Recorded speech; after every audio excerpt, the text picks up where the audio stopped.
Only the finest at twitch.tv/wildwesson. Hell yeah.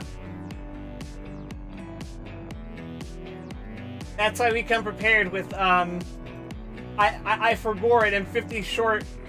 I'm crafting the vision crystal. Nah, we can do that later. I really fucking tried. You know, I was in Silver Waste this No, I entire get it. fucking time, and I even brought out the shovels and started digging through all those bandit chests. Fucking Dragonite ore. Dragonite ore. Yep. It's funny because the ascended materials are a pain. You physically cannot stop accruing them, but whenever you want them, you never get any. Or you never get the right ones.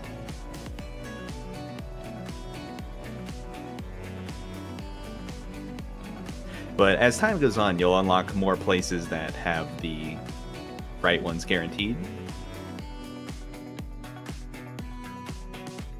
To some extent.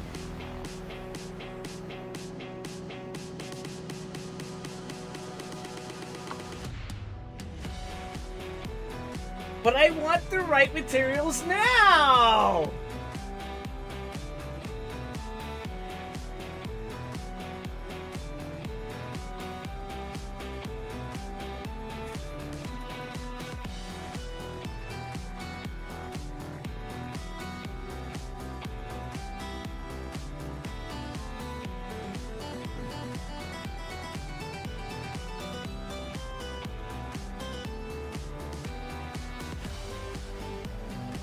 I almost undermined my own social media announcement by using the old thumbnail.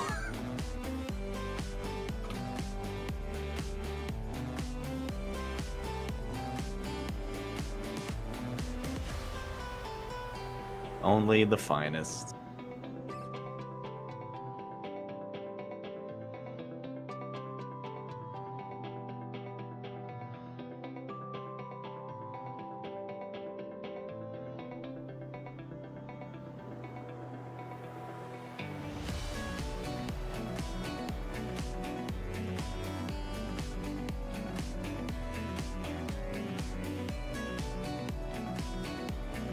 And this time, I'm gonna show that I mean business by linking my own stream in Discord. Unless you already did that. Oh my god, you didn't! Oh my god, I was responsible? Question mark? We're not even doing anything. We're talking! That's what we're doing! That's something. Also, you're gonna hate the way my inventory looks the moment I pop it up. Every damn time, man. Rick, sell everything when he's not looking!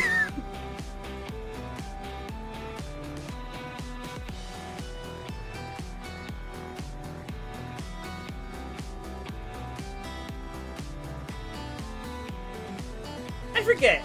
Did we do the math on whether selling the individual +1 agonies or the +9s were worth more?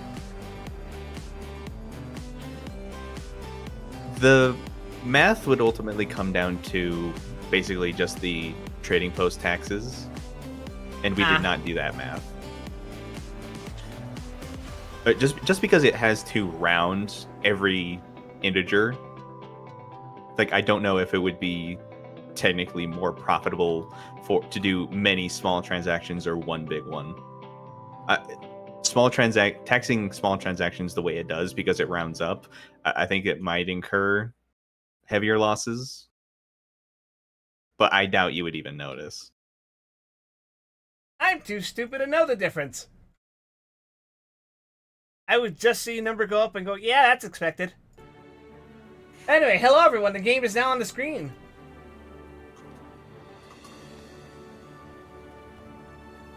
You think I made you a little too small? Nah, it's fine.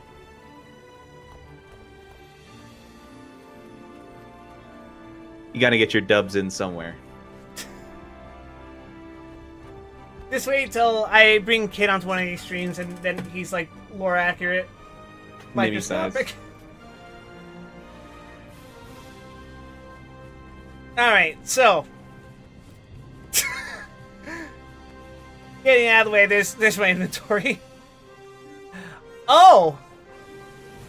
I forgot to look at that bundled loot. I would argue there's also a cost at the time spent moving product. Once the infusions get too expensive, I imagine people willing to buy it decrease. Let's check the market. Yeah, there's going to be some competition for the +9s in that regard, just because people are going to undercut you. Ah. No one really cares to do that for +1s because it's like a lowest common denominator product. Mm-hmm. So if you undercut that, you're basically removing your own gains. I see.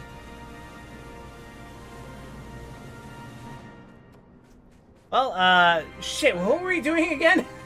That being said, I have found that people tend to not be very keen to reverse undercut you if you undercut them by like 5 to 10%, because undercutters like to go like 1 gold under, or like 1 copper. I mean, After a while, though, that becomes. I hate when you put the text isn't bold enough to even be visible against the shadowed background. I can change that right now. Alternatively, we can just revert back to the old one. I have all 3 saved as separate sources for a reason. Hi there. so even though we're not doing the Vision Crystal quest yet, I have another side quest planned. Oh. What's the side quest? So let me add you to party so I can ping things to you.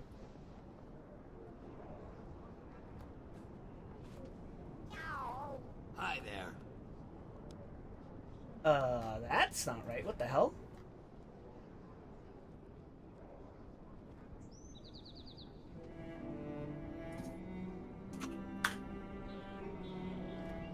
Huh.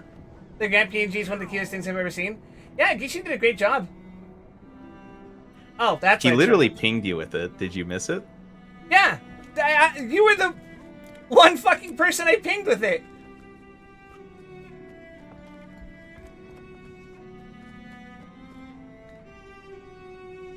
Anyway, come to this waypoint. You didn't see it actually working? Okay. Oh, wait. Fair Earth enough. Shake Waypoint. Oh, I know where this is! I think. You should. You've been here. So follow me up the causeway here.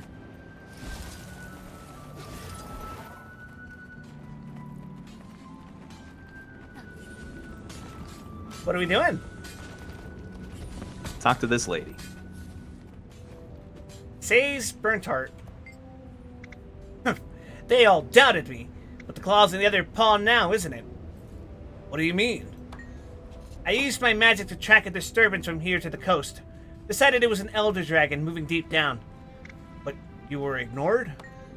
Those priory page counters. You said the dragons was west of Ore, but we found destroyers in Ember Bay, which is southwest of Ore. Sometimes magic is imprecise. Uh-huh, but the next thing you know, they're saying a dragon turned up after all, right where I said it would. Accurate info is always key. Anything I can do to help? My assistants are still charting the disturbed magic flow. With a simple enchantment, you can gather up the centers and I'll study them. I do the legwork and you do the analysis? Sounds familiar. It's a good exchange then, you agree?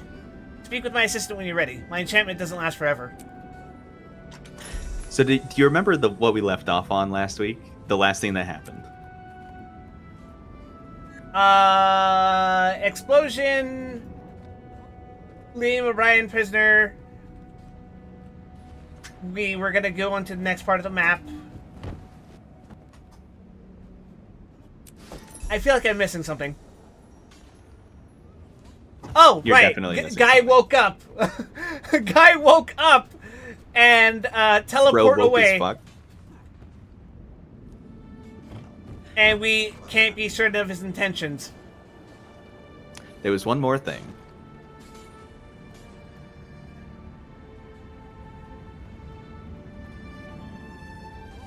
Didn't Timey say something about something? Oh, right! Primordus woke up!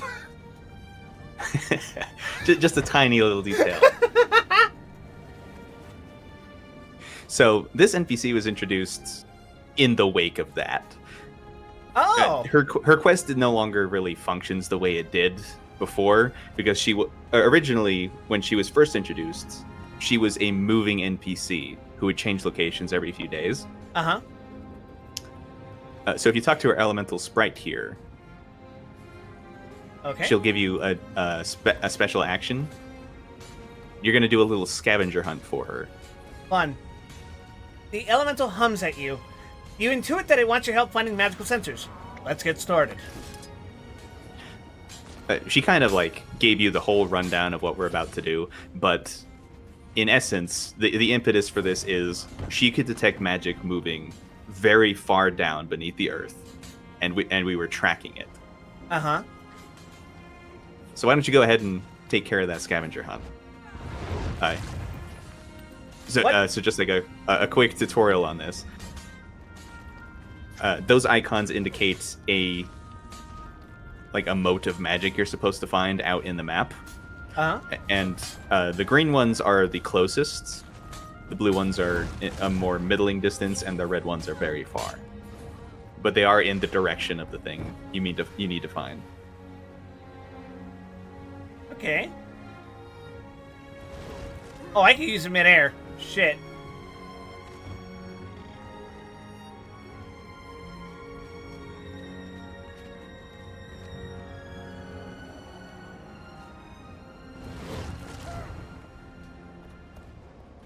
The fuck? Oh, I already know this is going to be miserable for me. Don't worry about it.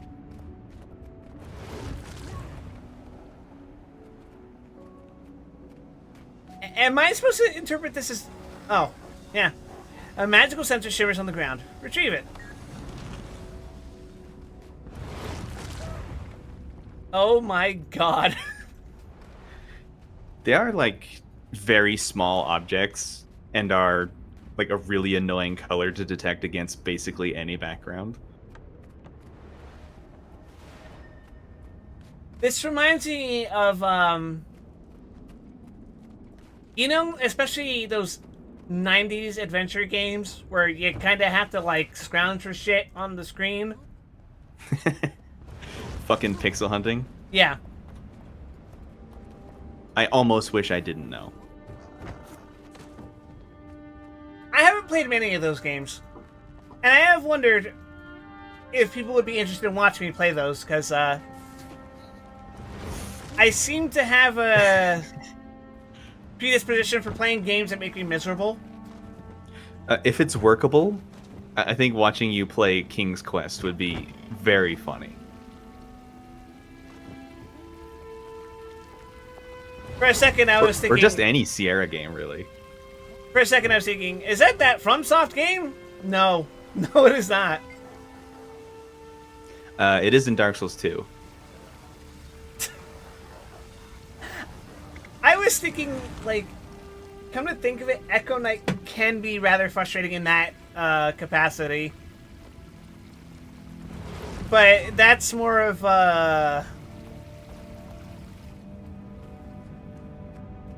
contextual. You were supposed to know this ahead of time kind of thing. Ooh. Yeah, King's Quest would be fun. So, I don't know if I ever explained this to you, but the first Echo Knight game for the PlayStation 1... There's more than one? There's 3. Oh. And they're actually somewhat interesting games, except only 2 have been officially released in the US. Did I ever tell you that the only reason I'm aware of Echo Knight existing, or the original reason, I guess that I have you now, but the original reason was a guy in a Dark Souls chat room using like cowgirl avatars? I don't like where this is going.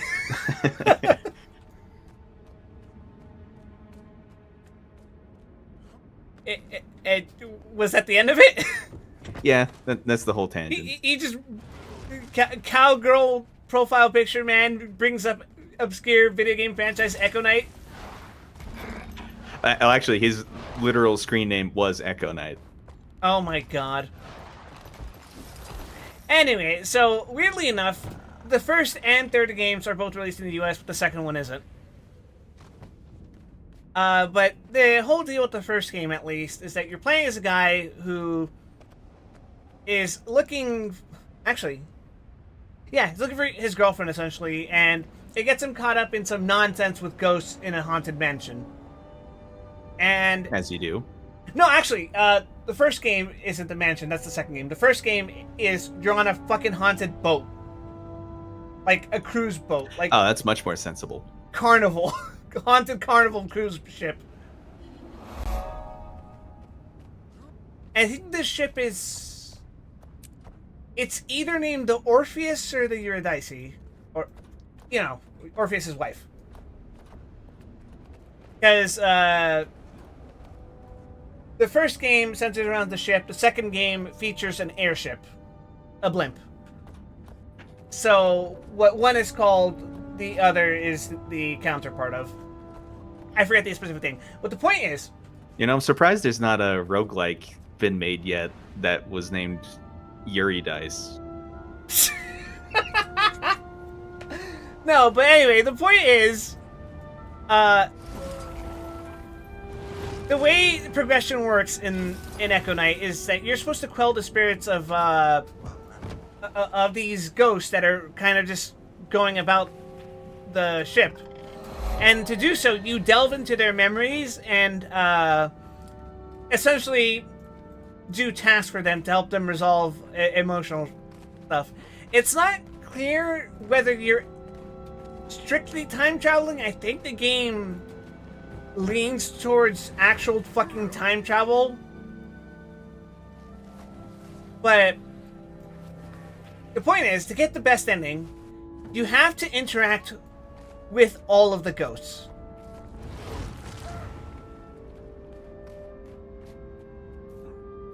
Now, the first game does guarantee that you can interact with all of them.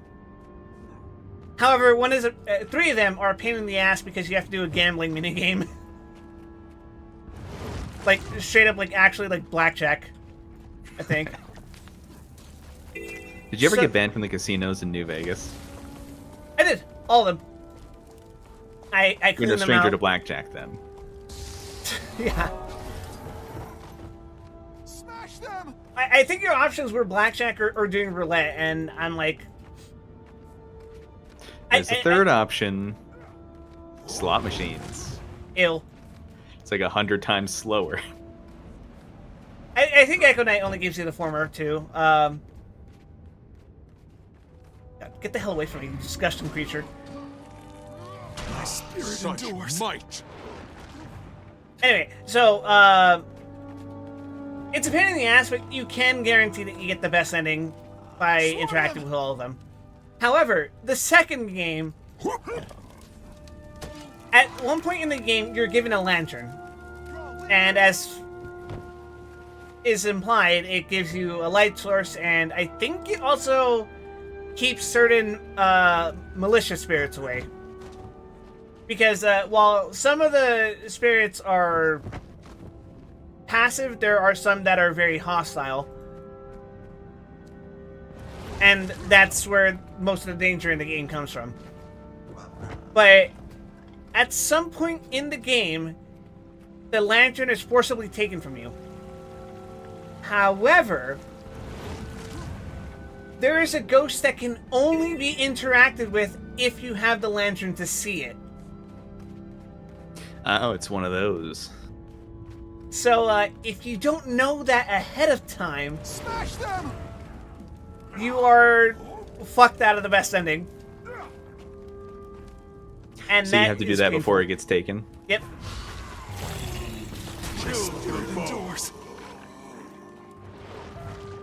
You're not even using your abilities. You just pop them in one hit with your elite skill. Yeah, I mean, if I'm gonna fight it is him, a very good elite skill. It really is. I'm surprised. Like, I miss my golem I'm not gonna deny that, but holy shit, the sheer damage I get. And also the utility and range of Chill to the Bone. It's like, god damn, dude. Like, Ranger elite skills are fucking ass, dude. Like, the very best thing that I got out of my entire class, this entire time we've been playing, is 5 stacks of bleeding.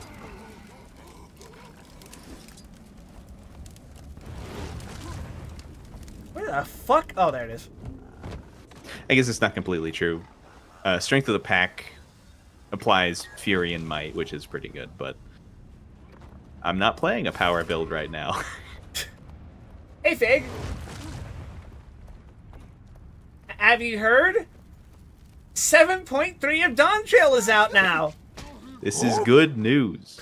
We can finally be Final Fantasy IXs. Actually, I learned just yesterday that you can actually be bees in Guild Wars 2. We can finally be bees. This is good news. We can live like a pet. A pet? A pet. Mark, this is good news. You can live for 30 years. That's actually my favorite part. It's like the specific time frame of 30 years is a desirable like period of life. That was probably the line that caught me off guard for the first time. I was like, the first time I watched it, I was like, oh, why bees? Sure, bees. And they said we can live for 30 you years. You will live like, for 30 years. This is insane! This is what happens when these people don't get their show for like years. 30 years would be like being a Viltrumite for bees. I think they live up to like 6 months, right? Won't give up until they've swallowed the whole world. Longest lived species of bee. I'm not a biologist. I'd have to ask Ruby or something. How long do bees live for, Ruby? Apparently, some can live from 2 to 5 years. Wait, so 30 years is cheating? Usually the queen lives a lot longer for a lot of reasons. God. That son of Swanee and screaming fucking scared me. I thought I died for a second. Imagine living for 30 years and never stinging anyone. Did I tell actually, you guys? Only some bees kill themselves that way. I think it's only honeybees, actually. A bumblebee can shank the fuck out of you. And then there's hornets. Did I ever tell you guys I got stung by a hornet at Disneyland? That fucking sucked. I think you might have mentioned it. Yeah. I've actually never been stung by a bee. I've never been stung by a bee, but there are definitely hornets and wasps near where I live, and fuck those guys. Fuck wasps. I did get bitten by fire ants at my aunt's house once when I was like 7. That wasn't fun. I think if I've ever been bitten by fire ants, I don't remember. Honestly, kind of hard to say because the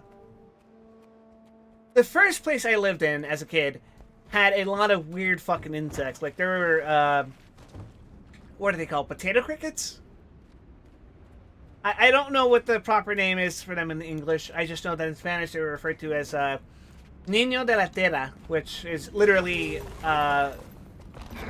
boy of the earth, as in dirt.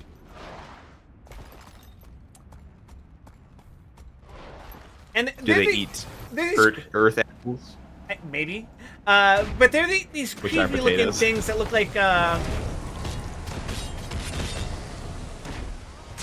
Oh, sorry, yeah, velvet ants are nasty. Don't go near those.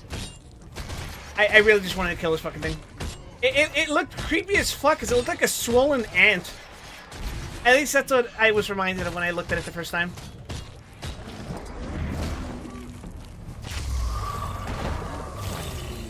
Chill to the bone.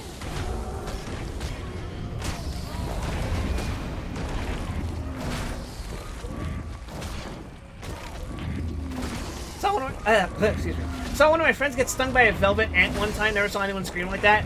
Stinging like half a goddamn inch. I'm hurting here. Your soul is mine.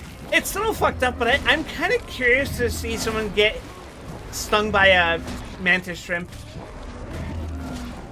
Those don't sting you. Those break your finger. Ah. Sorry, I really wanted to kill that thing.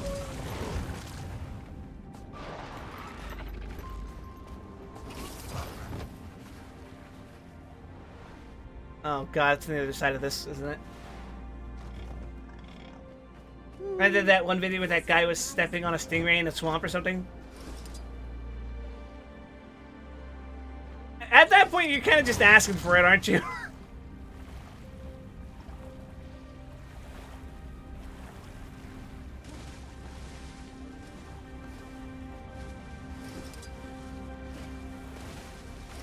Look over there. It's an offering for Dragon. Yes. Dragon will take great pleasure in watching this creature's soul. Who the fuck is talking? Get it!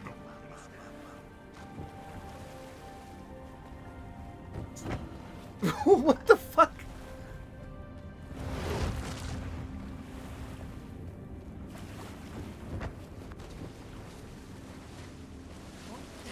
Oh, sorry, my Dawn Trail mixing leaked out a little there. Oh.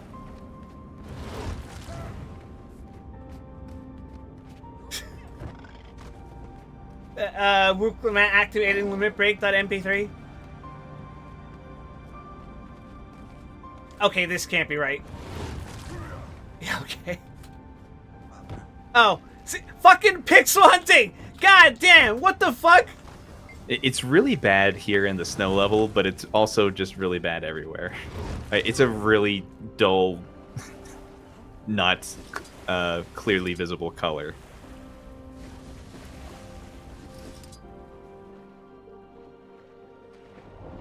Oh god, don't auto-target! God damn it.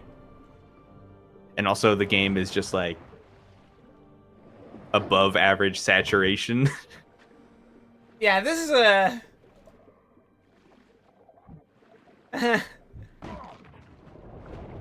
colorful game, we'll call it.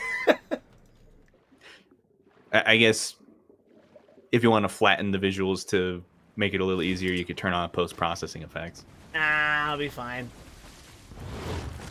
Besides, I do enjoy going on this little jaunt. You ready to do it 6 more times? Oh my fucking god! Just kidding. I'm only going to make you do it once. It's an eternity in there, Grimp. But there were 5 or 6 of these, like, when it was new. Technically, there are still that many that you can do for achievements, but there's no, like, associated quest line with the progressing NPC anymore. Hey, there it is. I'm basically just doing this to give you the gist of what we were doing back then. Yeah, and I got destroyer slivers out of it. Stinky How underwater topical. combat. Oh yeah, destroyers. So yeah, as we Sweet treasure. completed that scanning for her, that Char Lady back at the Earthshake waypoint was gradually moving to the southwest as she tracked the magic underground. And it took her all the way down through Snowden Drifts, down to fucking South Sun Cove, and it ended up in the very final position she was in Malcor's Leap. So I'm gonna teleport us out there. Alright. Have I ever been there? Oh, of course I have. Duh, it's an ore.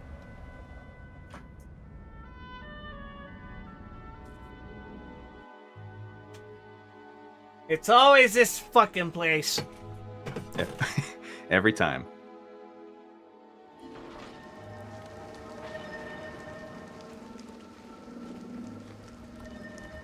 Oh, I guess you just had to go to the nearest one? Oh, I don't have the specific waypoint that you teleported to. Okay. Just follow my blue dot then. Well, I'm gonna make a quick pit stop to grab that waypoint. Everyone, come! I mean, when are you going to come back here? Who knows? Maybe Guild Wars 2 will have an update that makes ore relevant, like a continuous event. It's actually not impossible. Technically, they did add some of that with the Secrets of the Obscure expansion, I like the way this looks. which are like the rifts you've probably seen around if you've been in the open world very much. Yeah. I've interacted Like with with a few the of them, demon and it'll be like, you need to have Secrets of the Obscure something to Yeah. interact with this. How dare I be denied of interacting? It's really funny being the only person there doing one with one other person who has the mastery, because you're kind of just sitting around waiting for them to do the work.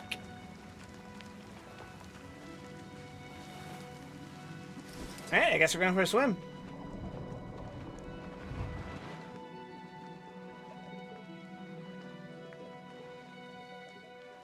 Please don't auto-target.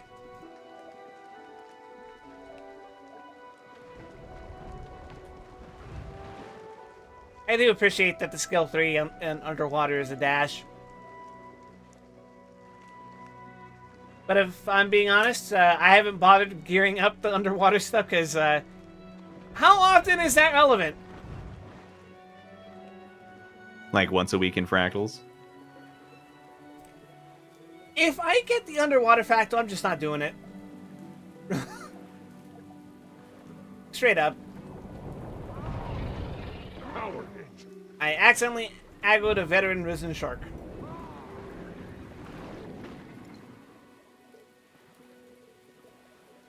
Aggro them, my minions. We still underwater for this, or we gotta get up?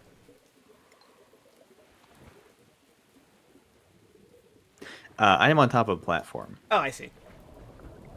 My minion. What the So hell is after all- this? It's a big old ring that fell. From the sky. But anyway, the ring is not what we're here for. So that's a scavenger hunt you were doing that led us through all those different maps and down here to Malkor's Leap. Led us here. Like, this was the final position that Char occupied. Like, along the way, like, if you talk to her, her dialogue options, like, had you tell her, yeah, it's Primordius. He woke up and he's fucking moving. Oh. He's schmoving. She wasn't completely convinced, but at this point, like, with how much ground it had covered, like, there were no other explanations. And so you were left here with her staring out across the sea at the islands to the west, where it was heading. Oh, the Ring of Fire. Hold on, actually, let me pull up her dialogue real quick.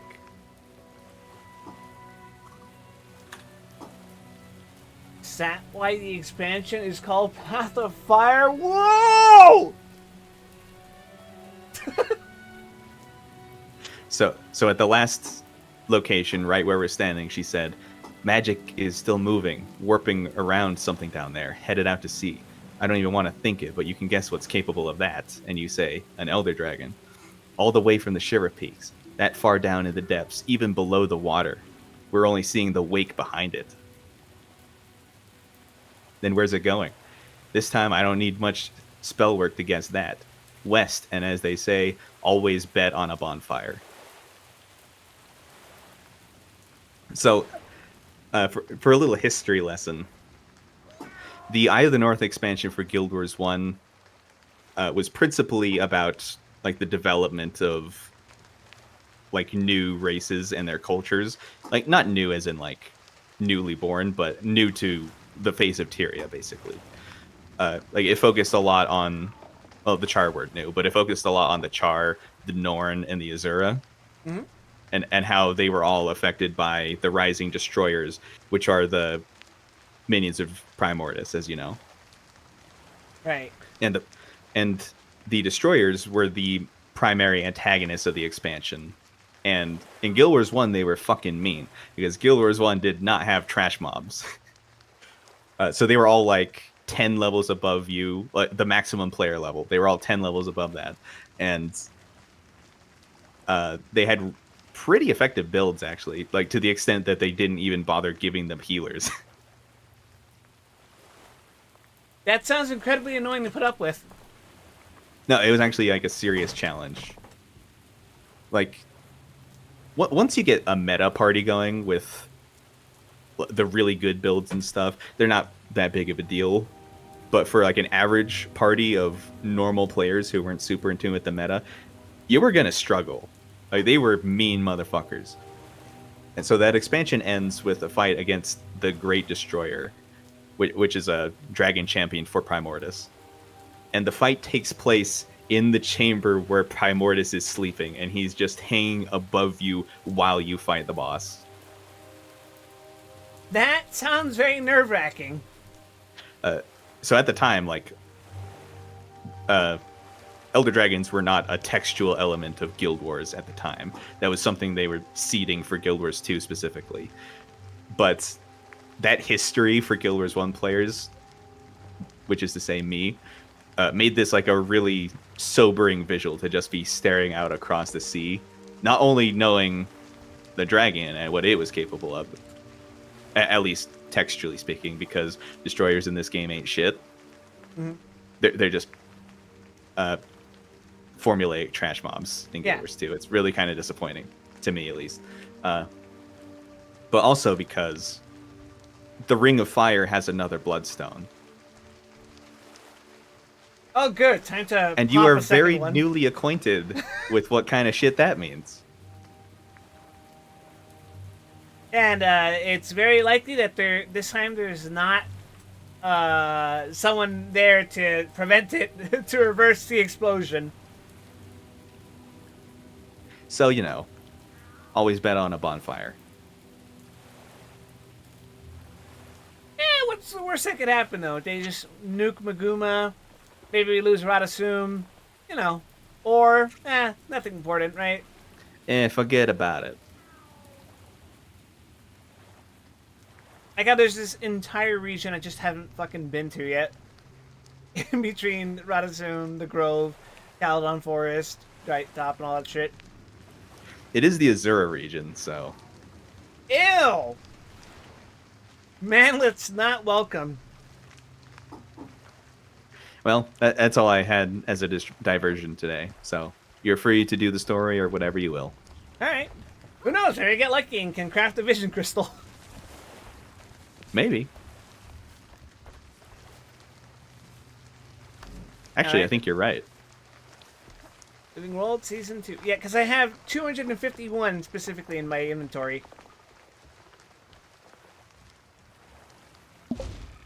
Rising Flames. Oh, that is... Yeah. That is an appropriate name if I've ever heard one. Oh, Charles Radanovis. Check your mail in case there was something associated with it. Nope. Since you already have it active. Nada. We just head over.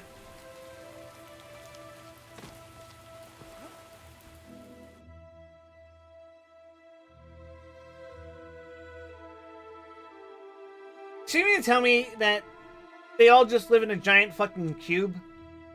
Yes.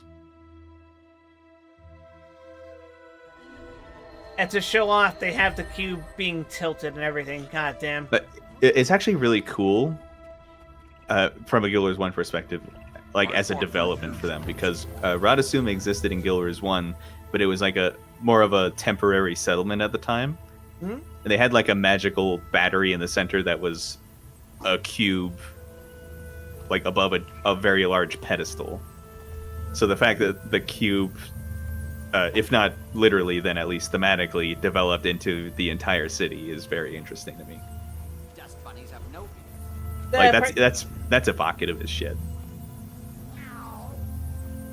I think that's cool. I was gonna say, personally, it reminds me of there's this museum in California called I think it's the Discovery Science Center.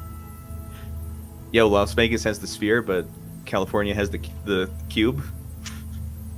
Specifically, the Radasum cube.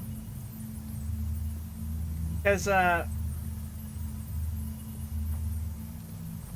it is in that shape, and it is tilted in that way. Is it in a museum or is it the museum? It's a part So of I the told museum. New regulations stipulate you must remove. It's in front of the museum, and it's called the Discovery Cube. For it? Completely. He had to hold his pants up as he entered the gate. If you go inside the cube, I think it has displays of like the like space shuttles and stuff like that.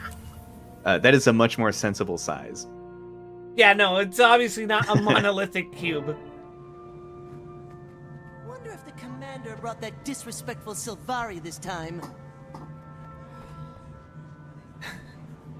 Hello, Peacemaker Guard. You have something to say about me? Oh wait, he's just shit-talking Keith. Good enough. Forced to mingle with the rabble.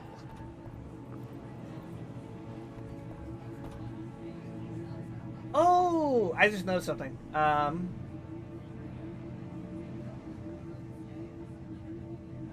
Yes. The application to throw things at me needs to be updated real quick. You win this time. Fortunately, this thing is really fast at updating. As in, it's already updated.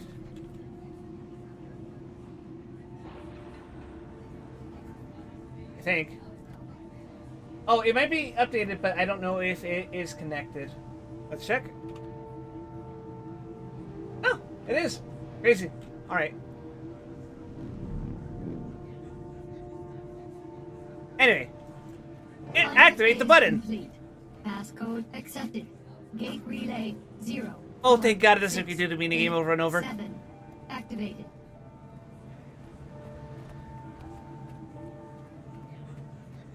That would be incredibly annoying. I kind of wish it at least made you do it once again for like a bit, and then it like short circuited or Please tell me something, there and you was never some had to sort do of it again. calculations error. Primordius is really active. An error? You think I made it? Hey, good to see you too. Sorry, I didn't think we'd be dealing with another dragon so soon. About that, I have some good news and bad news. What's the bad Timey, news? you look kind The of idea. different. Who's first? Ha! Feast your eyes and blindfold glasses? on this. Different tile on the ground. Impressive. No, this is another one of Rada Novus's secrets I discovered. Stand there and you'll be ported to this crazy simulation room the Novans developed but never finished. And you finished it.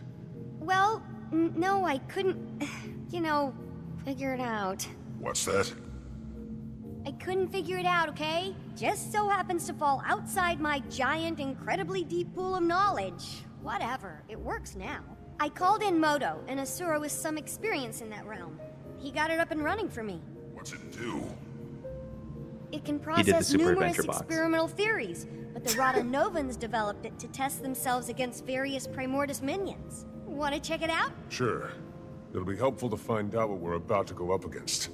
Perfect! It'll also help me run some numbers and see what the room's capable of. When the side event NPCs and the actual plot coincide, that's nice. Booting up. Oh my fucking God, she's huge! Incoming, folks! Ready, Ridlock? It's fake fighting. How hard can it be? I'll note any patterns or specific attacks I see while you're taking care of business. They'll only help us out when we face the real deal.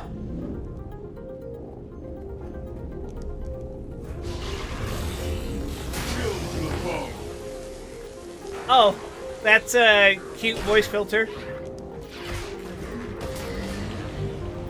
Take that.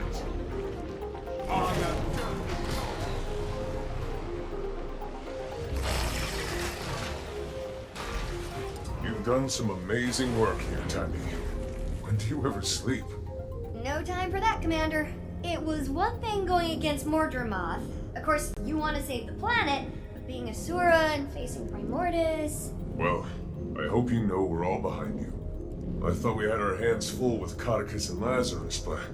Sure, I think we can squeeze in a quick trip to the Shiver Peaks and take down a dragon. Well, there's a little more I haven't told you yet. Huh? According to what I documented, Primordis is awake.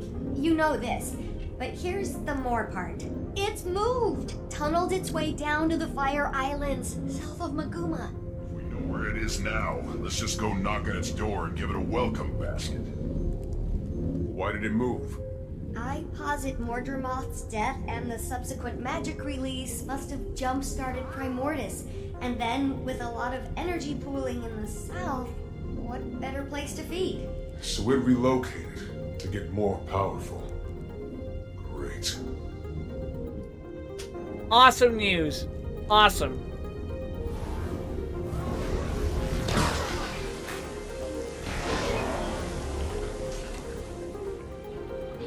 Yeah, don't forget about that bloodstone. Are we aware of that bloodstone? You, the character? No, Yeah. but I just told you, the player, about it. Yeah. So, they're not even as panicked as they should be.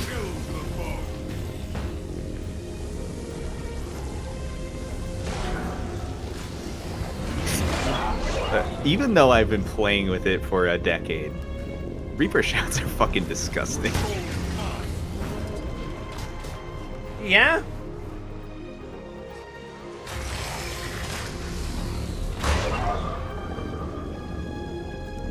I'm not complaining though.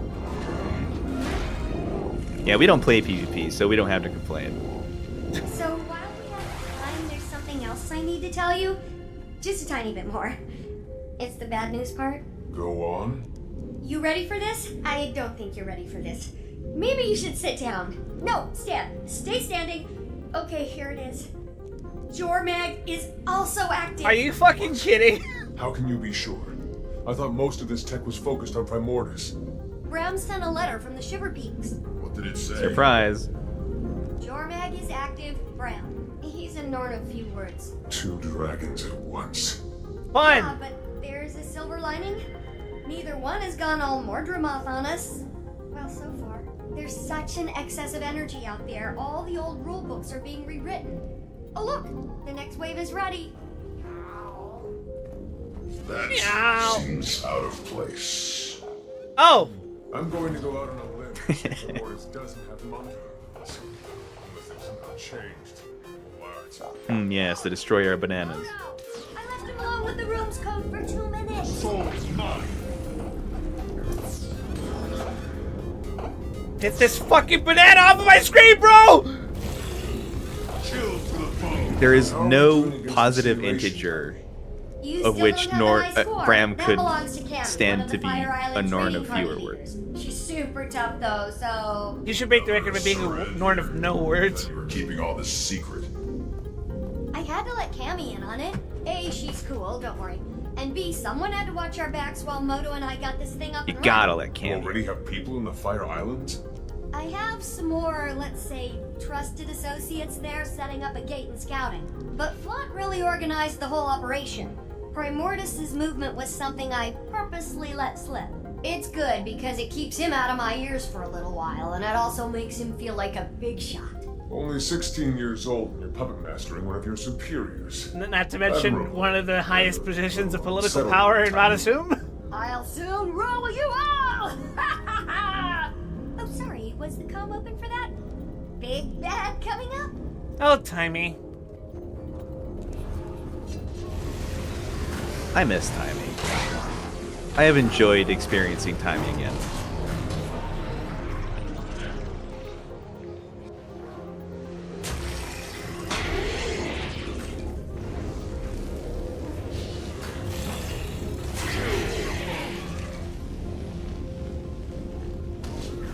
Oh.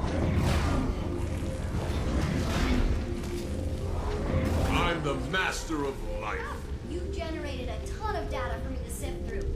This room could probably run any simulation I can dream up. As soon as I get Moto in here again to debug it, come on out. Wait, they got an achievement? Or mastery? The fuck? Sorry, I'm just laughing at Wide Weston saying, "I am the master of life," while he's basically playing a video The room game. was very impressive. It's Next true to time, the I'll player. have to program in some Jormag minions. Any idea what's happening with the other Elder Dragons? Nothing on Krakatoa can ditto for... Oh, what's his name? Brain malfunction, starts with an S. What about a weakness? All this machinery has to be good for something. Why don't you channel some patience from the mists there, Tribune? A whole civilization of brilliant Asura couldn't find it. But yeah, I got this in 5 minutes. Maybe if you were as open with your research as you were with your mouth, you'd have cracked it by now. Oh, You're going to lecture Whitlock. me on openness? Remind me again what happened to you in the mists.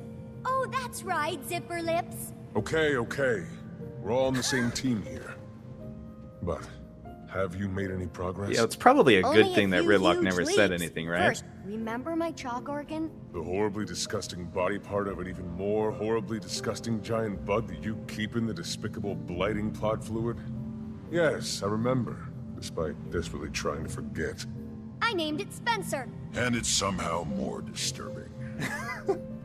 Don't listen to him, Spence. Anyway, I discovered why ley energy is different when run through him, and it's paradigm shifting. The chalk feed off ley energy, right? And we know that each dragon has a domain when it comes to their magic. Zaitan's was death, obviously. Well, you know what's guaranteed to give a chalk a bad stomachache? Death magic. Spencer filters death out of ley energy. So magic is almost like light, broken up into a spectrum. That's a perfect way to think about That it. is more Magic, intelligent as we know than it, is Wild like West white has light, ever been. composed of all the different types of dragon magic. I'm gonna go down in Asuran history logs for this discovery. As much as I love discussing minutia, how does this help us? I don't know yet, but I will. I'll never sleep again. Now, I'm sure you're anxious to try out your moves against the real thing in the Fire Islands, so let's head back to the main lab. Fuck! Hi, Origin! Hey, Origin.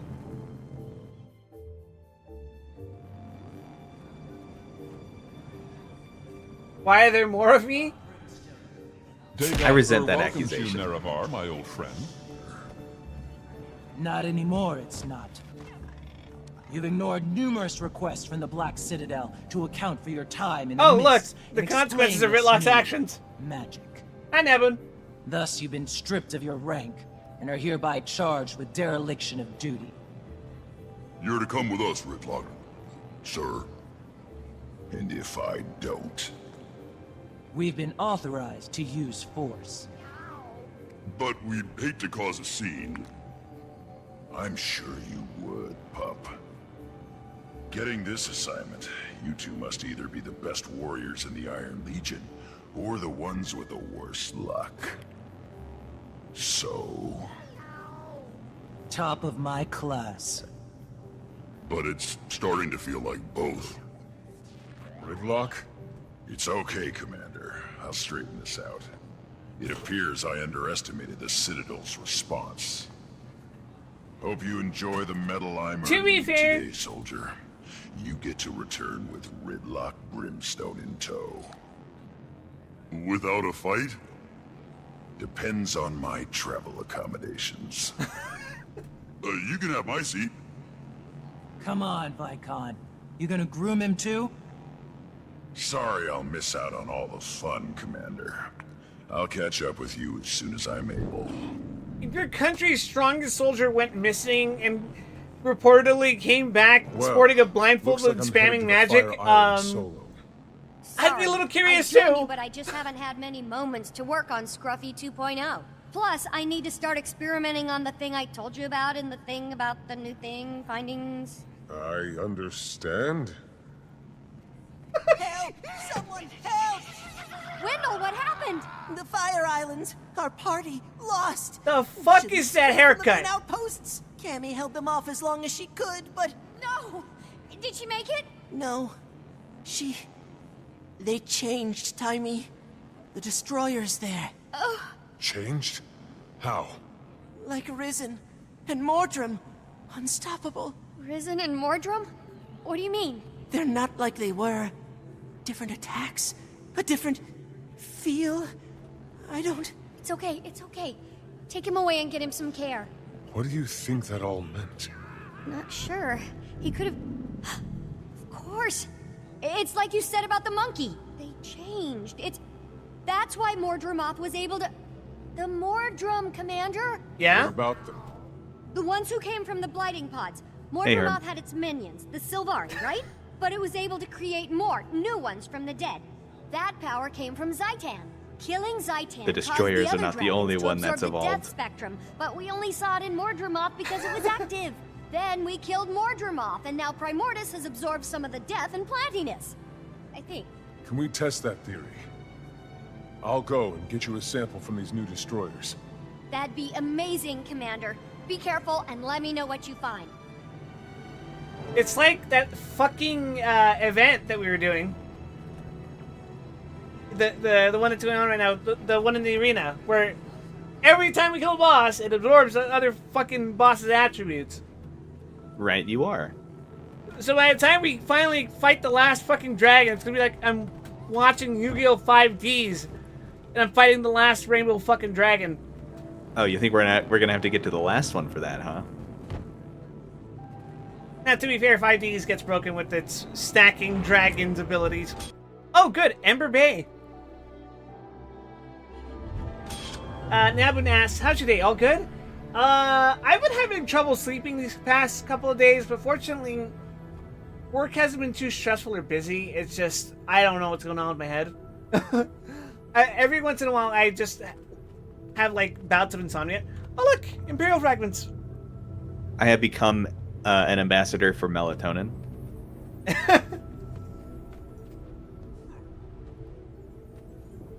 You're dying on the floor laughing at his avatar? It's cute! It's a cute avatar!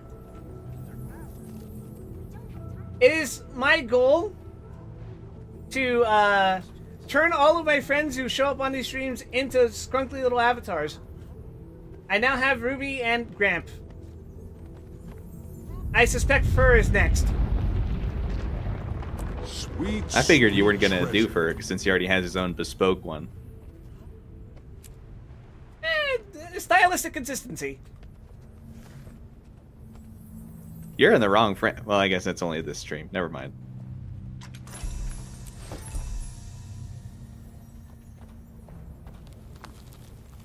You should stream for 24 hours if you can't sleep. I still have a job. Stream job. Commander, welcome to the Fire Islands. Fitting name. I can't exactly do Surprised anything that. can survive here. Can you give me a status report? We're still assessing. What's the worst but our that could preliminary happen? findings are troubling. I violate multiple Primordius' NDAs. arrival is having a profound impact on the island. The destroyers are surging in record numbers, and there's been a marked increase in the local seismic and volcanic activity. I've been trying to get word to Tiny, but the atmospheric interference is wreaking havoc on our long-range comms. I doubt you'll get much use out of that communicator she gave you while you're here. About the destroyers. We received word that they've been exhibiting new abilities. Changed somehow. I'm here to gather samples to confirm the report. Where should I begin my search? Not long ago, we sent a scout east to locate a nest. I'd begin your search there. So, Quip, thanks to an unprecedented genius that the world will never truly appreciate enough, we'll enter a story arc wherein we learn that Scarlet Briar, yes, the genius Sylvari who learned all the things from all the cultures, has now combined all the dragons. I'm not one to immediately resort to advocating for violence. Are you sure? I've watched this playthrough. I think we should beat them to death. Oh, right, I can't ley line my way out of this. Alright.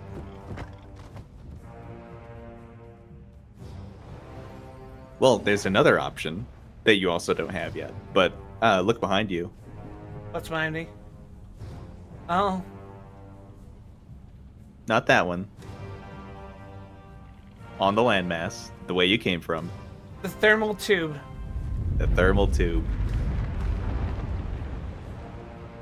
You need a mastery for that. Do I? Oh my god, this is such an evil looking place. What the fuck? This is like something out of He-Man. So you remember that bloodstone I mentioned? Ah. So the Mersat, which you may or may not remember being mentioned in Ara. Oh, actually, I don't know why I'm calling back to that. You saw one in the last week's stream. Oh, cool. So the Mersat and Guild Wars 1 were sacrificing Critons on the Maguma Bloodstone and using magical batteries to send their spirits here to, let's just say, keep a magical door closed. So legend has it that the tortured spirits of their victims are twisting the very land here. Ah, I see. If someone used a battery to send my spirit somewhere, I'd be fucking pissed. Yeah? This is probably one of the worst places to get sent as well. Although the human afterlife in Guild Wars is not particularly enviable. Nabin says gotta go. Okay, take care. Thanks for stopping by. You got a master license for that interaction? Apparently, I do. I was are doing you a training little it right bit now? of grinding offstream. Oh, you have ancient magics. Yeah, That's pretty good. You're a little ahead. not I the would entire actually line, but since you're ahead for now, I would actually put experience into gliding. Gliding never stops being useful, okay, stealth gliding it is. and it also requires quite a bit more experience than ancient magics. So it's much easier to catch up to ancient magics than the other way around. Yeah, because like I mentioned, I was doing some farming for Imperial fragments. Earlier in the week, I was doing Heart of Thorns events. What do you want? I'm quite busy watching my work get repeatedly dismantled by monsters, so if you don't mind... Easy there. Timey sent me. I'm here to help you retrieve those destroyer samples.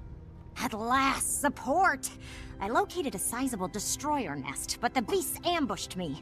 Made a mess of my comms equipment. Help me deal with the destroyers and fix the equipment, and I'll get any samples you retrieve back to Timey. Consider it done. Let's move quickly. The sooner we're done, the sooner we can all retreat to a less life-threatening environment. The fact that she's dressed the way that she is and, like, is so casually in the middle of this fucking place, it's kind of crazy. There is no textual evidence for this, but I have a personal opinion that Azura are heat resistant because they used to live underground next to lava vents. Ah. That would add up. In fact, you remember when I said the final boss of Eye of the North was under Primordus while he slept? Uh-huh. That was specifically a lava chamber, which the Azura built their gate hub next to because Primordus leaked so much energy they could siphon. Damn.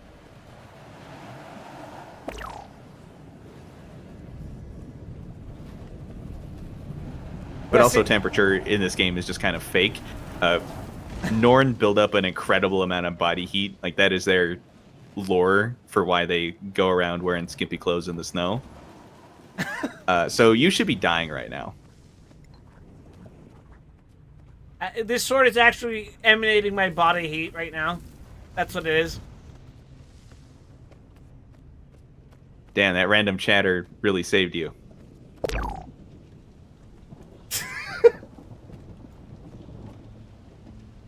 If Primordus farted, it's an earthquake. My fucking god, why would you say that? Is he wrong? I suppose not.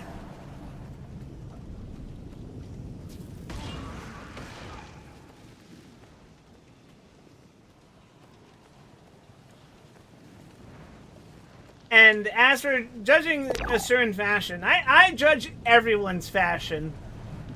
Except my own, because obviously I have an immaculate sense of fashion.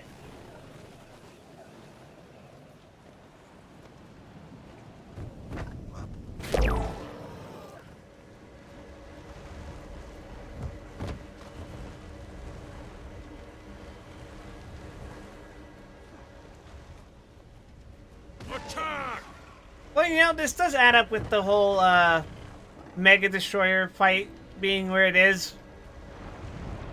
I get the feeling they like... In a volcano? Yeah. Well, when you're made of molten earth, it tends to be easier to exist in places that are also molten earth. Well done, and thank you. I'll take those samples now. Rest assured, I'll get them to Timey at once. Oh my, that's not normal. Not normal? Yeah? How not normal? Ember Base always presented powerful volcanic and seismic activity, but the intensity of these events is unprecedented. Well, thanks to Primordis, I'd guess. The ground felt like it was about to come apart right under us. Are the islands in danger? Given the dragon's presence, it's certainly a possibility. Unfortunately, I lack the proper equipment to know for sure. One of my colleagues was tasked with monitoring the seismic activity just east of here. He may know more. I'll check it out. This conversation reminds me of how, like, growing up in California, every goddamn time there was an earthquake, there was always a conversation of, oh, the next one's gonna be the big one. It's gonna be the one where the fucking San Andreas fault line... Did I say San Andreas? Actually, is that what it's called? Fuck, I don't remember anymore. Yeah. Yeah, the San Andreas fault is gonna fucking burst open. The fucking earth is going to shatter, and California will be fucking displaced from the rest of the United States. It's literally the same situation here. It's not as big as the San Andreas fault, but the Wasatch fault is waiting to fuck us up. Although at the rate we're going, I'm pretty sure we're all gonna succumb to metal poisoning when the Great Salt Lake dries up and all the shit at the bottom starts flying around in the dust. Yeah, what's your government's long-term plan for that? I don't know, maybe we'll import water. Second Nevada, I guess, huh? Actually, I think there is a similar situation. Well, probably not as bad. But I think there was a lake in California that got dried up because a river got diverted. And then they had to, like, continually spray it back down because it is also full of heavy metals and shit. I think I remember hearing about that. So, I don't know if we can actually do that here because Great Salt Lake is fucking huge.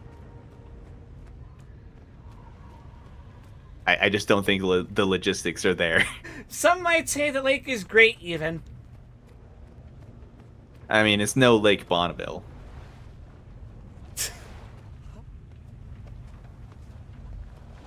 Although, please be reassured that when I say that the lake is described as great, it's not referring to the quality of the lake in a conditional sense. Because from what I understand, the Great Salt Lake is kind of gross. It's great if you're a pelican or a mayfly. Or a mosquito? No, I don't think mosquitoes like it. Huh. When I was very young, though, I think it couldn't have been later than first grade. We had a field trip to a place. What's it called? Antelope Island. Before we even parked, the windows of the bus were completely shrouded with mayflies. That sounds awful. Not my favorite. I was going to call it a vacation. Not my favorite field trip. But this reminds me, actually, I was, this was yesterday, actually. It was morning, and I was, checking in on my usual stuff for work. And I suddenly actually physically feel something fall into my, like, knee, right? But it's, like, small. It's, like, feeling, like, not quite as if, like, a bottle were falling on you, but something like, almost like a pen. Something really light falling on you, but you feel it. And then I felt it moving. And I was like, ah. And I looked down, and yeah, it's crawling around. And I just, like, because I'm like sitting at my desk, right? So I just like reach over, grab like a hanger, and just go, whoop! And just kind of like slap it off my knee, and it splattered against the wall. What was it? I want to say it was a centipede. Oh, yeah, that'll do it. And I'm just like, I love living in Texas. Not good, not good. Perhaps if I... No. What if, Oh, this miserable device! Please tell me how to activate it! No! Smelly Asura will ruin everything! Leave it to Script, champions of Rockface! What's going on here? According to these Skrit, this device has something to do with the building seismic pressure beneath the island. If we can't figure out how to activate it, the pressure builds and builds until, well, as the Skrit say, pop. Pop, pop, wee! Or it may all be nonsense. I can't tell what these creatures are blabbering about half the time anyway. This rock face they speak of knows more, but they won't let me get close enough to ask how to work this blasted machine. Let me talk to them. I'll get to the bottom of this. I hope you do, Commander. We're running perilously short on time. Speak with first-ish mate Freer. Excellent. I get to practice my script diplomacy. Thankfully, it is mercifully easy to please a rat. Yo, I got Pepper Jack. You guys like Pepper Jack, right? Also, fuck, I went the wrong way. I'd say your outfit suits the map well, Commander. You know me, you gotta stay cool.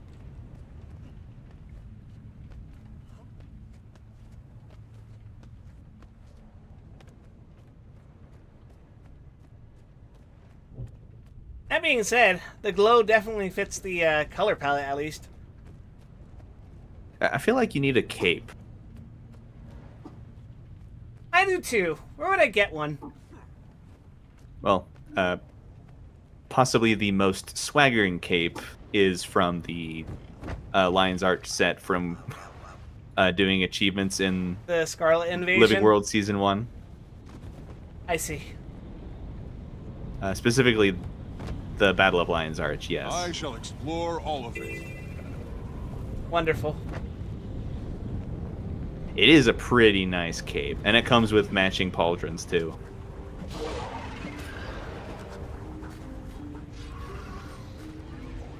What do the pauldrons look like? Hold on.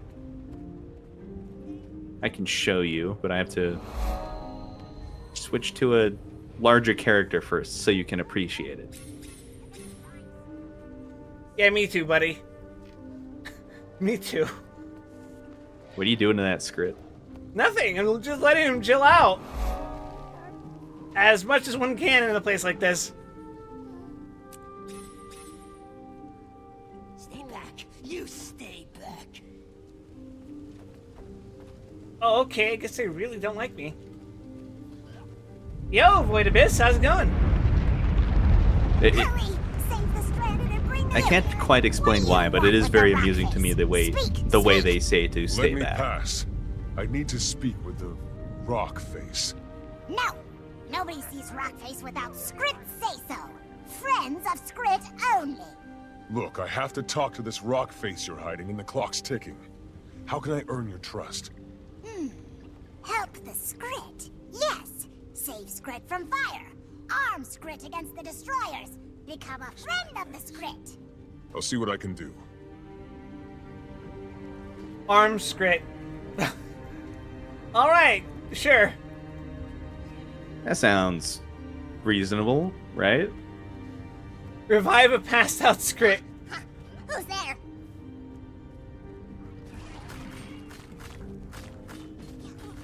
Okay, I am right behind you.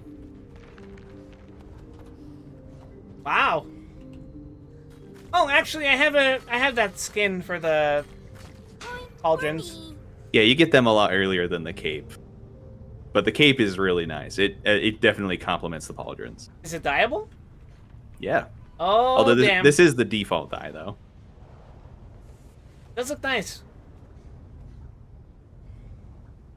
Oh, wait, hold on. I have to do something. You look like a goddamn Digimon. Yeah, he's kind of got that something. I can't remember their names. But he's actually meant to resemble a Char warrior from Guild Wars 1. Ah. With the same name, I assume? No. Just the general model. Ah. Well, I'm trying to find something.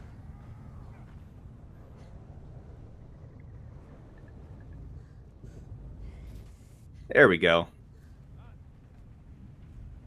And select it there. Bam. Oh my god!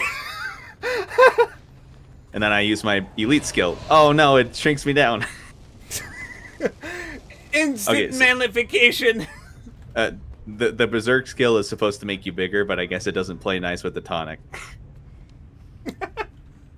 I assume the same thing happens if you try to assume Lich form as a necromancer. Probably. That's a shame. Oh damn, maybe I do just get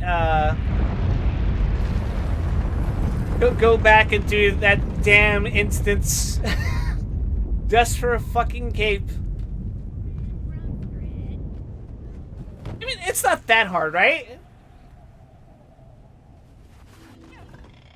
Right?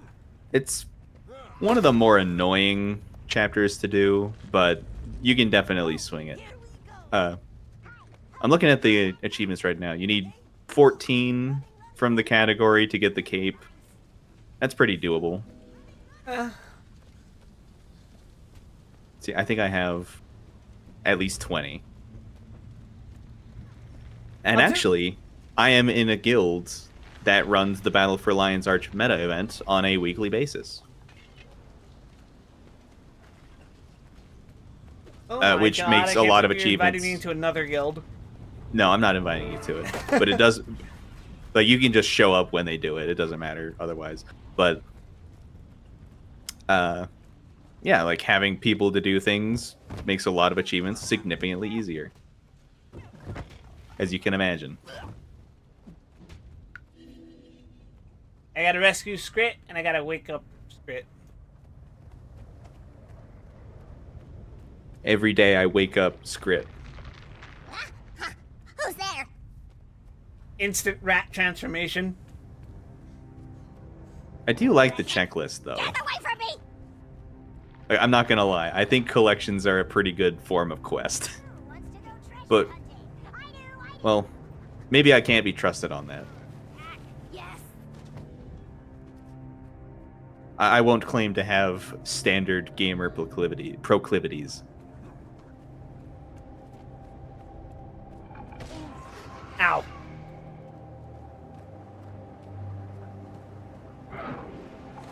Trying to think, where the fuck would this stranded script be? Am I overthinking this? Probably.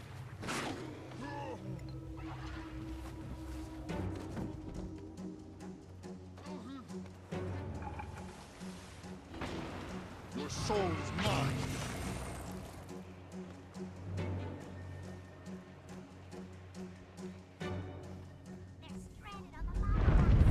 Oh. There it is. Stranded on the lava rocks. Oh. Alright. Okay.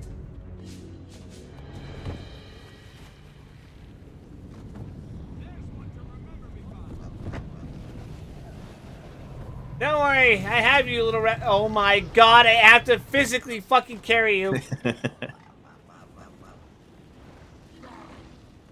Honestly, lore-wise, this checks out. Although...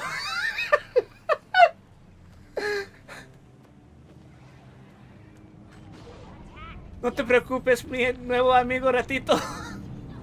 He's hitting that fucking Jesus pose too.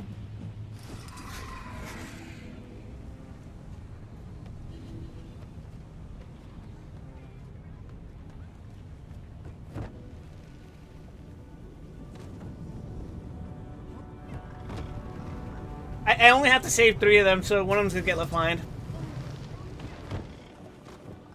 It's a trick question. There were 3 of them the first time. Oh. And now there are 3 again. What the hell? They're cloning themselves?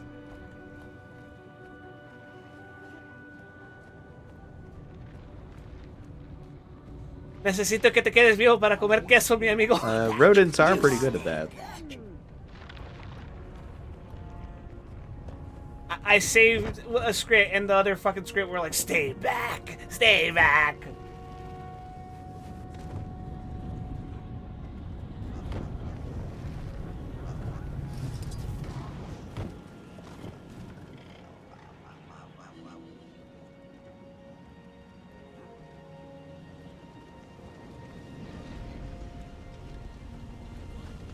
You know, if you added a slightly grayer filter and like muted out more color, it'd be like, hey, this reminds me of like the lower half of Morrowind.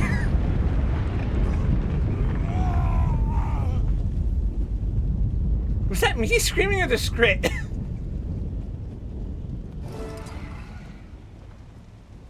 I've done what you asked. Am I allowed to pass? Good, yes, good. Scrit are safer, stronger. Come in, come in! We got company. Scallywag.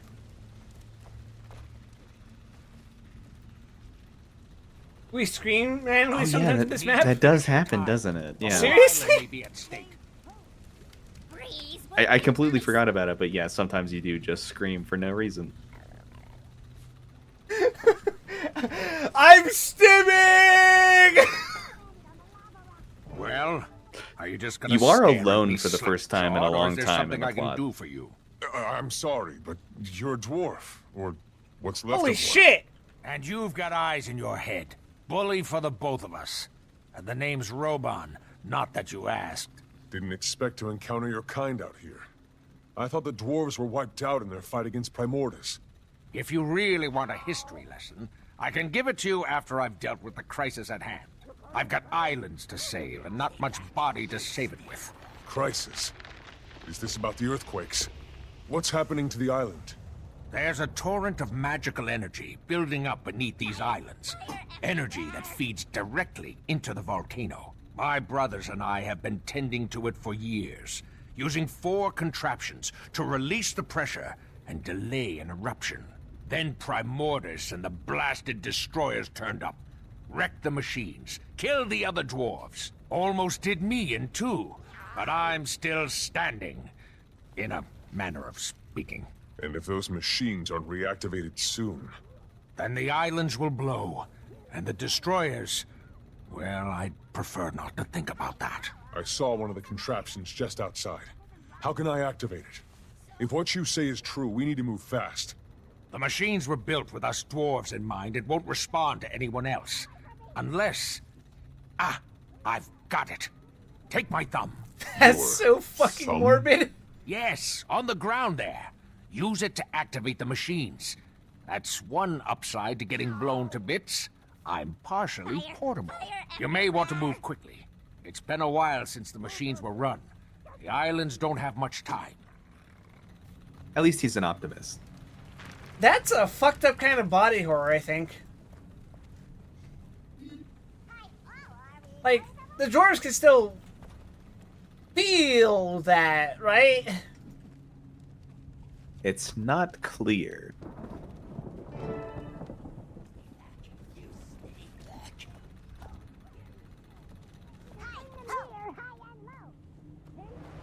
We're running. It's like... It's a conversation that sometimes comes up when talking about the Thing from Marvel. Oh, the Fantastic Four. Right? Because, like, sometimes the conversation is like, What did he turn into exactly? Is he just fully a rock? If so, what are his eyes? And, you know, stuff like that, right? I like to imagine he's kind of like a barnacle or an urchin. You just gotta crack him open and he's gooey on the inside. Yeah, I think a lot of the more recent interpretations go with that, where it's like, it's mostly just that his skin and muscle have turned into, like, mostly rock, but, like, it's more of a crust. And that if he takes enough damage, you can actually see fleshy bits underneath. Which is why he still needs to, like, eat and stuff. He still has an organ. He still has organs, but, like, he just looks and is physically crustier on the outside. Let's not talk about how the Ultimate Universe interprets him. Yo, the dandruff must be crazy. I hope to God he doesn't experience dandruff.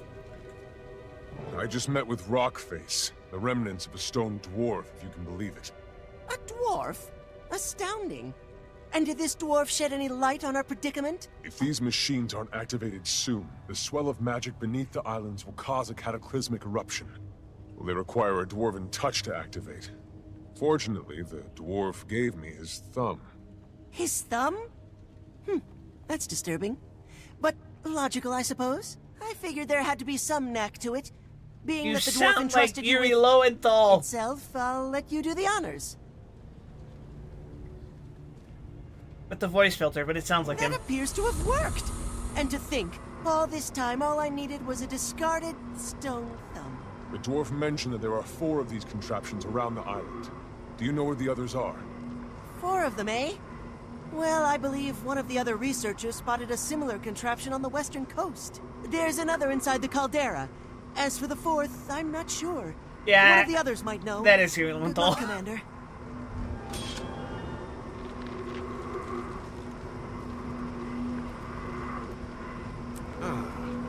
Better than Moon Boot. Now then.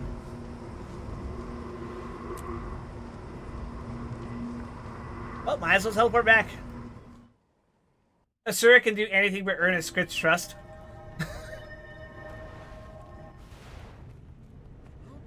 To be fair, I think that's a reoccurring thing about the Asura. In that they're too up their own ass about this sort of thing, you know?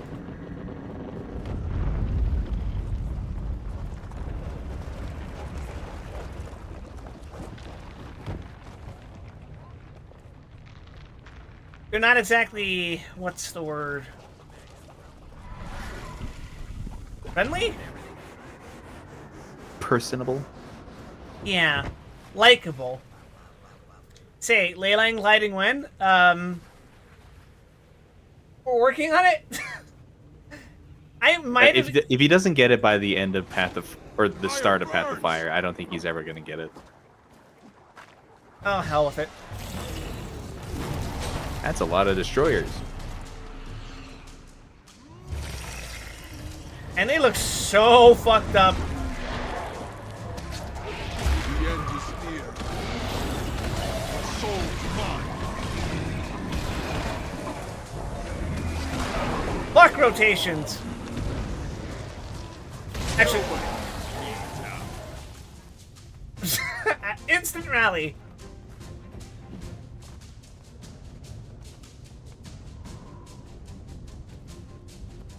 Sag.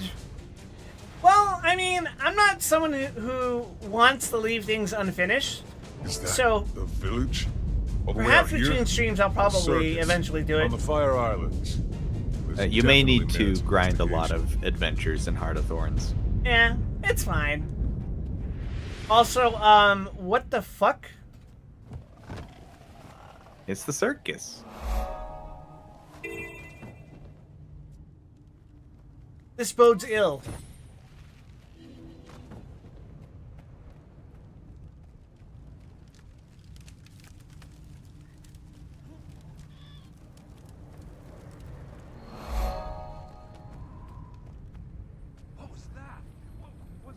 What the the fuck?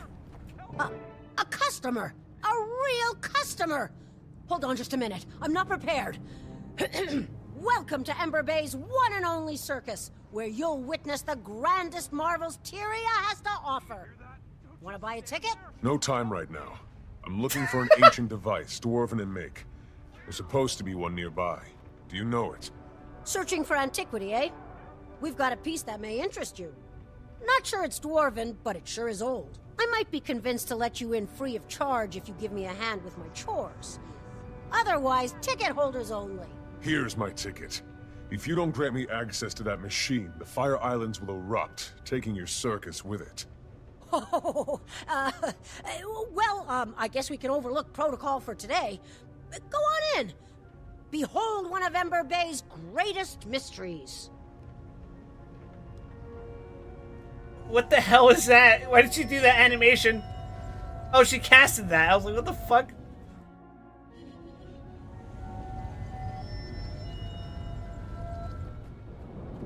Okay. Only 2 more machines to find. Next on the list, the Caldera. That seems deceptively easy. It's my and destiny. quick. What the hell? Anyway, where are we headed to next? Ah.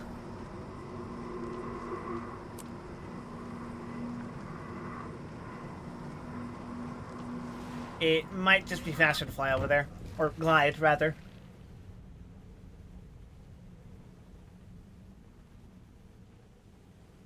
It's...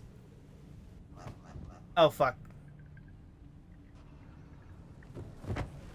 Anyway. Bro doesn't have advanced gliding. Shut up. I would say it's kind of, strange how big this place is. I assume so? we'll be back here eventually, right? Or that we're gonna be here a while, but it does look like... I've just been fucking zooming places.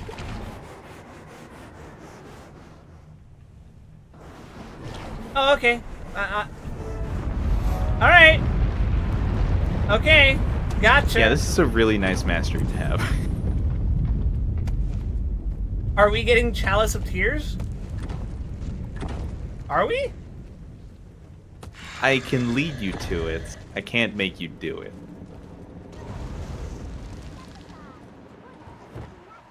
That sounds vaguely threatening.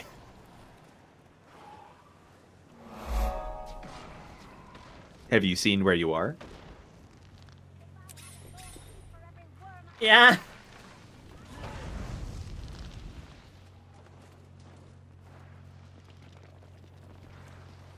I guess geographically it's the... No, you want to see him cry. Wait, I think I remember this is a jumping puzzle, isn't it? I think you brought this up before, right? Indeed.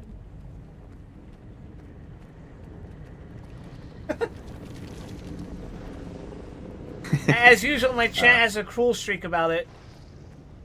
Although, there are a lot of people who are enthusiastic about just teleporting people through the jumping puzzle. So if you do it, you may have that option if you so choose.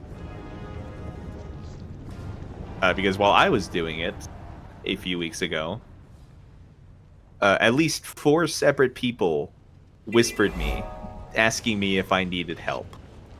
That's honestly kind of thoughtful. They were ignoring my honors in applied jumping title, which you get for completing Tribulation mode in World 2 of Super Adventure Box. Which is to say, I know what I'm doing. Sure, but it's still nice to offer.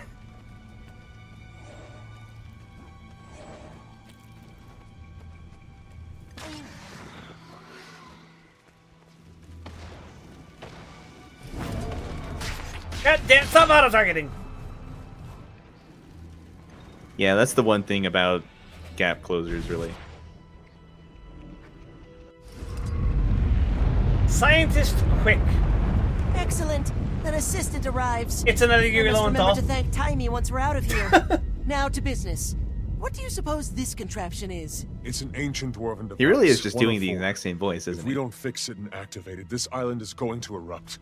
Well, you're surprisingly well informed for an assistant.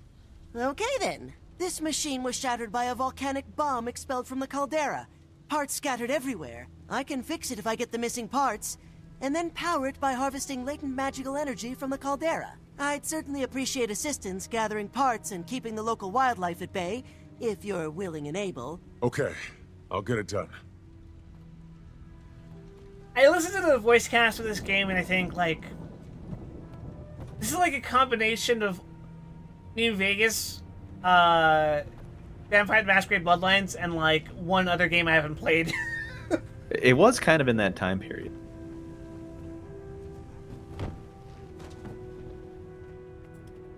Now, it's technically cheating in that New Vegas is like 60% of its cast is Liam O'Brien or Yuri Lowenthal.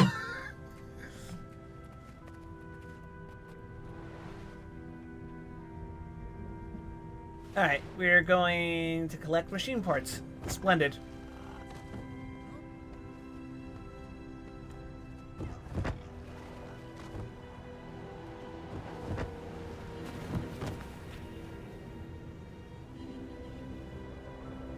Wait a fucking second. Can we land on these? You should try it.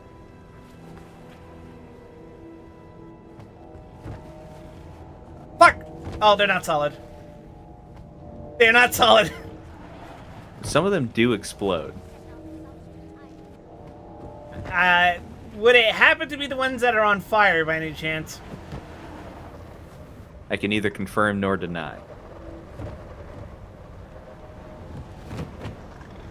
What the fuck? Ah! Or I thought they exploded. Weird. I'm pretty sure one exploded on me when I was here.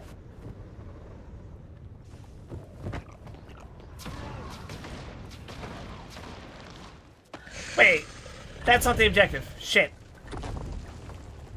Yeah, they kind of debate you.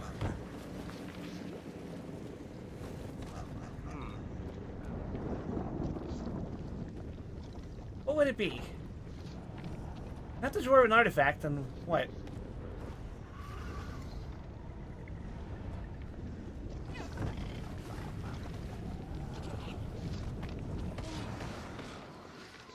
It has to be further up?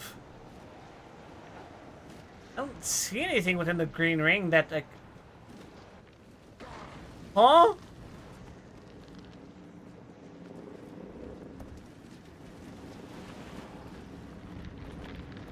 I feel stupid.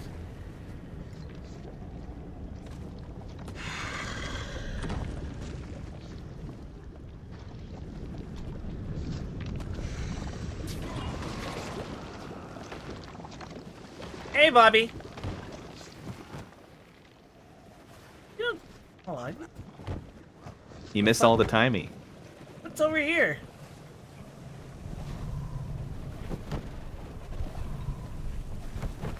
Hey, is that a Rasat token? Holy shit. It's my destiny. In addition to being a collection in this area, Oh, no. Mersat Oh, no. tokens. Yeah, you're Oh, dead no. now. No! Mersat tokens were trophies that dropped from Mersat enemies at Guild Wars 1.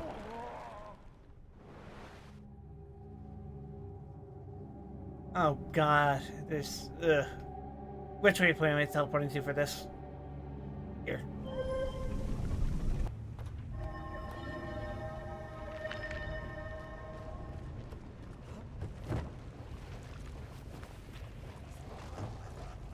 Sorry, I interrupted you. You're saying? It's just a very minor Easter egg. So Mersat tokens in Guild Wars 1 were trophies dropped from Mersat enemies. And sometimes you could trade them for things. Oh, cool. I think they were actually the weekly scavenger hunt not too long ago. Yeah, I'm gonna say it. I'm quite lucky that I decided to do just a smidge of grinding between streams, because this would have been a lot more annoying if I didn't have the mastery. Yeah, this is a very nice mastery to have.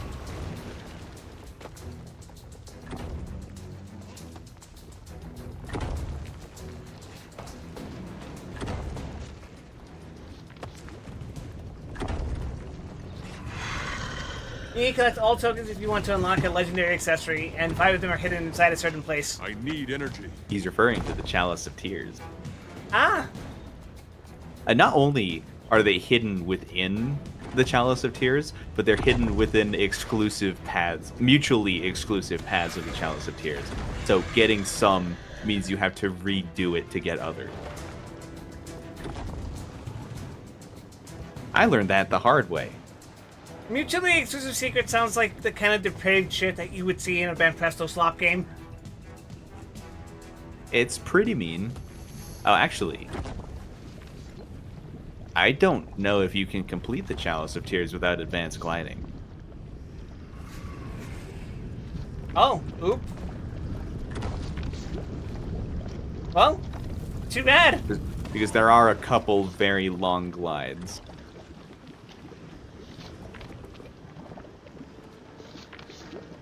Yep, we're gonna have to revisit then. Would be the worst shadow routine. Button that instantly forces me to redo a jumping puzzle. That's some sick shit right there. Satanic black magic is what it is.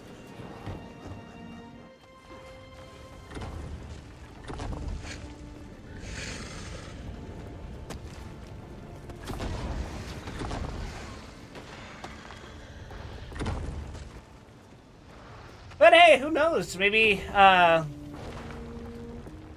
become a nice and big and strong Guild Wars 2 YouTuber or whatever the hell, content creator, I could have community streams where we do races for jumping puzzles, and whoever wins gets like a little prize, like, I don't know, a fucking gifted subscription or something.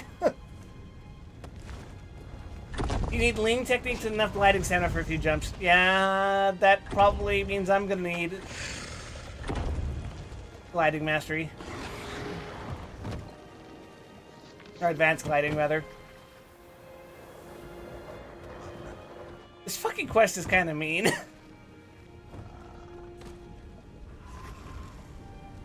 I mean, mastery points is one thing. The real gate would be the experience, I think.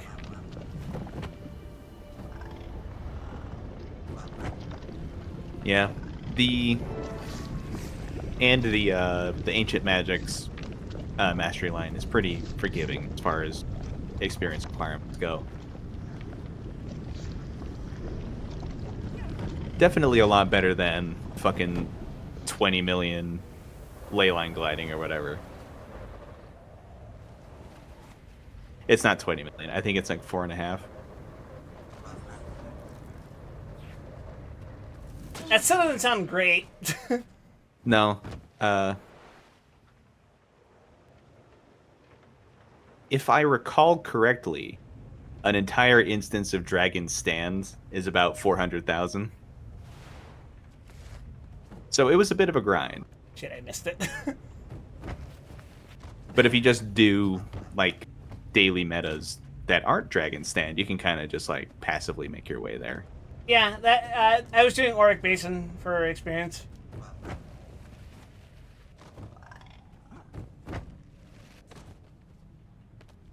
Well, not this map. This is probably the least comfy map. This map feels like, how would one put it into words? Hell? Yeah. That sounds about right.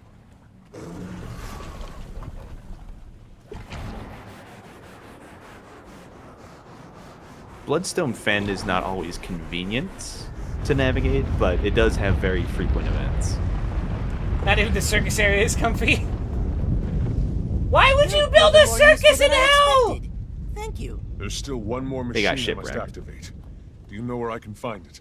We I know, detected the but- signature of another one of these devices in the Mersat fortress, west of here near the coast. We'd have investigated it Reminds me already, a lot of that but other none of us shipwreck have we dared encountered. set foot in that perilous place.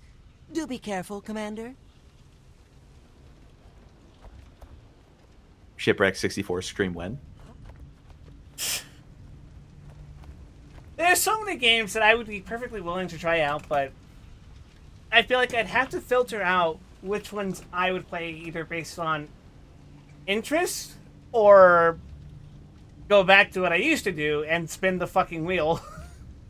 I don't think you would be interested in Shipwrecked right away, but I think as you peel back the layers and realize how fucked up of a game it is, it might get you. I mean, that's what's been getting me about this Super Robot Wars game that I've been streaming for the past few weeks. It's like, at first it's a pretty miserable experience, like mission by mission, but honestly not in a way that's particularly different from the previous ones that I played.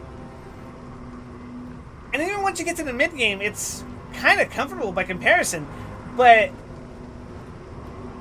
every so often there'll be foundational things that are just off. Things that are somehow worse than the games that they released in previous console generations. And like things that are just blatant, like, why would you do this? It fascinates me in that the game has the reputation as being the worst in the franchise, but it's not like it's an insidious kind of awful, because on the surface level, it doesn't seem like anything's wrong, but the more familiar you are with how the franchise works, especially if you've familiarized yourself with how the franchise used to work in the early games, as opposed to the more, I won't say casual-friendly game, but the more streamlined recent entries, it stands out as being strange. And it fascinates me. The late 90s is a very interesting era for Banpresto games. And I cannot believe I'm fucking saying that because nobody fucking understands what that means. I'm so deep into that fucking rabbit hole that I can bring up games and you wouldn't be able to tell if I was making them up for you. That fucking company is fucking evil. Let's see, how do I get there? Actually, I can And you, their willing victim. I have a sense of obligation of like, nobody else is gonna play this fucking game. I want people to realize that this thing fucking existed.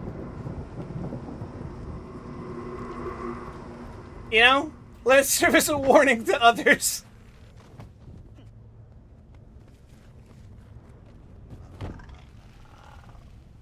Oh, goddamn. Whatever.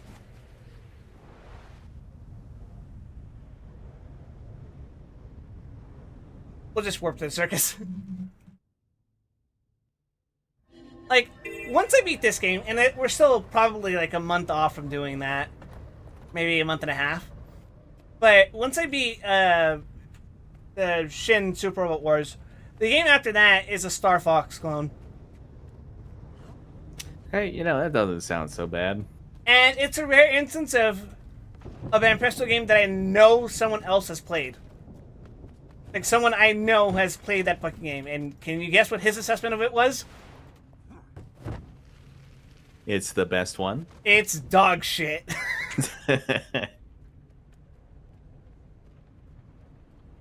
For me, it fascinates me because this is in the era of, like, every company, big or small, is, like, getting to test out the technology of the PlayStation 1, whether they use it for 2D or 3D development, right?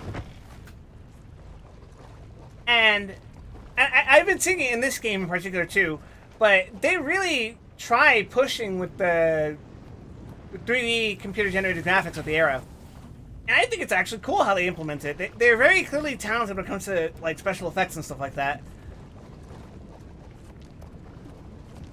But I do remember seeing a clip of that game that I'm going to be playing after this one, where the mothership for all the little units that you send out in the Star Fox clone,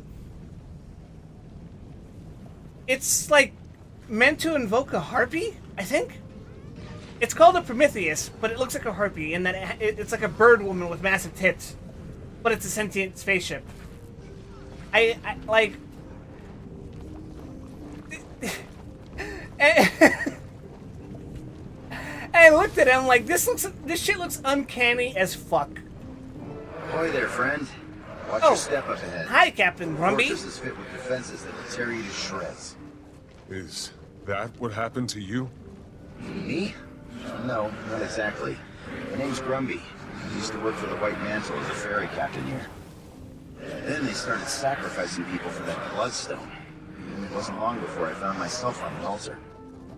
I stuck around warning wayward travelers about the dangers up ahead. So, consider yourself warned. The warning's appreciated, but I have to get inside that fortress. There's a machine inside I need to activate. If I fail, these islands will be destroyed. How can I get past the defenses? The defenses only allow Mersat to enter. Anybody who doesn't look the part is cut down where they stand. Could I disguise myself as a Mersat to fool the defenses? What? That'll never work. Wait, hi, Steve could that work? That might actually work. There's some Mersat armor nearby. It's very well defended. But if you can get it, it'd make a serviceable disguise. Only one way to find out. Worst case scenario, the Scourge of the Mersat claims another innocent. But at least I'll have some company. Why is Spike Spiegel talking to me from beyond the grave? Grams, do we tell him there will about be the more prophecies? opportunities. There will be more opportunities to learn about the prophecies later. That sounds ominous. Arguably much better opportunity, such as reading them directly in Augury Rock. What the fuck? Oh.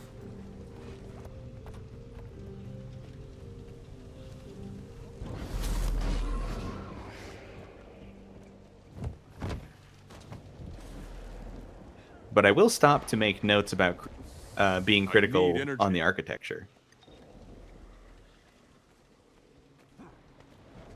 It does take ages, and in fact I hate it because there's a time limit, but that's a much better place to bring it up, I think.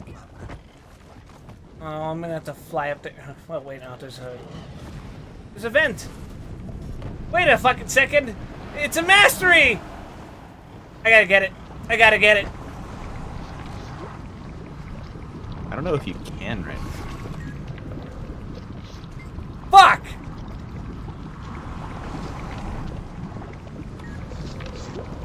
Oh!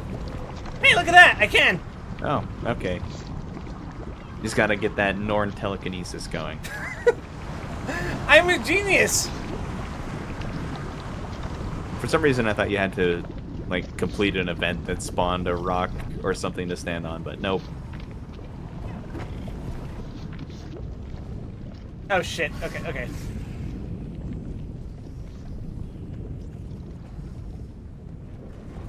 Frankly, I'm surprised that worked at all. Hi, Philip. Don't try the jumping puzzle. We determined that he actually can't complete it yet because he doesn't have advanced gliding, so we will not be doing that today. Thank you for the warning, though. It's, appreciated, I guess. Holy shit, he boot too goddamn big for his goddamn feet.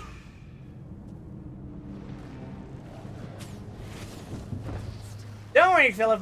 We'll have a chance for a whole fucking stream worth of doing one jumping puzzle. Well, remembering how long it took to get to the top of Dry Top, it might take that long. Would you guys like to see that? Is that the kind of content you would come to watch twitch.tv/WildLesson for?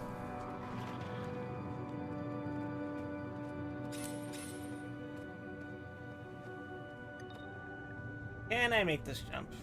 The question is, can I climb up this rock? No.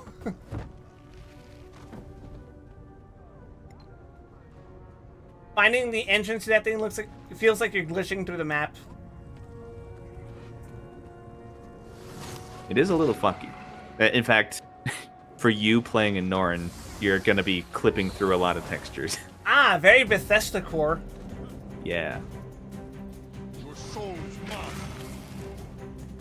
Good, that's just the way I like my video games. Oh my fucking god! Holy shit! Got the whole fucking squad.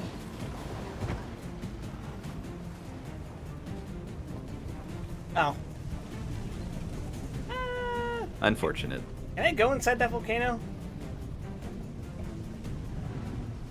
See that mountain? You can climb it.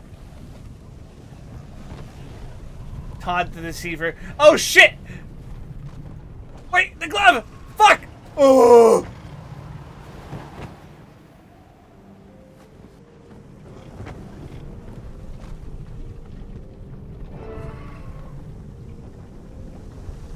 I missed Weston doing the Bloodstone Fen cutscene. It was rather eventful. The inside of that volcano was the jumping puzzle. Oh, fuck no, get me out of there.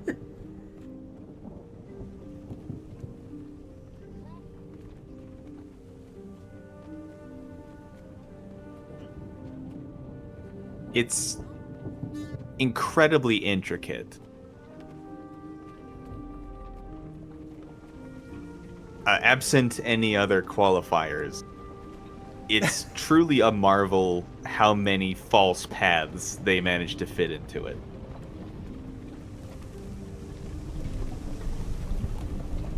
That sounds foreboding. It's my Like destiny. when they were actually applying themselves, the map designers in the Heart of Thorns era were like on some shit.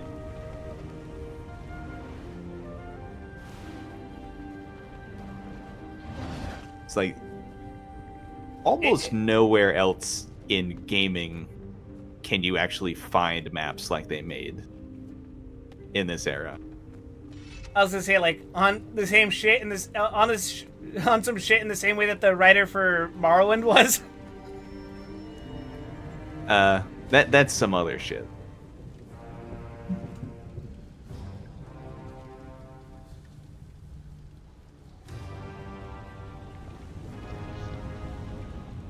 Without a guide, that puzzle is frustration incarnate. Oh, that sounds like it's gonna be great content, everyone.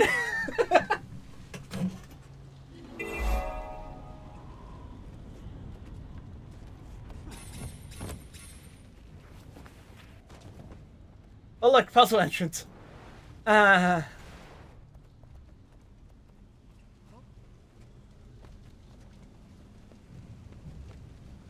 You can get a peek, but maybe we should save that for later. Perhaps. You can probably get like 25% of the way up without advanced gliding.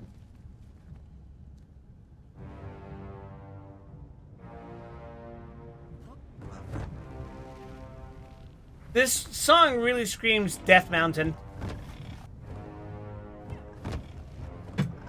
Oh, okay. All right. Even though it's kind of understated, there is a certain melodrama to it.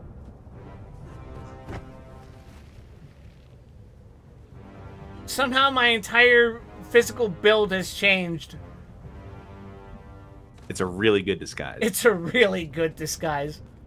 It's more slightly ominous Godzilla back in track. Funny you mentioned Godzilla. My brother wanted to go watch Shin Godzilla with me, but he wanted to go at 4 o'clock, so I was still working. I was like, Defenses damn. shouldn't trouble you now. Good luck in your search. Shin Godzilla's If you pretty fail good. and the volcano erupts, at least it'll take this terrible place with it. I did watch it on my own, but like, I never got to watch it in a theater. And there's something about watching a movie that is so fundamentally Japanese in a very, very Texan theater. When I say Texan theater, I'll say it's more like it's a very American theater. You should watch Godzilla Singular Point. You should watch Godzilla Singular Point because it's going to be in Super Robot Wars Y coming out 2026. Yeah!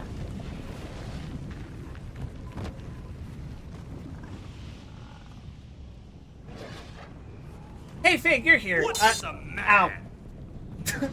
Does it actually come out in 2026 or am I full of shit?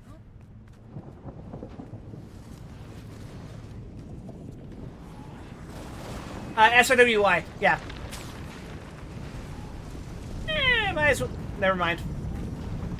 I was gonna say, might as well hit it, but it looks like a friendly target, which means I can't actually do anything. But oh, right, because I'm disguised as a. Right. That's how I do it. Oh, and they don't hurt me. It's out this month. Oh, huh? Goddamn.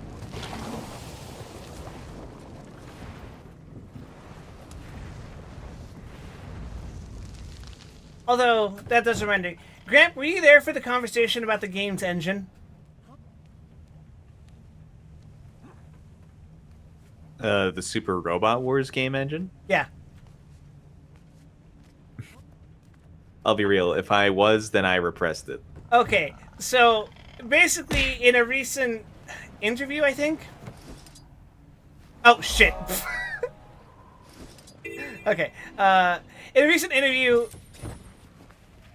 it was revealed that nearly every game, save for like, I think this one, for the past 20-ish years, has been on the same fucking game engine.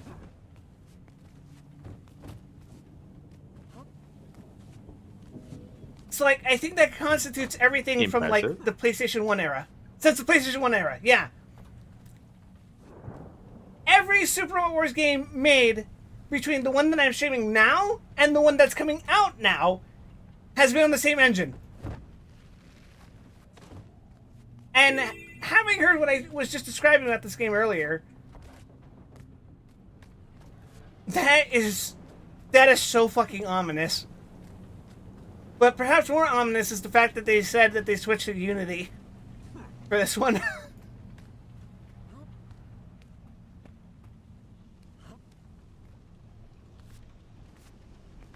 I don't know, like, you can make great games in Unity, but I have, like, it carries a cursed aura. No, I know what you mean. When you hear the words Unity engine. In practical terms, it's not super meaningful to discriminate against Unity, but in cultural terms, Not actually. it has some baggage. I guess I can.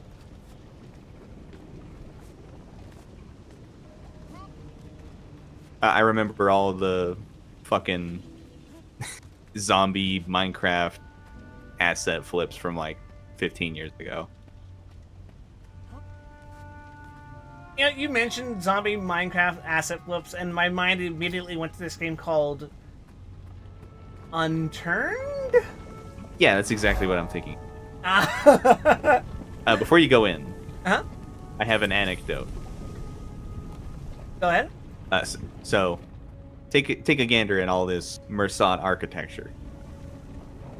Very purple and angular. It kind of candy-like, isn't it? Yeah. It's very weird to me Like because in evil Guild Wars peppermint. 1, yeah, it is evil peppermint. In Guild Wars 1, Mersat architecture was like translucent.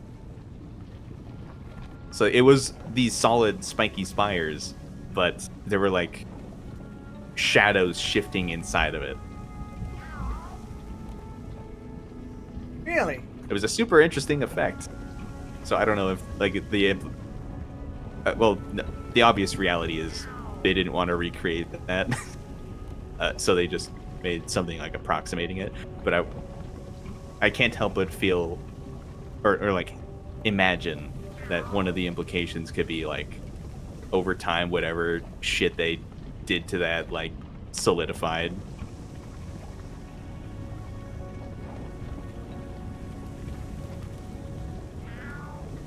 It kind of reminds me...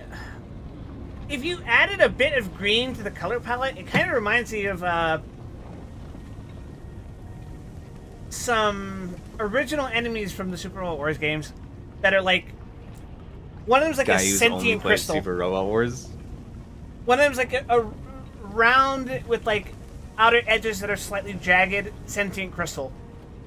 It's the final boss of like the first one on the Game Boy Advance that I played, and I don't know. It is what I go to when I think of evil crystal thing.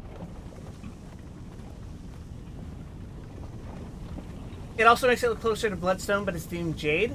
Huh. Hi, Leia.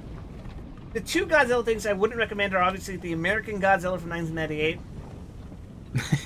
No, you gotta see that. That one's extra cursed now, by the way. Because of who did its theme song. Oh, yeah. And the Netflix animated movie trilogy from like 2017. I actually don't know what you're referring to. I don't watch too much Godzilla. Like, I do watch some of the modern ones. I watched, like, one of the older ones. I saw That's a Lot of Fish. And, I think that's it. But... The goddamn Chrysler building. One of my most surreal experiences with Godzilla in recent memory has been playing one of those fucking Banpresto games. And randomly, in a game called Battle Soccer, which is a Super Nintendo game, you can recruit Godzilla for your soccer team. Yeah, okay. I'll make him the goalie. I think I made my goalie King Ghidorah.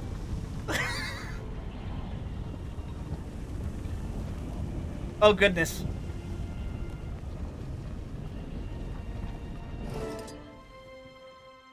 Oh.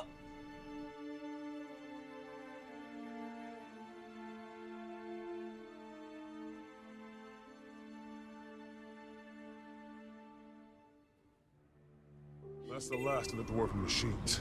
I should return to Robot. Should I keep going? Can I keep going? Scratches on the ground. You did it, Wild. You saved the checks notes virtually unpopulated island. I mean, to be fair, it's less about saving the island and more about making sure the island doesn't explode everywhere else. You know? It looks like something heavy was dragged into the fissure. Wonder what that was. That's an excellent question, Gramp.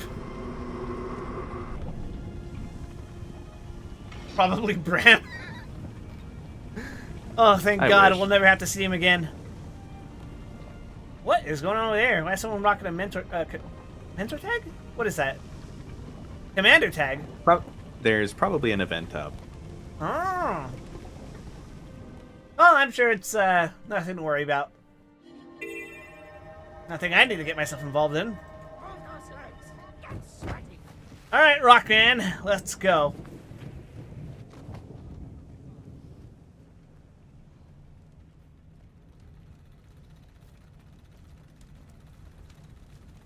Le DVD. The Isles are downright peaceful. Guess you found all of the contraptions, huh? Of course, it won't be long until the torrent builds again.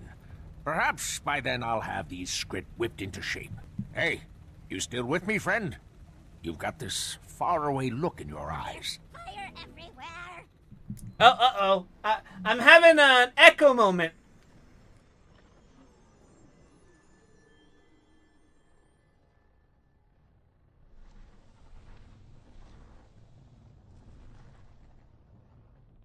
Is this supposed to be this muted? Hey, wait a second. That's the egg.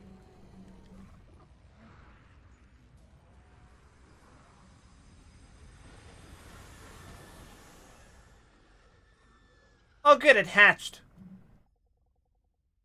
Finally, I've been waiting at the Pokemon daycare for ages Where'd now. you float off to just now? You all right? I just had a vision.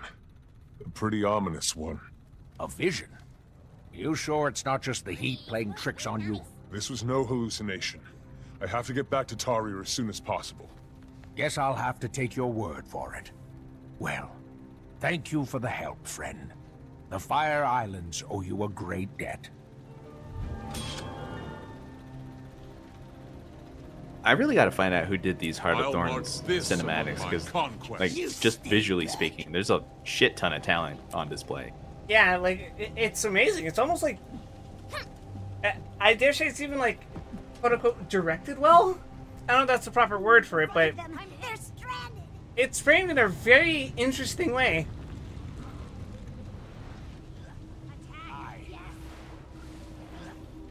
Check on the egg and terrier. Here we go. Hi, ho, high and low. Hey, ho! We're running, running, running. I sure hope there isn't an instance happening in Arctic Basin. Clueless. I think this is a good time slot. You're probably safe. Okay, yeah, they're still powering up the defenses right now. I think Skrit are generally pretty all right. They're all right. They're pretty chill dudes. Until they want something you have. At which point my my tolerance for the beastkin wanes. Also, is it underneath me? I forgot.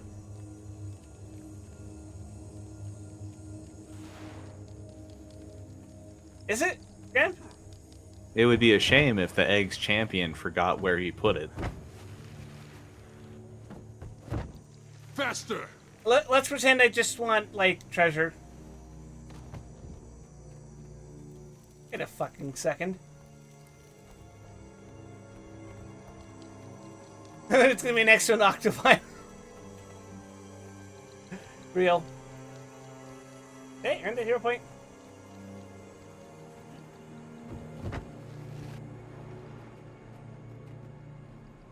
Oh, it's up there. No, it's not up there. It's... God damn it. Well. Time to go back.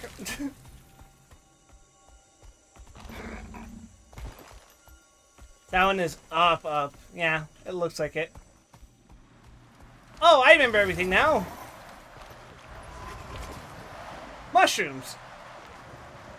Are you sure? No.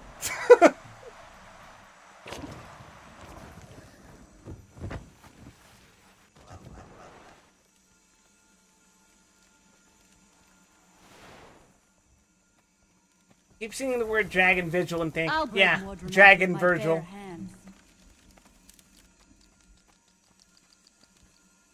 I want you to remember that, so that after this next instance you can say, now I'm motivated. It's not actually down here, is it? Fuck, I don't remember. It is! Fuck, I'm stupid!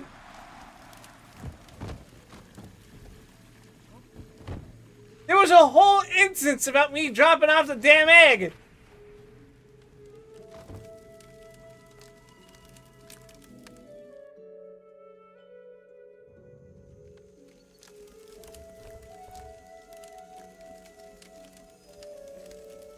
Oh! Hello! Girls, how you doing? Commander, thank Glint. We tried to get word to you. I contacted your friends to see if they could locate you too. The egg called to me. Is everything okay? Yes, most okay. It's hatching, Commander. Glint's second scion will soon be here. That's... We should get inside. Marjorie. And Kaith? You called Kaith too? I wasn't called, but I was nearby and word spread fast. This is very exciting. You gonna steal the damn dragon next? I thought he was with you. He's indisposed. Ruka, can we all go in? I'm sorry, but you're still the only one attuned to the chamber. The magical barrier will not allow us. Great. I'll just stay out here with the glowy guy. It will give us a chance to catch up, Marjorie. Don't be gone too long, Commander. I see Marjorie still doesn't exactly like Kaith. Why are you so mean, Mr. White? She doesn't really like a lot of people. Well, it all started when I was born. Holy shit, that shit's bright! What the fuck?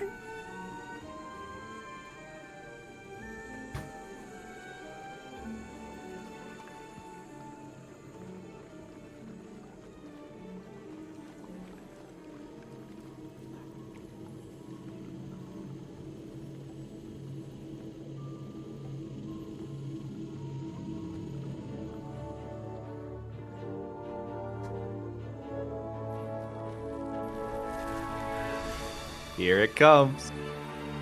Ah!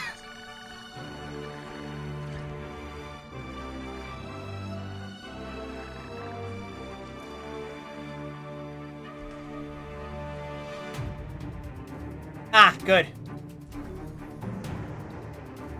Also, that thing looks freaky as fuck. Sorry, it looks like... Is that any way to speak about your daughter?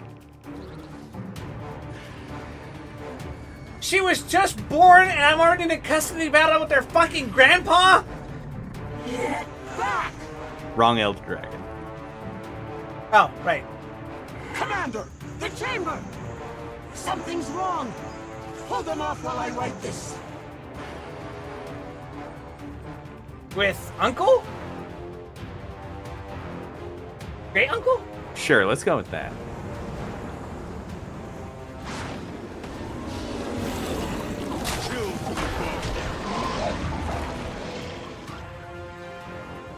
Uncle Mortius. What is it?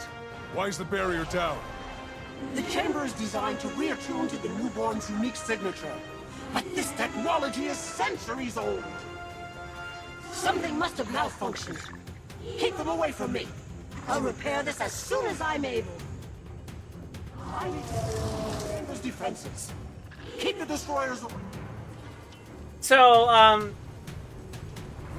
have you know what Spyro the Dragon is, right? Did you say Spyro? Yeah. Of course. Right. Are you aware of the later games in the franchise? I am aware that there are later games, but I haven't played any since the GameCube. Okay. So have you heard of a game called Skylanders? I think I've heard that term before. It was, an experiment for the PlayStation 3. And that features Spyro the Dragon, but it features a version of Spyro the Dragon that looks... Oh, shit. Well, it looks shit. And the reason for it is, like... It adds, like, a semi-realistic aesthetic to Spyro's design, which is inherently cartoonish. It looks so fucking weird. Like this. First draft Sonic movie weird? Not quite. More like, how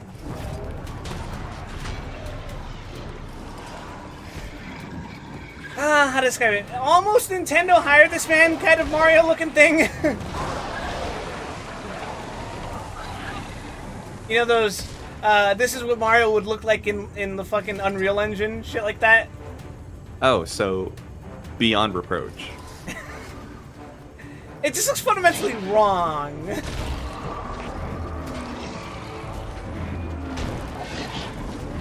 And maybe this is a little excessively mean towards my little baby dragon, but, that face doesn't look right. You know? But at least she resembles her father. By which I mean my ugly ass.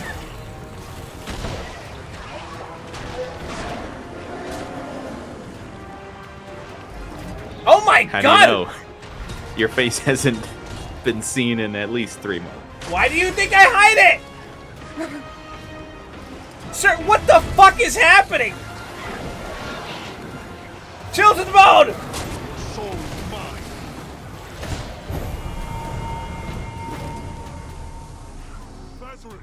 Leave immediately. Marjorie, Kate. They're tied up in battle as well. I do not come with ill intentions. Oh. Then earn my goodwill. Don't let the destroyers up those stairs. And give the dragon a wide berth, Lazarus. It would be a pity to have your second life be short-lived.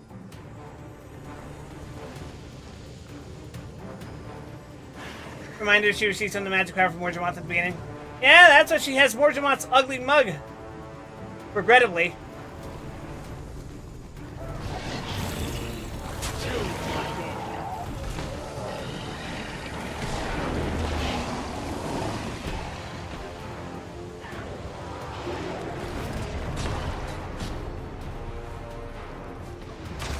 Evade that, idiot.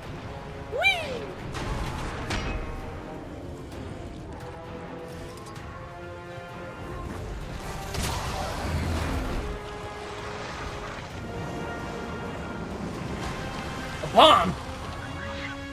Oh my god, JC, a bomb. Bomb. Oh shit, I started typing W in chat. Oh! Hi, Suna. Thanks for the raid. Hi, Theo. Thanks for the raid. First time again. It's a new chapter. And we're protecting a baby dragon right now. Look at her. She doesn't have a name, but, well, she's my daughter. And I have to live with that. Such might.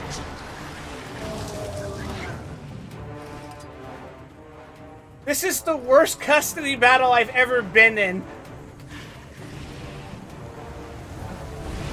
I hope you don't think it's gonna get better. Chill to the bone. This is the result of months of Mpreg. Veteran Destroyer of Hope. That's what they called me in high school. Lacking the will.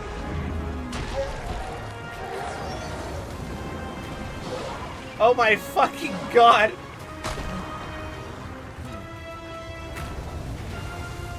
Oh my god, pick it up! Fire burns! Yes, fire does indeed burn. Thank you for pointing that out. Chill.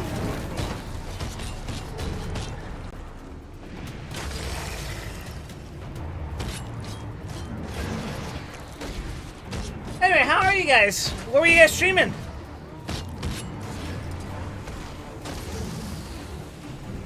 You know, I thought you were doing art, and did I see Suna playing Minecraft, or was that some other day? Sorry, it's been a real fucking busy day for me.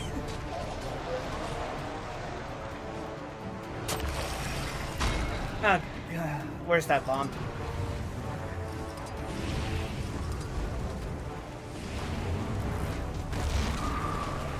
You were doing art, you're being self-indulgent? Does he know that I should be throwing the bomb at the Destroyer of Hope so it takes more damage? Oh, vulnerable and chilled? Why didn't you say so? It did.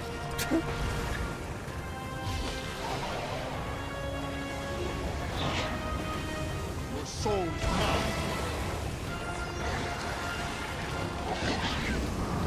Alright, where is it this time? Okay.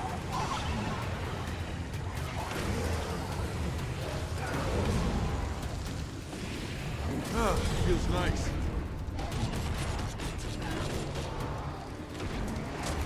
There we go. Good lord. That's a damage difference. 250,000 damage on your Shroud 4. Hey, look, I got a mastery.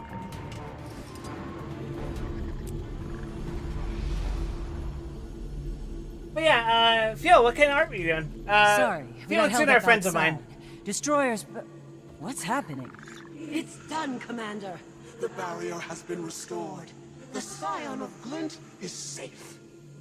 Not until that Mersat is out of here. A Mersat? The Forgotten passed on tales of these creatures.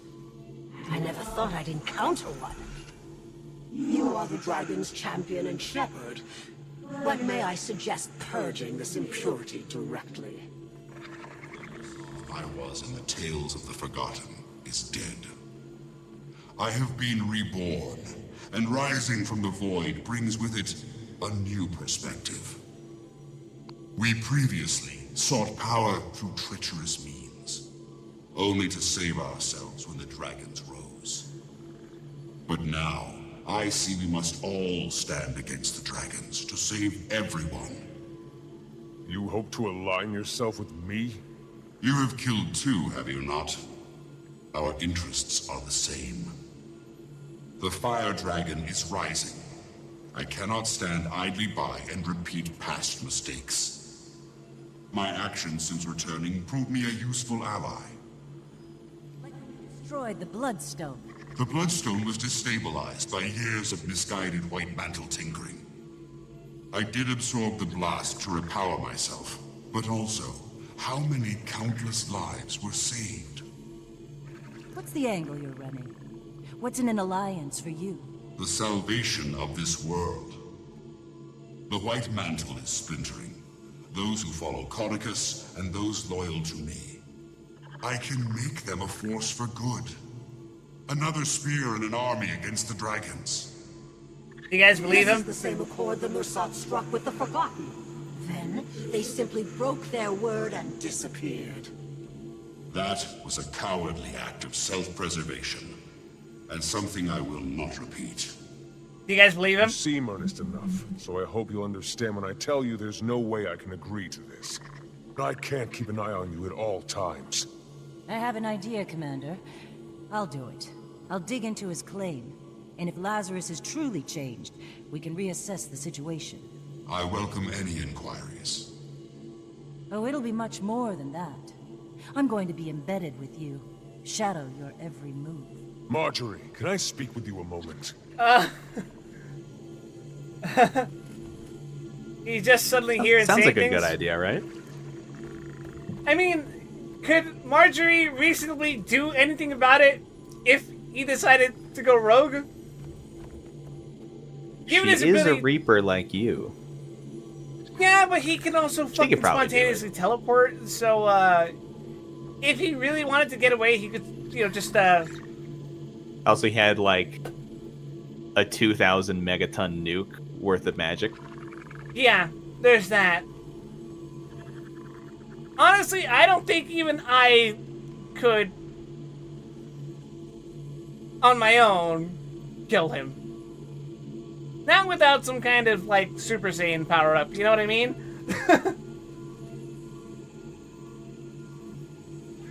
Alright, good night, Eva. Are you saying What are you doing? He absorbed there's the a wide Bloodstone's beyond what You we obviously have can't right just now? Easily put him Yes. down if his story doesn't check out. Super with He's one. touched death, Commander. And now he's back. There's something... The necromancer in me wants to find out more. And Real! Who knows? I can't let you do that. It could be a trap. It's probably a trap. It's almost certainly a trap. There's something about him. It makes the hair on the back of my neck stand up. And I can't tell if it's in a good way or a bad way. But I do plan to find out. I'm glad to be a part of Dragon's Watch. Why would it ever be and a good way? I appreciate you looking out for me. But I won't be told what I can or can't do. Well, the Scooby Gang is basically disbanded. Hell yeah. Why are you leaving me with Keith? I hate you.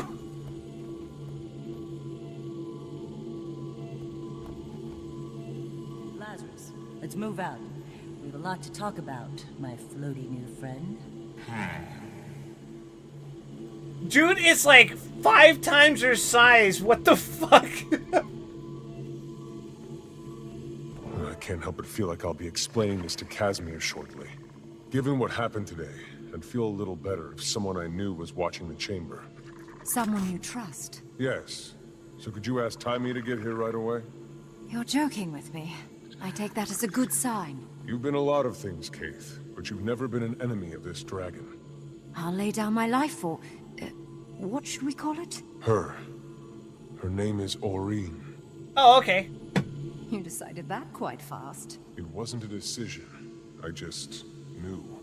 Then no harm will come to Aureen while I still breathe. Thanks, Keith.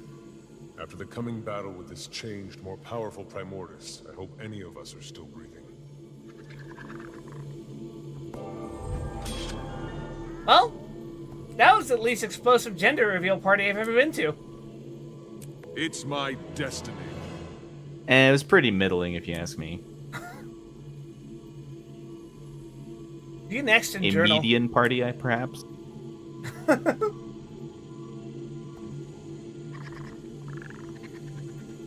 Case would live stream the newborn dragon 24 hours. That feels like a bad idea. A crack in the ice. All right. You going for it? How far are we? Yeah, we got time. Yeah, we got. I'm going to take that as an opportunity for a break, though. Sure. Let me ask you guys, how you guys doing?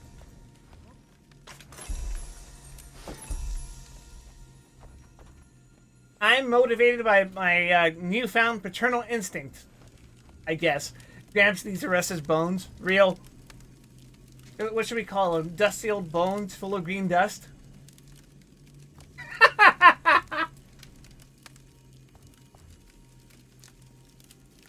Not his bones with bones. Hey, I'm the necromancer around here. Farming for Gift of Stormy Skies. I don't think I know what that is.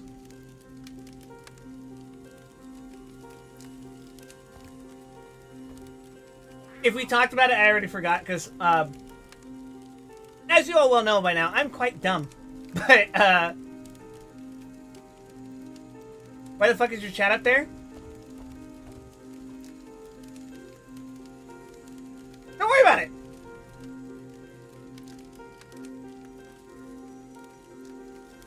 Say rise and the bone lifts up. Here, you want me to put it? Fuck, I already forgot how to move it.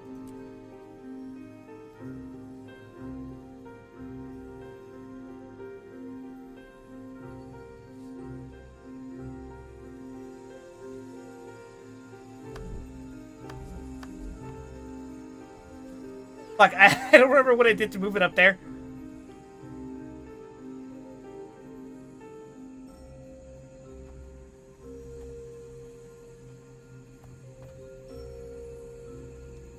I'm sure it's fine. Get used to it.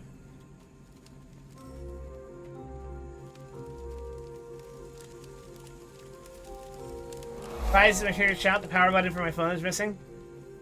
That's crazy.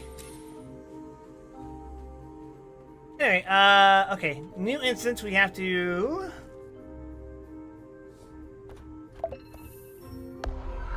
Aureen, what are you doing out here? Oh, what the hell? That was odd. Must have been some sort of projection. I should return to Tarir. Something strange is going on. Precocious Aureen. Excellent.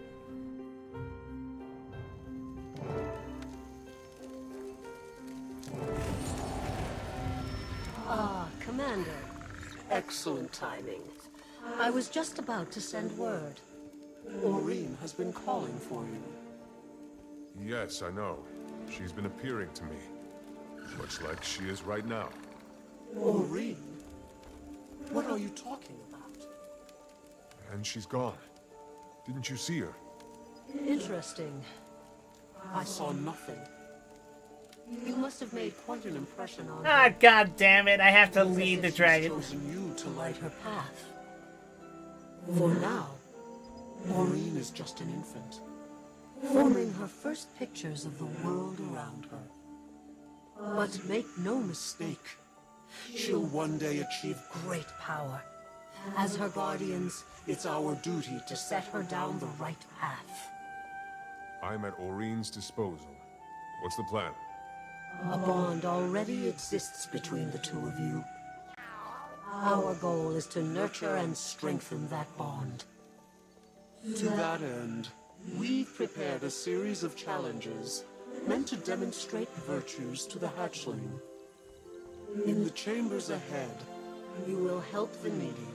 defend the weak. She has like a Shodan voice filter. In the final chamber waits the truest test of your bond. A foe that you can only defeat with Oreen's trust and help. We've got our work cut out for us. Is Oreen ready for this? She'll be fine. Just be patient with her. Oreen's at a rambunctious age, and she sees everything as play. If you were a magical soul infused armor, you wouldn't have a normal voice. True, but I was being quite particular. Step through the portal.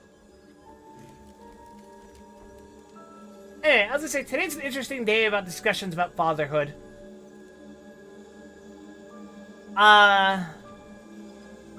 Only wholesome tangents, I see.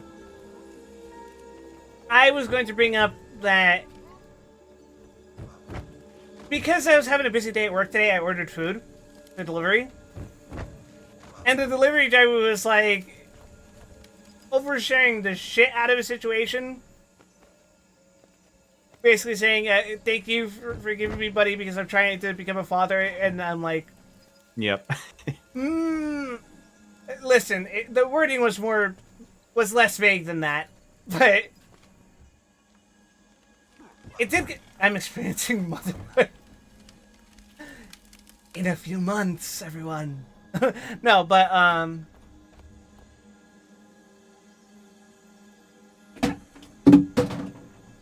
just dropped a water bottle. No, so, what was I saying? It had me thinking a lot about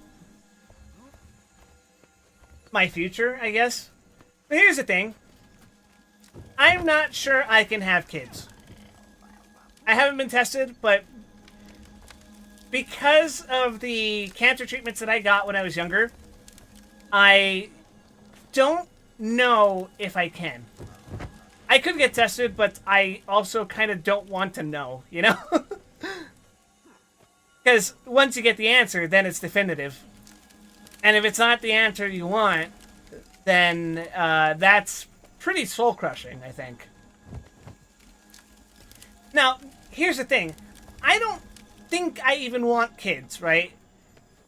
But to me, what matters is the fact that I even get a say in the matter.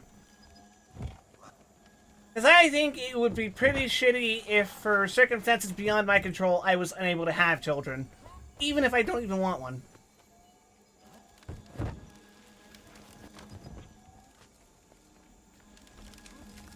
And yet here I am today, raising a dragon child. And failing at it. Watch. I'm gonna completely flub it. Also, I could talk to Keith. Do I want to? Should I talk to Keith?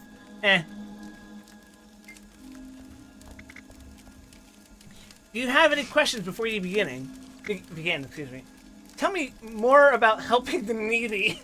This is an entirely foreign concept to me. We've simulated an encounter with a guardian escorting orphan children. They're out of food and need assistance. You will illustrate the virtues of charity and selflessness for Oreen's benefit. I see. Tell me more about defending the weak. We simulated an encounter with sick and wounded individuals who are fending off a Morgem ambush. You will help them and thus teach the hatchling about honor and mercy. Tell me more about training for battle. Oreen must learn the ways of combat if she is to survive. You will fight with her and help her overcome her fears. Oreen will learn to trust you and to know the difference between friend and foe. Tell me more about the final test. You will face a foe that can only be defeated with Oreen's latent magical abilities. Your bond will be tested. You two must work together and trust one another if you hope to overcome this challenge. I see. Do you see? I don't see shit. Do you think I can see through this damn mask? Welcome back, Commander. Do you have a moment? What the hell you want, Keith? How are things going here? Quiet for the most part. Between the Exalted and myself, Aurene has a lot of eyes watching over her. I wanted to tell you how much I appreciate you letting me stand guard over her. Arene's like your After all cousin, that's right? happened, I want you to trust me, like you did before. Mordremoth turned all of our That's worlds one way upside to down. think about it. That's putting it lightly. Since the Firstborn awoke, our trust and faith in the Pale Mother has been absolute. Then we heard the call of our Creator, our true Creator. That Creator now lies vanquished. Well, like, what is Where does it? that leave Second us, cousin Aurora? thrice removed? What is our place in this new world we've created? No one can answer those questions for us. We must answer them with action. There is much to do. It'll take time, but I'm sure you and your people will find a way forward. Thank you, Commander. Don't let me keep you. I've got things well looked after here.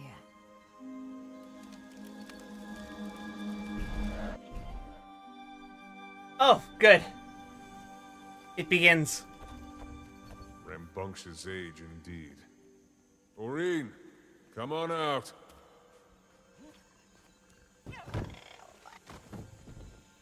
Come on out, Aurene. That's cheating.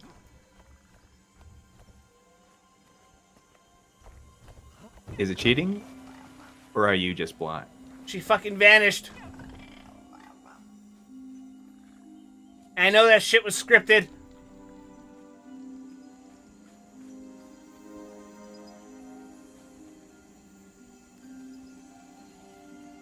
Alright, let's take a look. Is there Now, anything where could she be?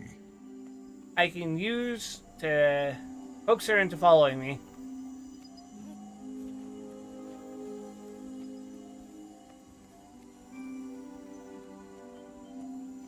Aurene, if you're really my daughter, then you'll fall for this. I have a limited edition of Super Robot Trinity that comes with all 5 figurines and released it with the original fucking Where could PS1 she game. be? Damn it. Fortunately for her, she's adopted. I forgot that's how that works. Fuck.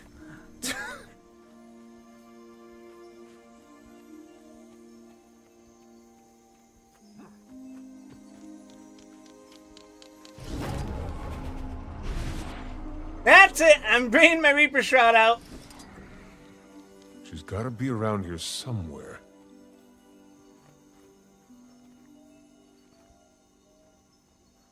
What if I simply pretend to be the hide-and-seeker? Wait. I am the seeker. I need to pretend to be the seekee. And she must be the seeker. Why are you channeling out, Aurene. Xavier Renegade Angel? No, I'm not. Oh. Gotcha. Wait, did that actually work? Guess we're not finished yet, are we?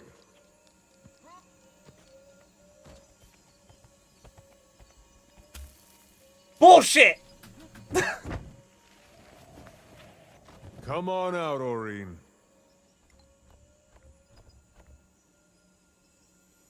I'll simply use my wall hex.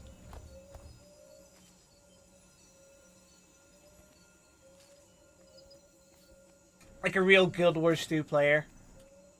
I'll have the fucking computer play the game for me.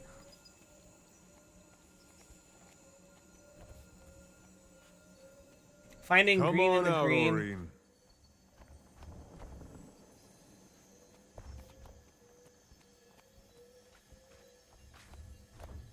Ends if you deal damage.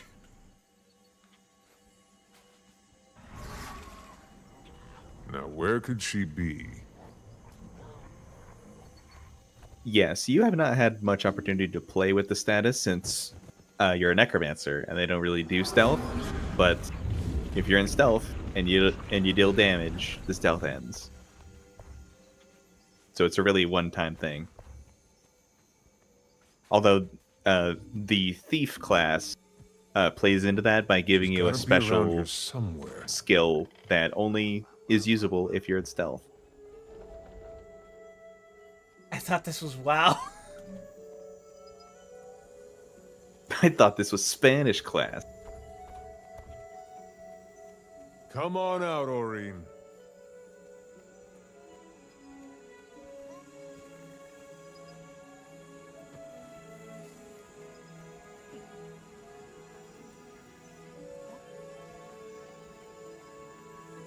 Venga para acá, mija. Te cociné tu favorito. Arroz con frijol. Shit, they used to work on me.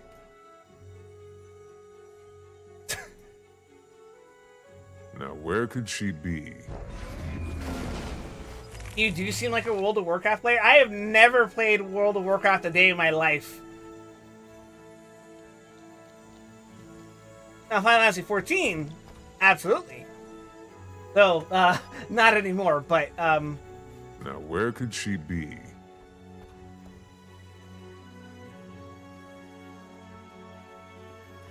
Found you. There you are.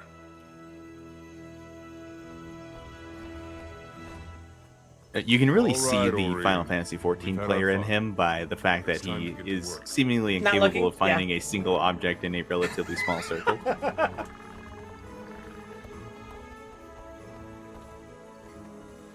For you see, I know this well, for I also suffer from it. Better question, are you more nerdy than Asmund Gold?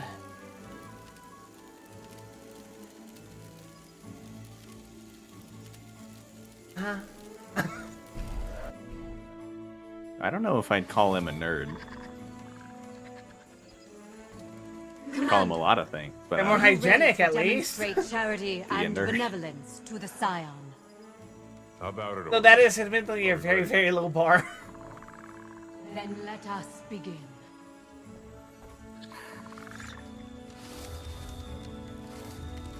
Oh, thank the six. I haven't seen another soul in some time. These children are in desperate need, stranger. What's going on? These kids were orphaned in a vicious attack on their village. They lost everything. Their homes, their families. I'm taking them to an orphanage, but we've got a long road ahead of us. We've just run out of food. There's good fishing in the shallows nearby. Imagine you can fail this trial by just going womp womp. Could you help us gather some food to get us through the rest of our journey? Imagine you can fail this trial by eating their food. Give them a hand. And failing the trial by eating the children.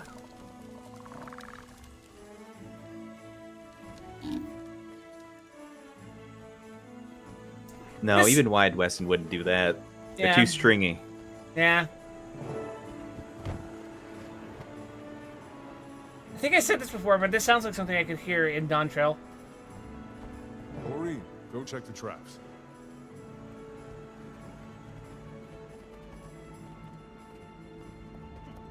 What, the soundtrack? Yeah.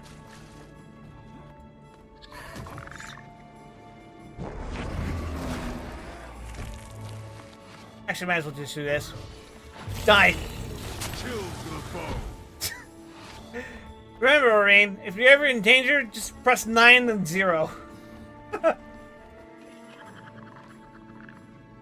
Or if you're really my child, you will mouse click the abilities. Are you gonna eat hologram children? You underestimate the veracity of Wide Wesson. A hologram is basically a ghost if you think about it. And he could definitely eat a ghost. I eat them all the time. It tastes like Ecto Cooler.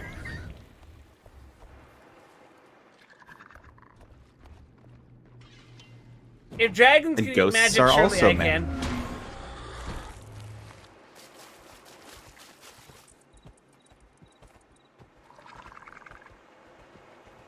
Ecto has been surging in price.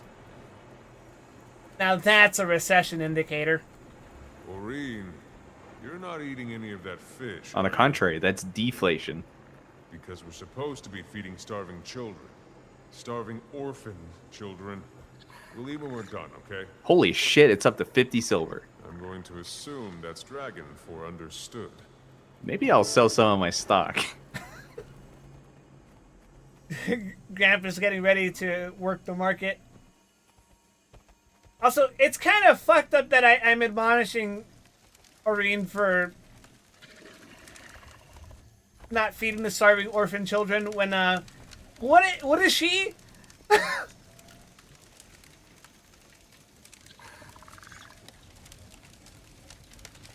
Those are some fucking gigantic fish, dude. What the fuck?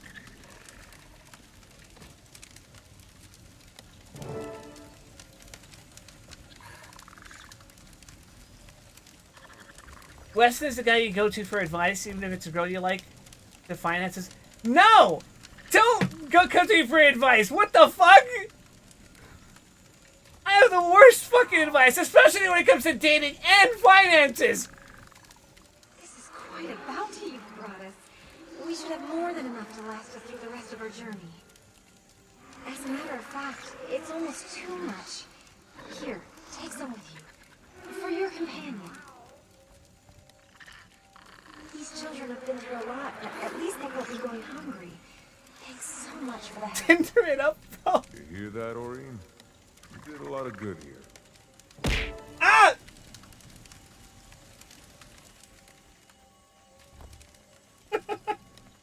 Oh my fucking god!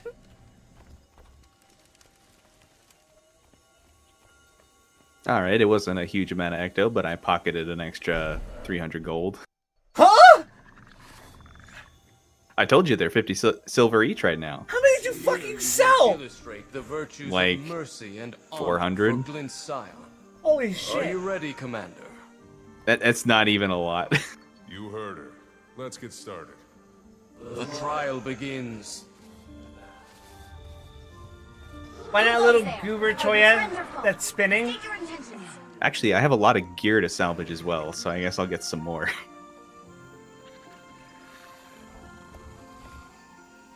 Calm down. We mean you no harm. What happened to you? We were ambushed. Choya like rabbits mixed with the cactus? Like the fucking Rayman rabbits? Mounted swiftly, so we fell back here. We're tending to the wounded. Kinda, yeah. Ah! The creatures are hot on our trail, and it won't be long before. Wait. Do you hear that? Oh no! More of them! We're defenseless! Please, stranger, help us drive them back!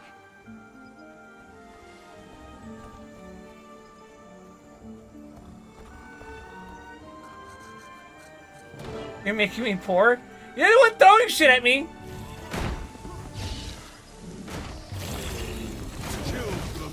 Both deserve.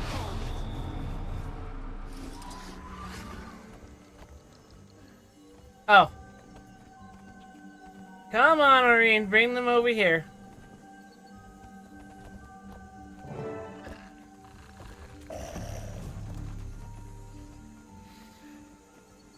Destroy enemy portals. Oh, you got it! I can destroy shit quite easily.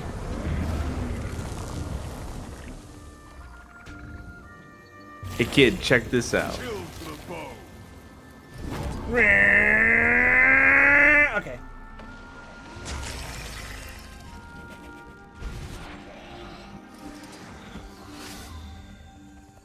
Oh my god, I've taught my daughter how to do an escort mission!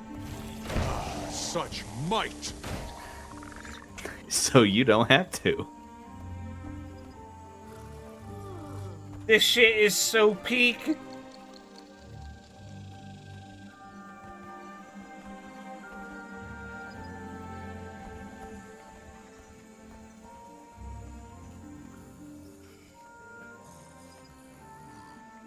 What? Oh. Your daughter? I didn't know you were married. Who said I was married? Unfortunately, she's a bastard. I'm a single mom. Fucking hell. Oh, what the? Hell out of here.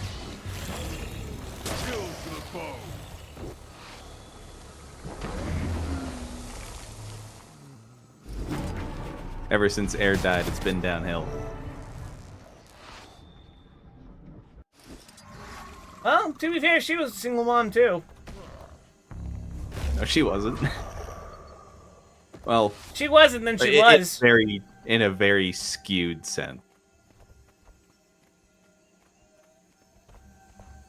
Depending on how pedantic you want to be, it's true.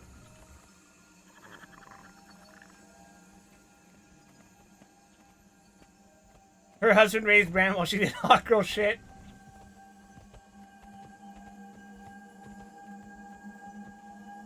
Bran is still an asshat. Don't worry, Irene. I promise I will raise you to be a better child than Bram. I bet Bram is doing stupid shit right now. Fucking idiot. Hate thinking You about would Bram. not believe.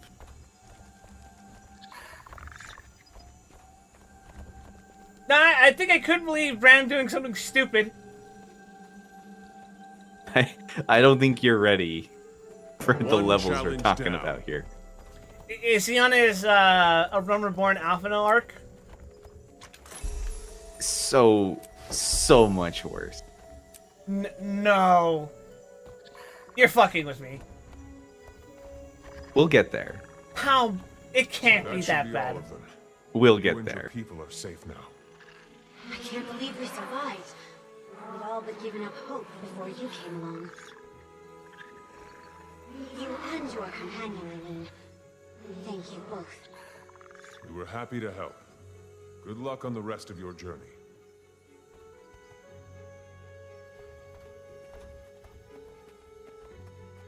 And now the final trial. Let me put it this way. I came to A Realm Reborn after doing this. And I did not hate Alphino. Oh, fuck, man. Greetings, Commander. This trial is meant to convey the virtues of courage and valor to the hatchling. Shall we begin? Absolutely. Prepare yourselves.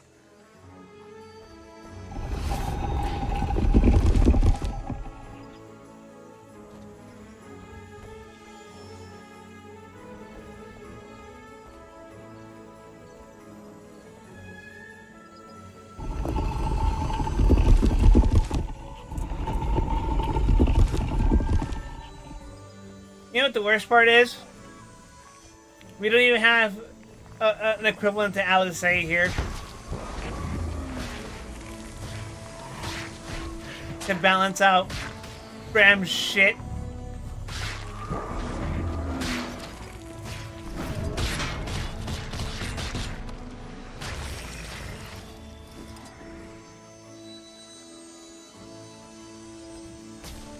Oh.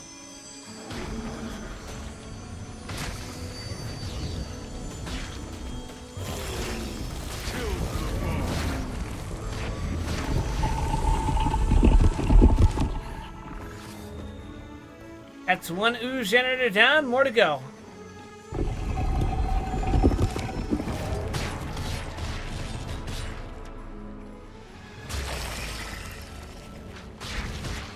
I have been binded for a pretty long time. Holy shit.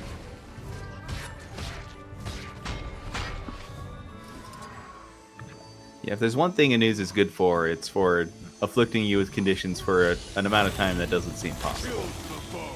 The binding of Wyatt Wesson. The binding of Wyatt. God.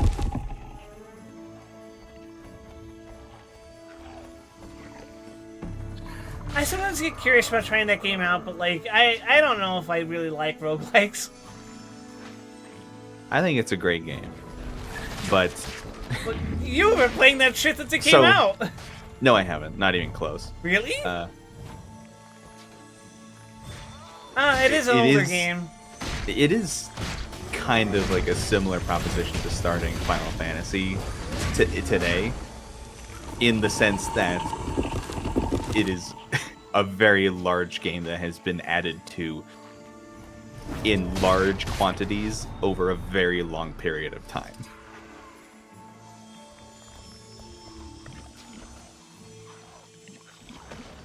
Oh, I'm looking forward to see you do Ice Fruit Saga episode to get a better view of Bram too. Ain't no way. Kill to the foe. Your soul is mine. They would have to do some absolutely like stellar writing to really redeem Bram in my eyes at this point. And I mean, I know like some plot synopsis details, which are very, very funny to me. So I'm kind of excited to live through that with you. like, and don't get me wrong, I hold no ill will towards the writers of Guild Wars 2. Yet. yet. But they don't strike me as the type of people to, like, really write something fucking phenomenal shit that'll blow me out of the water. And I don't come to this game looking for that kind of shit. I've set my expectations rather reasonably, I would say.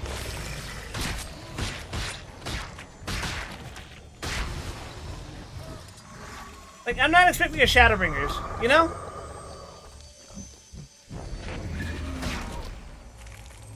I don't think I can ever play something that'll give me that, that'll recreate that experience of playing Shadowbringers for the first time. Bravely, Oreen. Good work. Even if I do think the midpoint was the weaker part of Shadowbringers.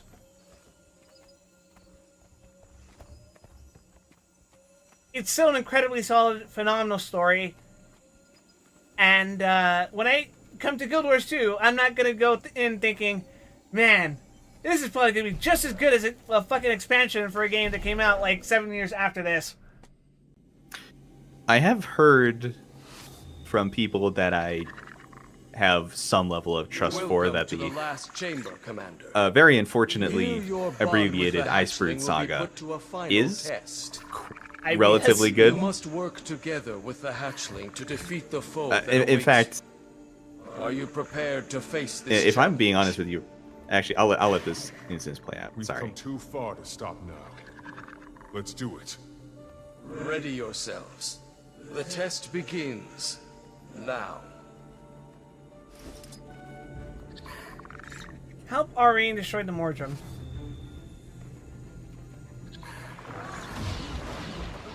Okay, yeah.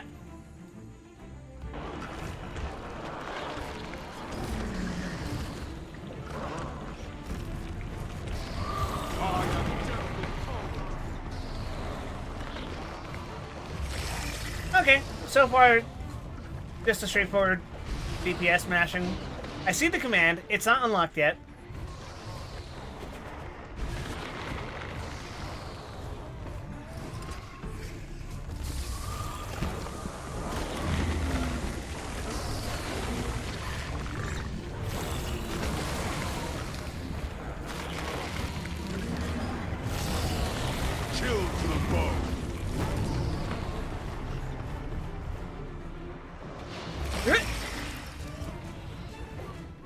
See the CC bar?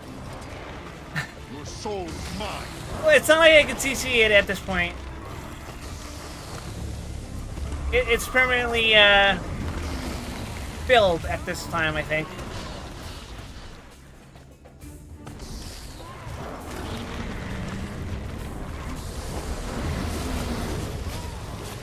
Okay.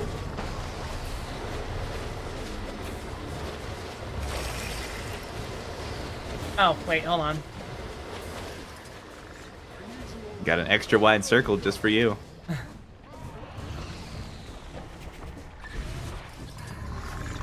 Okay. You heard of ultra wide, now extra wide. Wait. Okay. Alright, okay.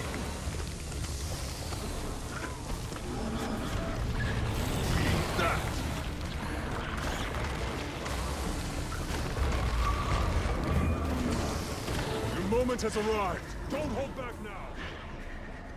Oh, okay, cool. That breath attack of Easy yours was peasy. phenomenal. Outstanding work.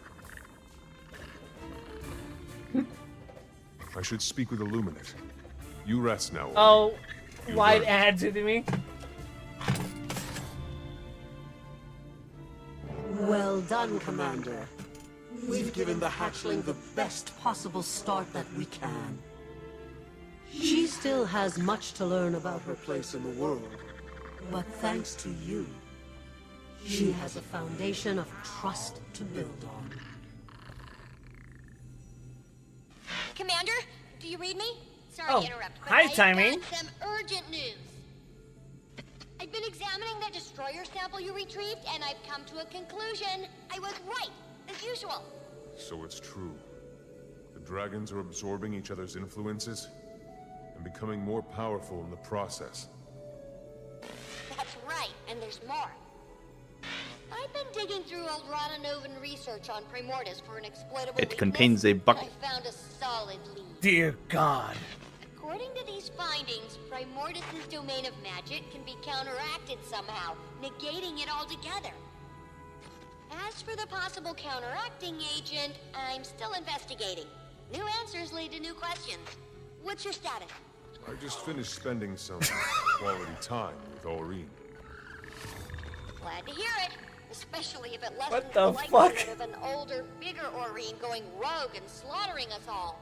I definitely wouldn't object to having a dragon fight with me rather than against me. There's an appealing thought. I wonder if... Commander, that's it! We need a force that can counter Primordus. What if it's another dragon? An ice dragon, for instance? Remember what I was telling you about that chalk organ? How it could selectively filter certain types of magic? If we can discern magic types, we may be able to pit Jormag and Primordus against one another, destroying them both at once. Are you suggesting we get Jormag and Primordus to fight one another? How? Not the dragons themselves, their energies. As for how, I'm not quite sure just yet. Our first task is to test the theory. Okay, let's say we pursue this course of action. What comes next? We confirm the theory in the lab, utilizing small amounts of magic to see if they'll actually counteract one another. And we'll need an ice boot sample. One showing signs of influence from our dearly departed Mordremoth and Zaitan. Then I'd better get to the Shiver Peaks. I'll find Bram while I'm there and talk to him Oh about joining God, dragons. no! I'm sure he'll want to hear all about our new plans for Jormag, too. I'll get to work on some means of pitting the energies against one another. Good luck in the Shiver Peaks, Commander.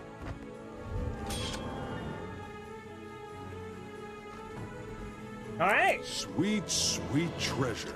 So, story in this game, right? Uh-huh. Up to this point, not phenomenal, but I would say it's hitting its stride about now. Mm-hmm. Season 3, which you're doing right now, while good, well, by the standard of what we've been doing, and full of Timey, who is good, Uh-huh. is largely nostalgia bait for Guild Wars 1 players. Which is partly why every time you do something, I've been stopping to have a Guild Wars 1 tangent. But after Path of Fire, my feeling at the time of doing Living World Season 4 was that it was quite good. Like, it made me excited to play it. I Really? don't know if that feeling will hold up after having played Final Fantasy and many other very good games Have you raised your in standards? the intervening time. Yeah, my standards have definitely changed. Not just like improved. I don't think I'm like I've literally become a better critic or anything. But I think like my understanding of art and storylines has increased drastically. So I am looking forward to seeing Living World Season 4 again. But I don't know how well it hold up. But I have also been told by people who I do not distrust that Icebrood Saga, the season following Living World Season 4, is similarly quite good. Now, I have not done that yet, so I have no way of gauging that until we get there, which is actually relatively close to me because I'm just a hop, a skip, and a jump from Path of Fire right now. Well, But, dang. well, no but, you know, we're getting there, and things are improving. But even so, I wouldn't say that this is a game that you come to because you like a story-rich experience. Yeah. That's been my general assessment. Like, they do try with the story, but the story doesn't feel like the main course. Does that make I've sense? tried to kind of seed it into your playthrough, but I find that a lot of the compelling storytelling in this game to actually be in side content, which actually usually manifests as collection. And many people do not like collections as gameplay, but I think the sort of thematic elements inherent to collections are often very compelling to me. As a certified Guild Wars, I was I was trying to come up with some kind of like portmanteau word for like Guild Wars and either historian or some other like glorified enthusiast word. Dragon's Watch. A Guild Warsitarian, perhaps? I don't know. It sounds like you eat Guild Wars. Greetings, Dragon Slayer. Shit, am I an Elder Dragon? I'm seeking information on Jormag's minions, and also looking for Bram Erson.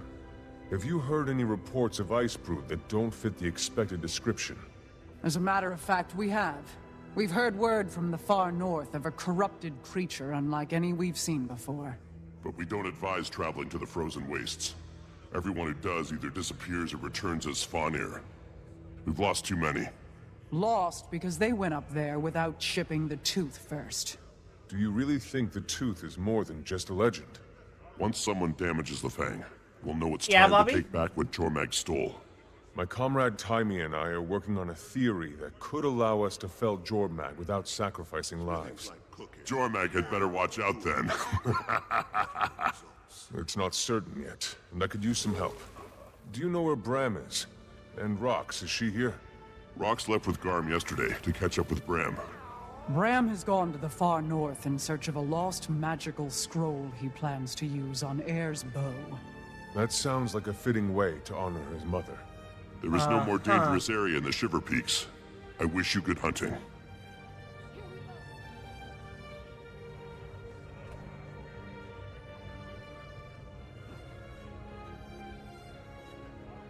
Yeah, fuck, he's right here.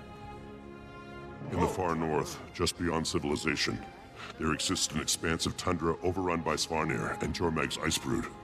It is believed that Jormag has taken up residence nearby, and that the Elder Dragon's influence corrupts all who go there. The only safe place is a Coden sanctuary, where the Quaggan and Coden residents stubbornly refuse to give up the fight. The ring of the anvil is music to my ears. Do I remember where the magic traveled after I killed Morgemoth? I believe it... Some of it went to the egg, and everything else dispersed in every other direction. Specifically the Cardinals. So... if we say that Morgemoth died here, northward is where it hit Glint. Or Glint? Glint's egg, excuse me. Then it went south, went east, then went west. The spirits of the wild. Well, I have no fucking idea what's over here in the west. East of here would be physically around here. Good. And this is where, technically speaking, Jormag might be, but I think that's too far. It's too far north, maybe? South is probably why Primordus is over here. That or it's somehow even further south. Oh, right, the Jade Sea. Oh, traveler. Maybe a little too far south. Still one of my proudest moments. Or whatever this is. No. Oh, that's actually a fun Guild Wars 1 story. Really? That, in the middle of the ocean, is the ruins of the Battle Isles. Ow. They were flooded in Zaitan's rise after he made a gigantic tsunami by raising an entire peninsula from the ocean. As one does. But previously, the Battle Isles were home to people called the Zaitian Order, who were acolytes of the god Balthazar, the god of war. Oh. So in essence, the Battle Isles were the PvP hub for Guild Wars 1.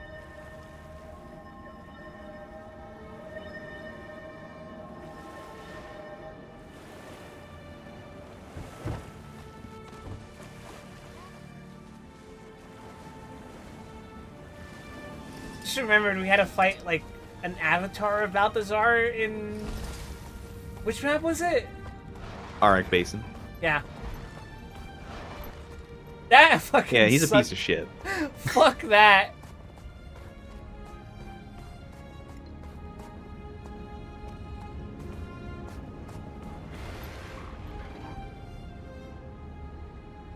But also, if Balthazar's a god of war, how come I could kick his ass when his power was being channeled by a dervish, huh? Where do you think of that? Just checkmate, Balthazar worshippers.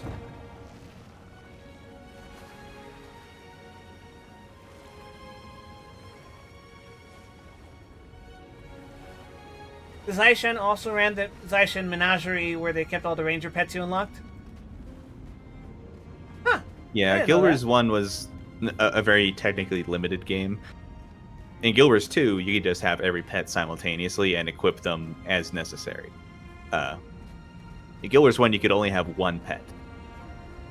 So how they got around this, after the game already went on live support, basically, was adding a zone in the Battle Isles called the Menagerie, where you could release them into their contained wilderness, basically. So anytime you wanted a different one, you could go there and get one. And there were like some shortcomings to this, like the quote-unquote default pet is level 5, whereas the max level is 20 in Guild Wars 1. Pets in Guild Wars 2 don't even have a level. They just work off your stats for that, basically. But there was a workaround called death I must leveling. help him while I So what you would do is just... What? So, Guild Wars 1 is a very funny game. So I've heard. There's very little distinction between any entity in the game. Players and all enemies use the same skill system.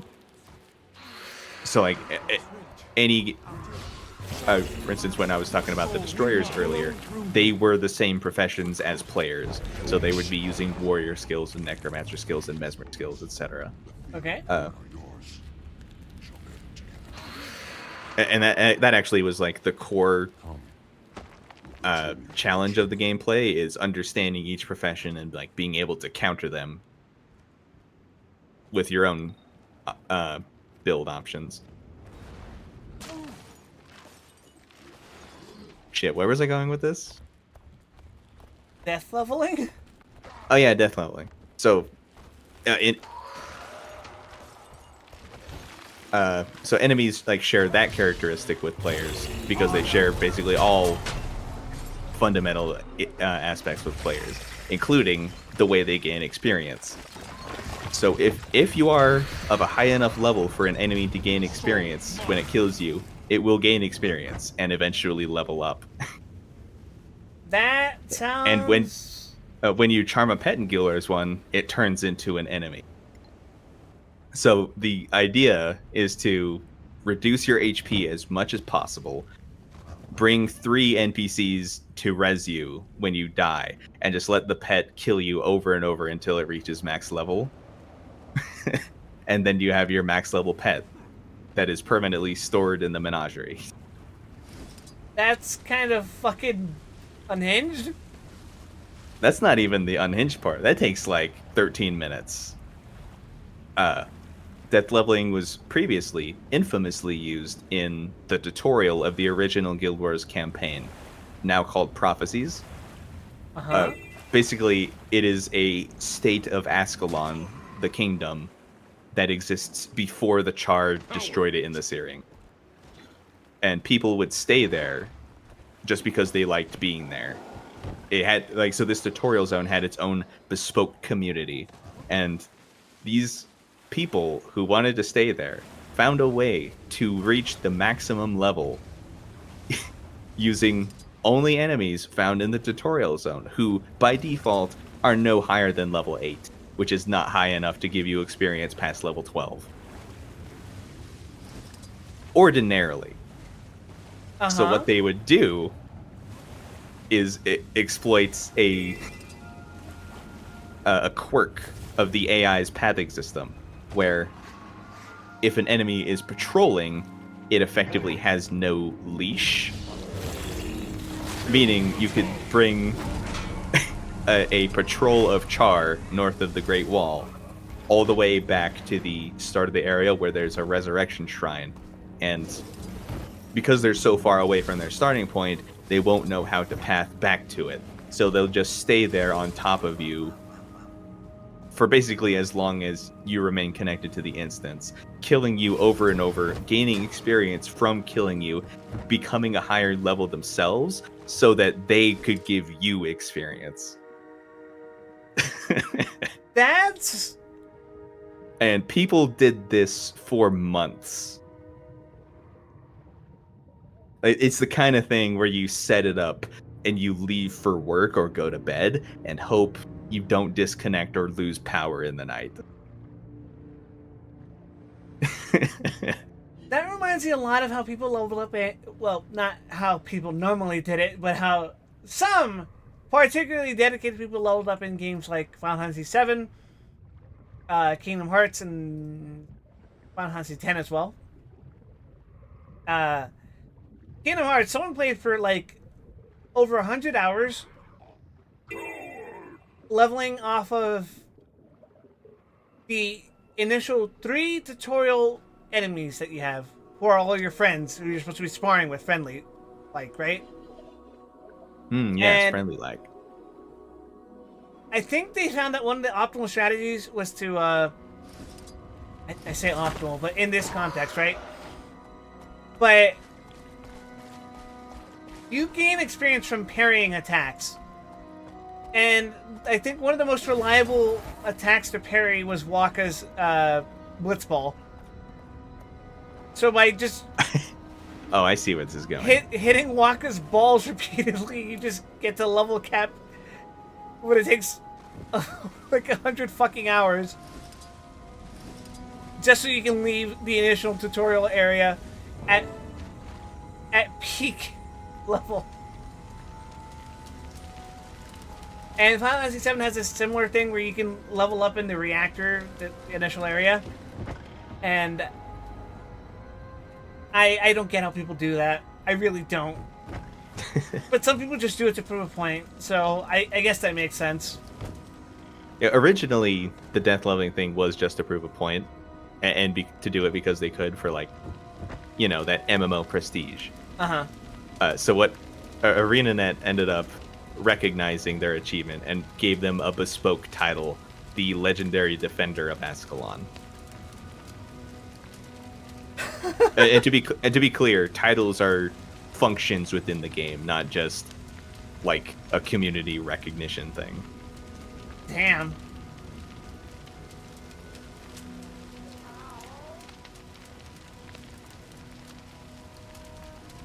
That's pretty baller. It was a time. It does mean you lose progress on the Survivor title. Some people have different priorities, I think. I seek passage to That the north. used to matter, You are on the right path. but To follow it, you must take up Coda's flame. if you're trying to What is get it? that in pre-serving, This you is got the bigger very problems. spirit of fire, as old as the world, given to my tribe by Coda the Creator for safekeeping. The fire brings balance to corruption. If that is your purpose, you must carry Some it skills to in survive. Guild Wars 1 skill off of title rank instead of stats. Think you should listen to that bear, Commander.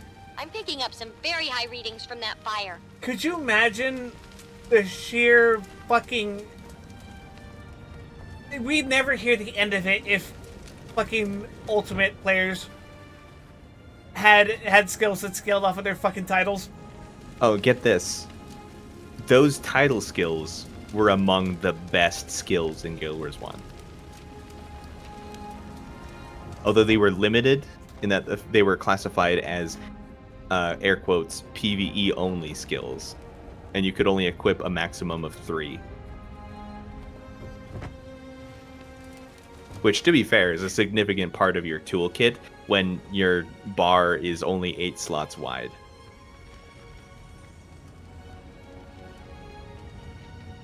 I'm imagining, like,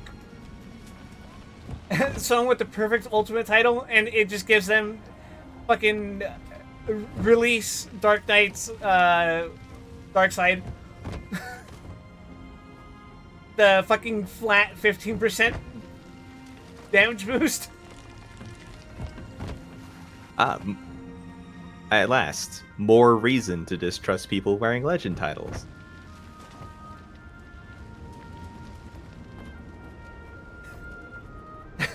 Ultimate Warrior gets access to Deliverance again. That's it.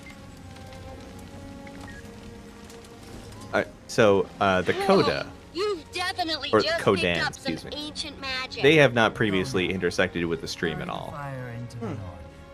My people will teach you its secrets.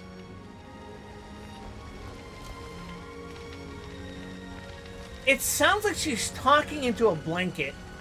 Yeah. Get used to that. Do they have to do this every fucking time they want to get through? I need to find some. At any rate, I encourage you to speak to all the Coden you meet here. Oh, okay. You've proven yourself a strong and loyal ally to the Coden. Huh?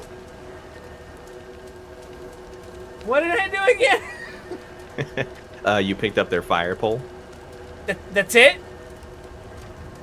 How do I reciprocate? I have a question. Where do these braziers come from? These braziers are gifts from Coda, the one true creator of the world. The flames provide offense against the severe cold. As long as Coda continues to deliver these braziers to us, we know we are on the right path. You also must learn to use them to your advantage. So long as you fight at our side, you are welcome to.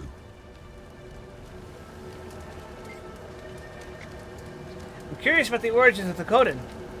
What can you tell me?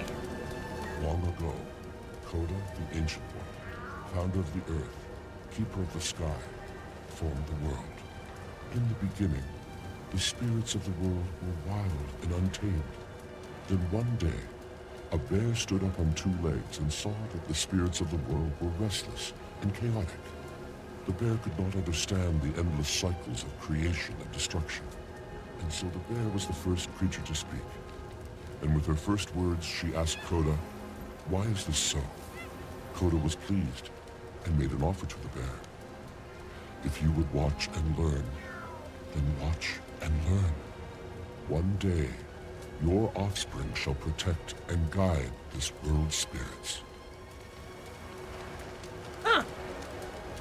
That's actually kind of cool.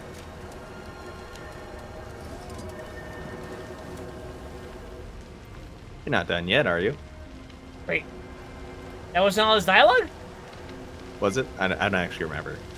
He only has 2 questions you can ask him. Did you do both? Yeah. Long ago. Okay, sorry, I didn't notice. Ancient One.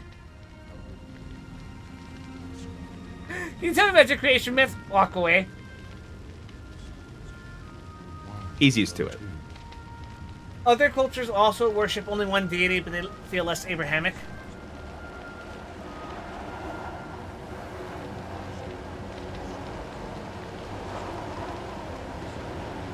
I don't know if I would describe Coda as Abrahamic, just off of this initial impression.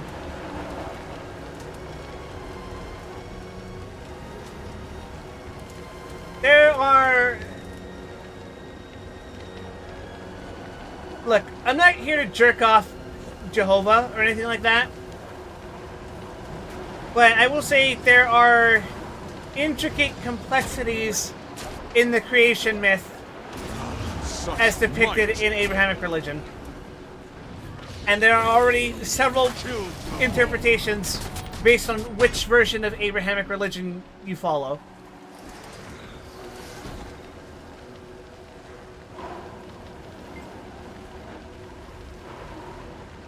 The ones that I'm familiar with aren't quite one-to-one. Well, I'm not even saying quite one-to-one. It sounds similar, but it doesn't align with how I understand Abrahamic Judeo-Christian or whatever shit. you would describe it as.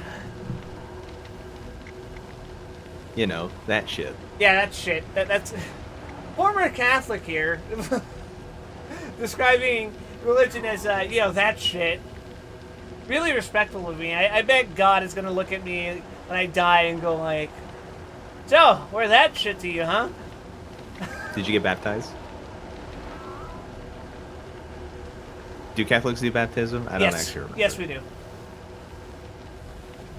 Well, if you did, then you're golden.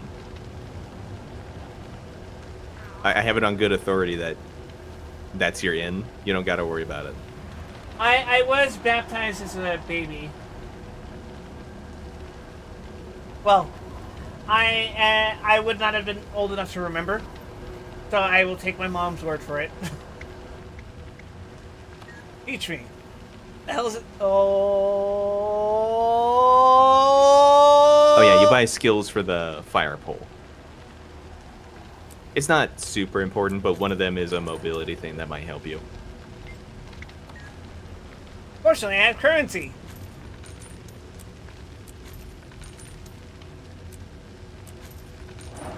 Hell yeah. Don't need to buy this shit ever again. You have truly mastered the spirit of fire. May Koda's blessing guide you, Flamebearer. What more can you tell me?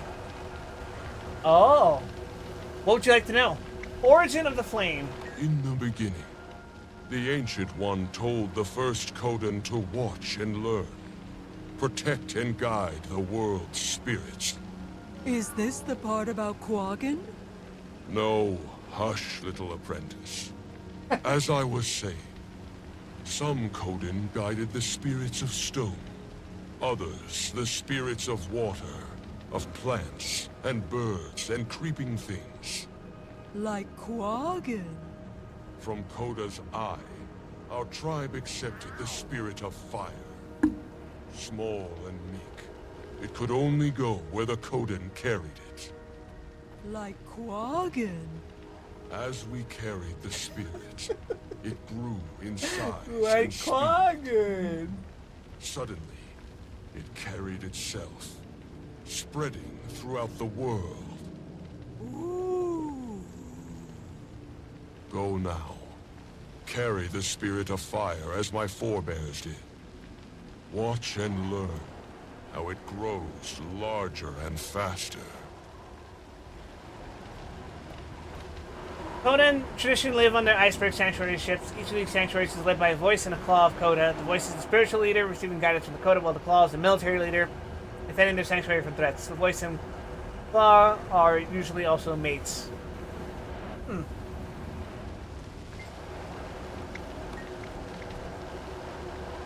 Rage of the flame. Do you know why the first Kodan stood on hind legs to talk? Quaggan forgot. To ask why. Why is there an endless cycle of creation and destruction? Why do we live if we're only to die? Quaggan lives to eat fish. And the fire lives to eat all living things. We Kodan learned much about destruction and death from fire. Fire made other spirits sad, and Koda was not pleased. He demanded that we guide the spirit, teach it where to go.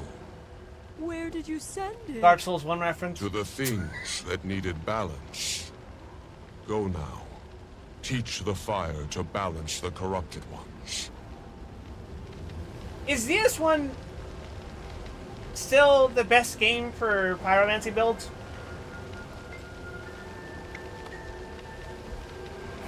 That's not a straightforward question to answer.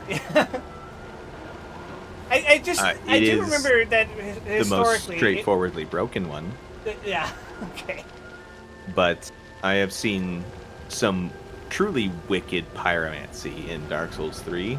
Never actually had the patience to deal with it because casting in Dark Souls 3 is like tearing off my fingernails. I do remember you have strong opinions about magic in DS3. Especially with regards to building a magical character. Yeah. Because the game does not give you the souls to level up all the things you need to make it work. It did feel stingier somehow. Considerably until you reach Lothric Castle, which is the last area. That's kind of fucked up.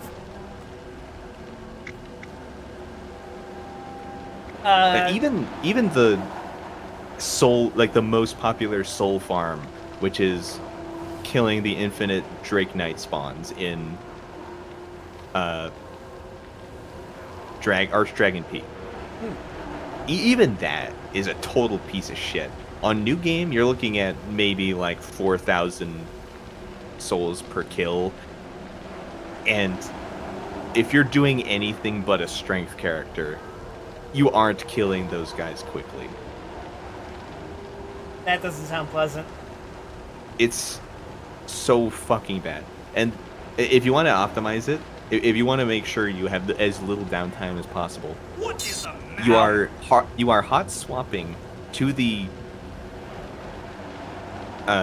symbol of avarice every single time you kill one. You don't want to keep it on all the time because it saps your health. And if you have your health being drained, you're going to have to heal. And if you have to heal, you're eventually going to have to go sit at the bonfire. And that's inefficient. So you swap it on for like 2 seconds after you kill it, wait for the souls to get deposited in your wallet, and then you take it off. It is the most tedious piece of shit. Like, meanwhile, in Dark Souls 2, you go to the Giant Lord bonfire. You use a bonfire aesthetic on him.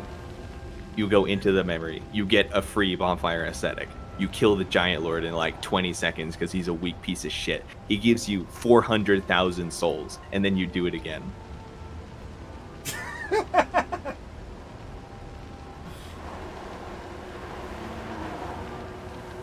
Those games really were different in a way that weren't immediately noticeable to people who played them casually, were they? Or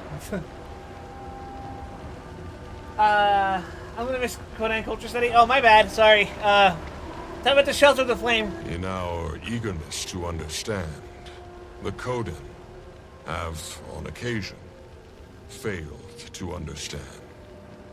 Quaggan misunderstands on occasion, too. When Coda called, we taught the Spirit of Fire what to destroy. Then, we suffered Coda's rage. Wait! Quaggan doesn't understand. After the time of great trial, the Coden realized that we were also charged with teaching fire about creation. The Coden then taught the Spirit life. We gave fire a home in our sanctuaries. It learned to warm us. And warm Coden's food. Go now. Teach the fire to give warmth, and to shelter you from the storm. Yeah, but you lose easily replaceable resources when you die, so they're too hard of punishing. So, I don't think Dark Souls games, at least if you're playing it PvE shit, because that's the only opinion I can really give, I don't think they're strictly hard. There are some encounters that are definitely worse than others, and some locations that are definitely worse than others. But on the whole, I think their reputation as being difficult games is a little blown out of proportion, which it's not even a controversial opinion at this point. It's just kind of it feels like a 40-60 ratio.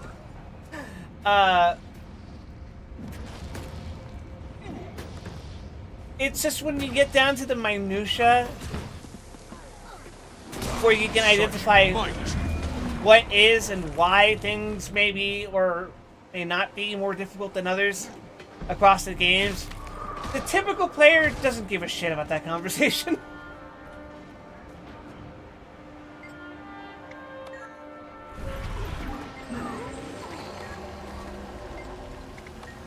Hey, Wisdom of the Flame. After a great many years passed, the Spirit of Fire no longer Better needed than the movement. Coda to survive.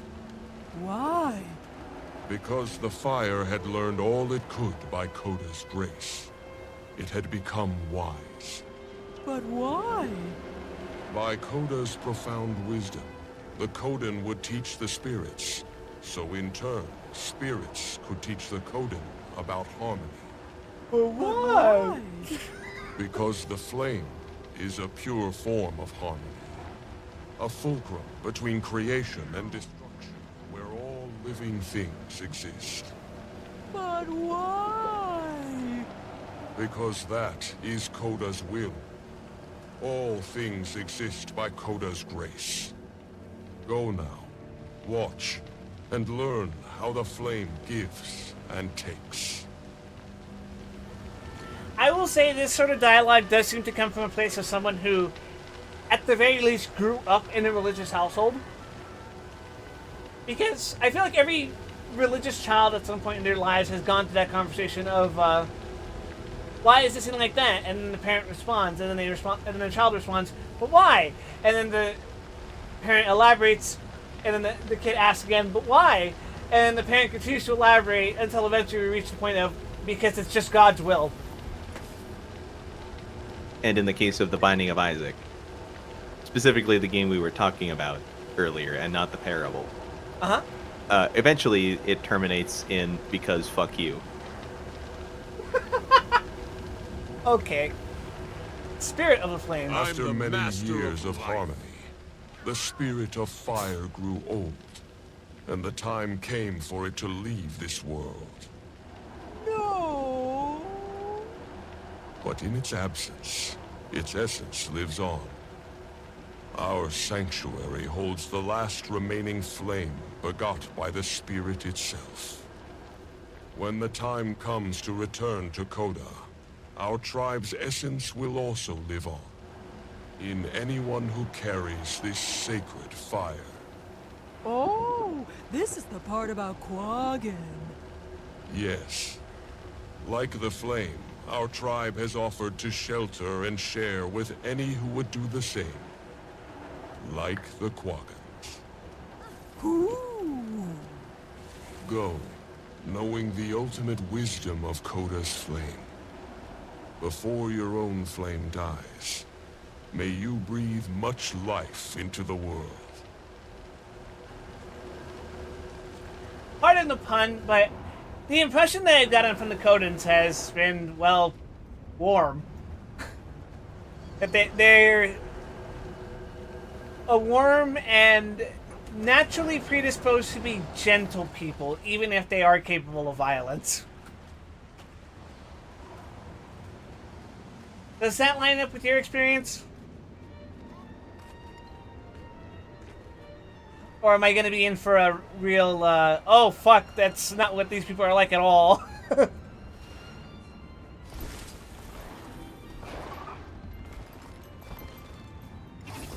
I do have more to say on this soon, after you've talked to a few more of them. But at their core, their primary deal is balance. So when you come to them, if you are not immediately a threat, it is not in balance to threaten you. So then I think it is simply in their temperament to be kind when no threat is present. Yeah, I didn't get the impression that they were pacifists or anything like that, but more in that they have that sort of, if you respect us, we'll respect you kind of deal. Such might! Coda's blessings upon you. Naturally... You kind of have an assault event going on there. Oh, do we? Oh, well, it happens. You think it's a good time to talk? Oh, they tell me the same.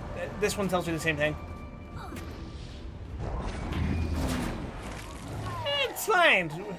The last one was lecturing us during an assault too.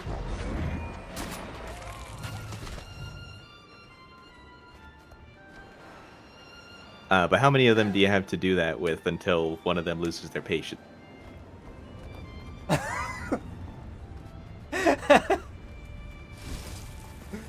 I guess we'll find out, huh?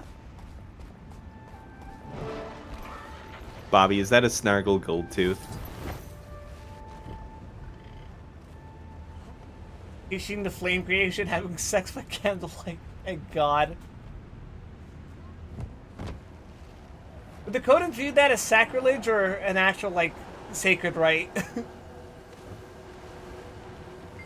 I don't think they take offense in that way.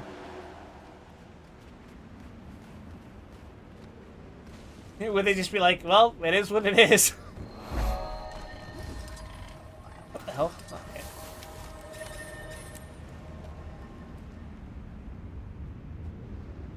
Oh, you missed one. Did I? Oh shit, my bad.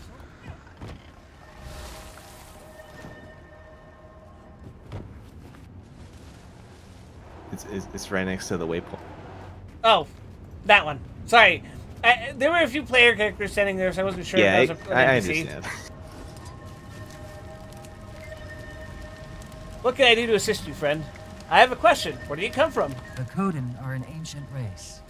My ancestors come from far north of here, out among the glacial mountains and sea. When Jormag rose, we feared the world had lost its balance. Many of our sanctuaries, our city ships, were scattered by the dragon. Many destroyed. We Coden are here to return the world to a state of balance in Coda's name. It is nature's way to seek the point of purest equilibrium. We're I here call to that ensure done. it happens. I'm sorry, I didn't mean to interrupt you. Just to shout out, I call that done.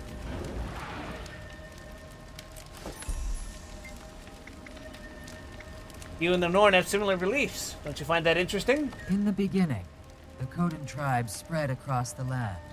Their journeys were bounded only by the seashore. And everywhere they went, they brought balance. They watched, learned, and hunted, and so served the will of Coda. Time passed. All things grow, and all things die. Even the glacier is not unchanging. There came the dragon storm, and it did not end, though season after season, generation after generation, passed.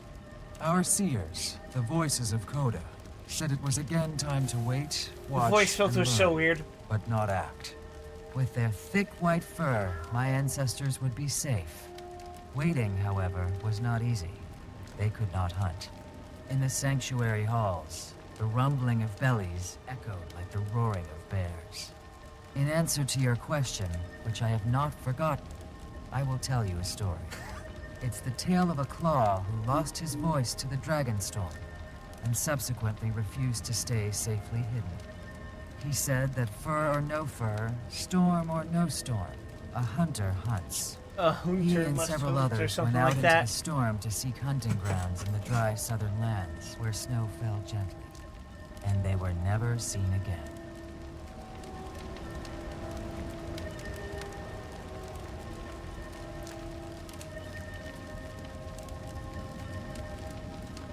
Huh. Huh. Huh.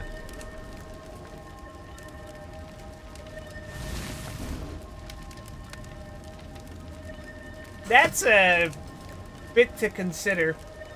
Although, I will say that they were so eloquent with their wording that by the time they had said your question, which I have not forgotten, I was like, wait, what question did I fucking ask?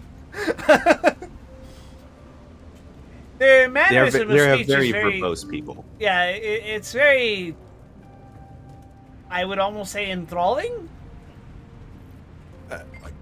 They do have a certain poetry about it. There is an event chain in Snowden Drifts I had thought to direct you towards, but it's not strictly necessary. But one line that I've always really loved is like these Coden in Snowden Drifts are teaming up with a pack of Norn hunters to defeat some sons of Svanni. I think I've seen that instance before. Remarking on them, like the elder Coden says, A stream cannot gain the power of the ocean without being swallowed by it. So it is with the Swan. Damn. Nice. Stranger, are you familiar with the braziers? I doubt you grasp their importance. What do you mean? If you do not keep the braziers lit, the sanctuary will be overrun and this region will become a Svanir nest and the launching dock for their assault into the heart of Tyria. I understand. I'm not sure you do. Without Coda's flame, without the braziers, the Svanir will migrate all the way to Lion's Arch and farther. That will be our future if we do not keep them stalled here. Alright, I get it. Thank you for maintaining this defense for us.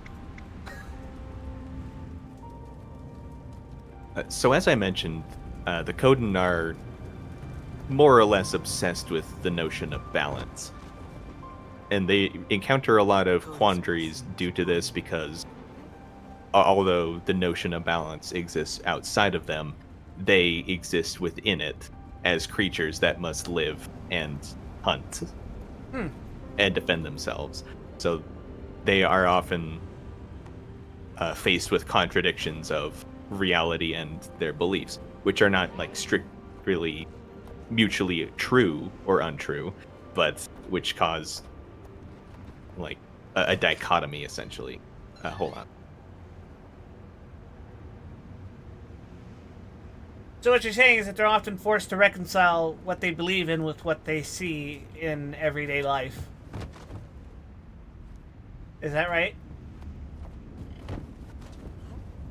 Kind of. More that their perspective is constantly shifting because they are not only observers of life and balance, but also agents within it. So they have their own needs that must be imposed on their vision of balance. Faster! And at this juncture, I actually want to redirect to something that is perhaps a little overdue. After you beat Heart of Thorns and killed Barney the dinosaur, a chatter in YouTube, I believe, asked you what the game was about. And the textual plot summary answer to that is it's a fantasy epic about mortal races rising up and challenging incredibly powerful beings called elder dragons, which are akin to gods or acts of nature. But the thematic literary answer to that is less clean, partly because, as we were discussing earlier, it's not really a story-rich game. But if it has one cohesive, inherent literary meaning, I would contend that Guild Wars 2 is about nature. Not about the image of trees and waterfalls that is common in society when that word is evoked, but the abstract concept that is describing the characteristics of all things, from the nature of the universe to the behavior of animals, and that includes all of the playable races, all of which are strictly textually in conflict with themselves. Humans have the bandits, which are backed by the White Mantle, who are a continually problematic human faction down through the centuries. The Char are an extremely warlike people. They're in conflict with humans, many different animal species, and themselves in the form of the Flame Legion, who are the deposed shaman caste that used to rule them, unjustly, and so on. I don't think it has a core message behind that theme, but much of it is dedicated to addressing that theme of nature within its own world space. I would say that from what I've experienced so far, Guild Wars 2 thematically revolves around how the different peoples of the world grow and evolve alongside a constantly growing and evolving world.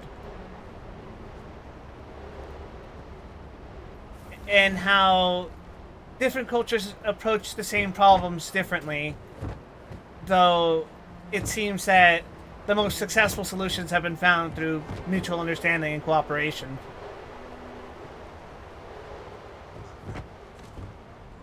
In the very few instances where I have been forced to be a diplomat, it has been done in a way where I'm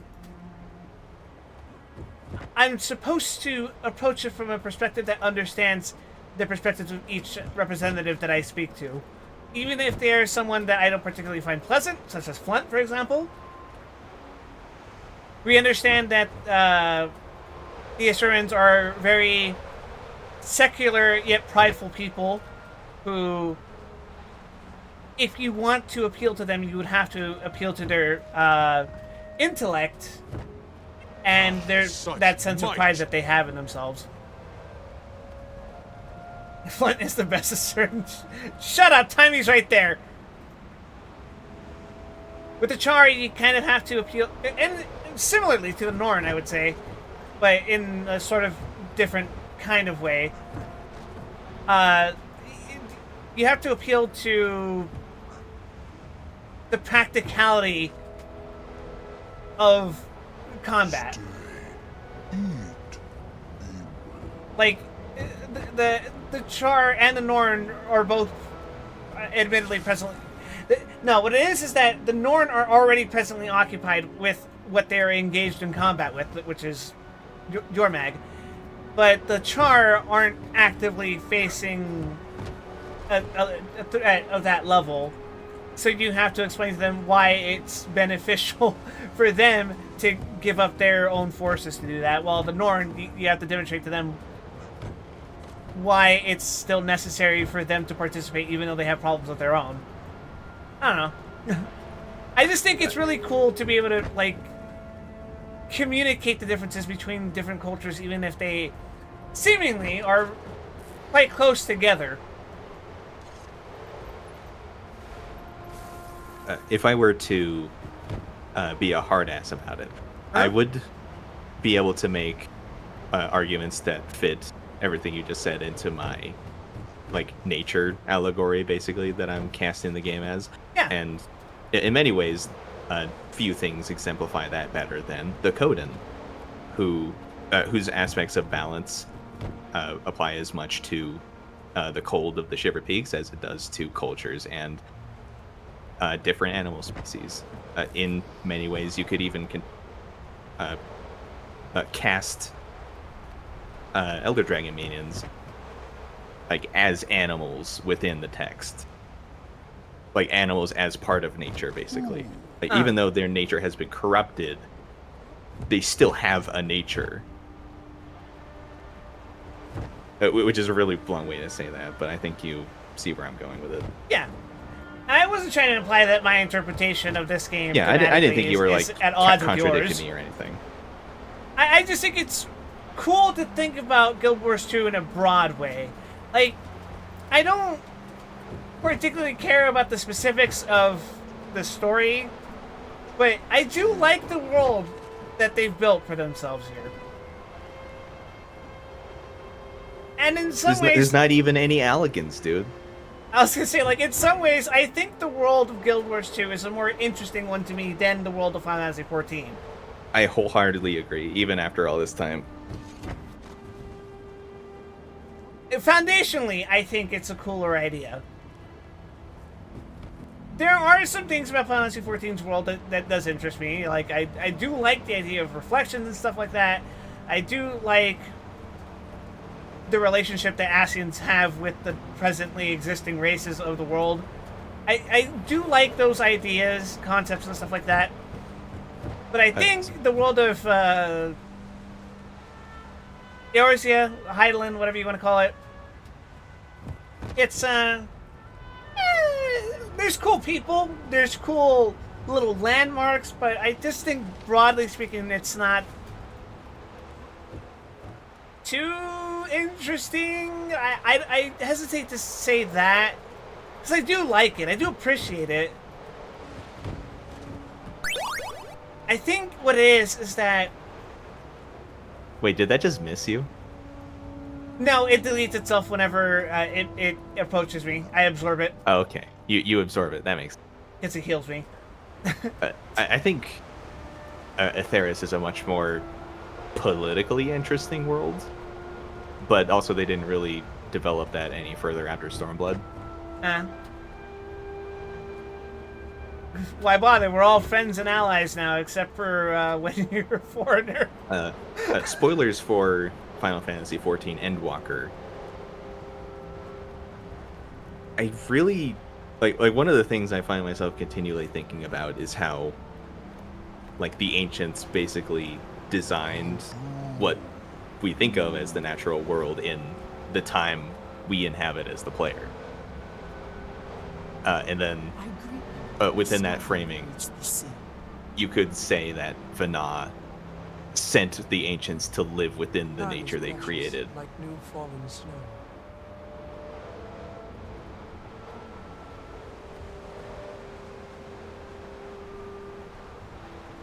I think, as I mentioned, that like Guild Wars 2 foundationally is more interesting to me, though there are core aspects of 14 that I think are individually more interesting than anything here. I think Guild Wars 2 does a better job at building its world than 14. I think 14 does a better job of writing personal narratives.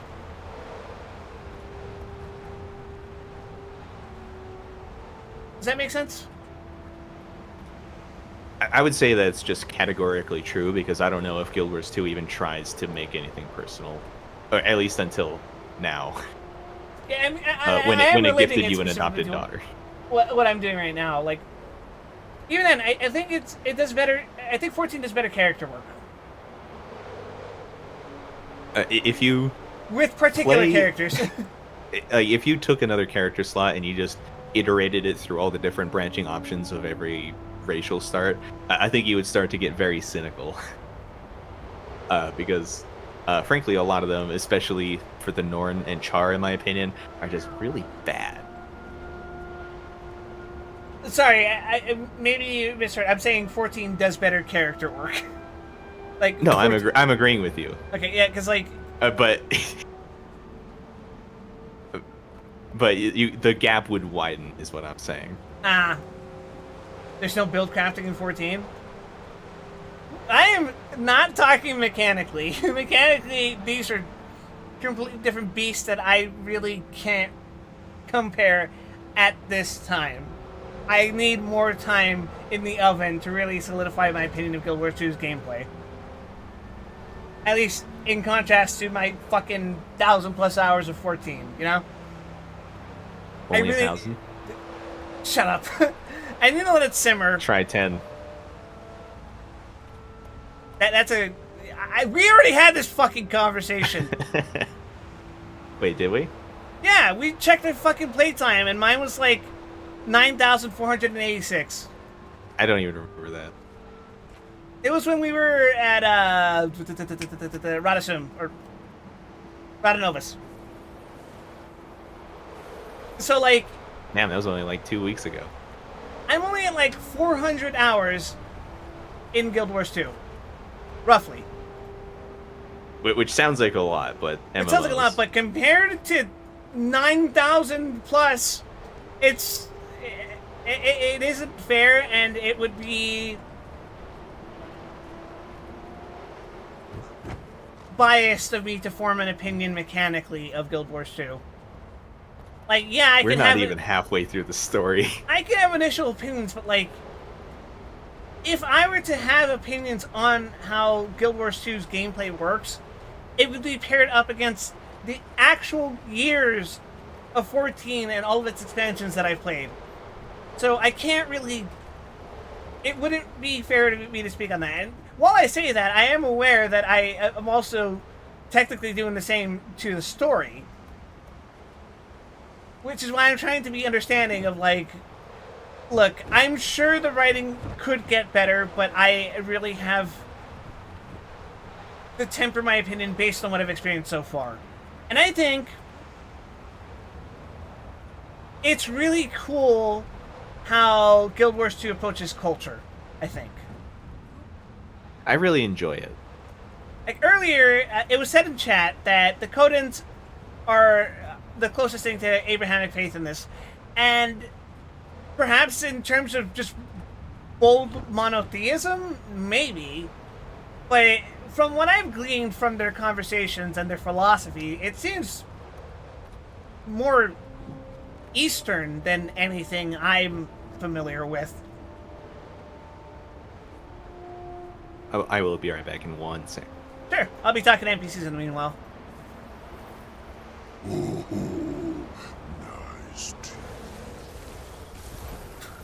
The fuck? Oh man, that's a lot to sell. Oh.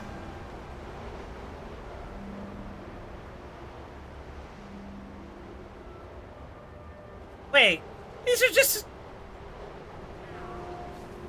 trinkets. I already have trinkets. I feel like Coden are closer to the Native American traditions. Possibly. I didn't grow up around too many Native Americans.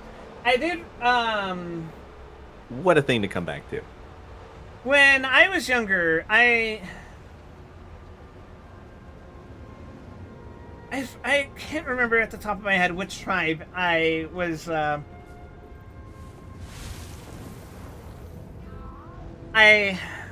fucking hell.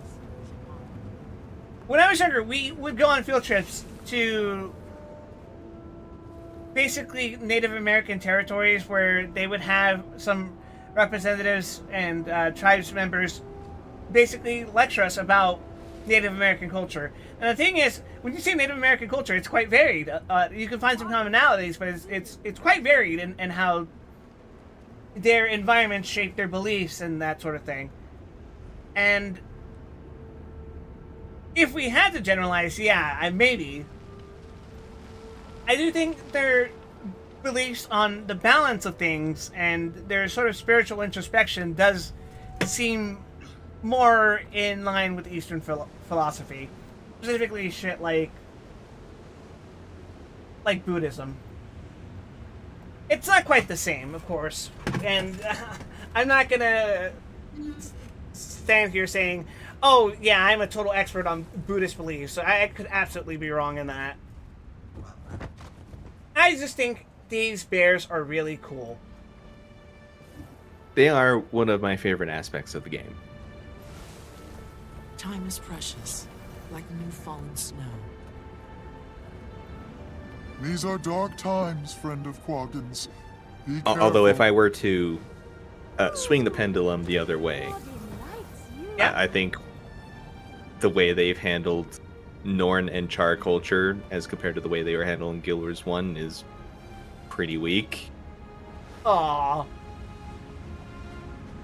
The Char especially were like very aggressive and vicious. Not always actively hostile, but always clearly like needling you when they talk to you. And in this one they just kind of like act tough, like tunnel snakes rule. What? Didn't you play Fallout 3? Oh no, you didn't. No? Dumb shit, overhyped, like street gang, basically. Oh. Like that kind of bravado, machismo. Like that's what I get from Char in Guild Wars 2, and I'm not really a fan of it. Turn back now.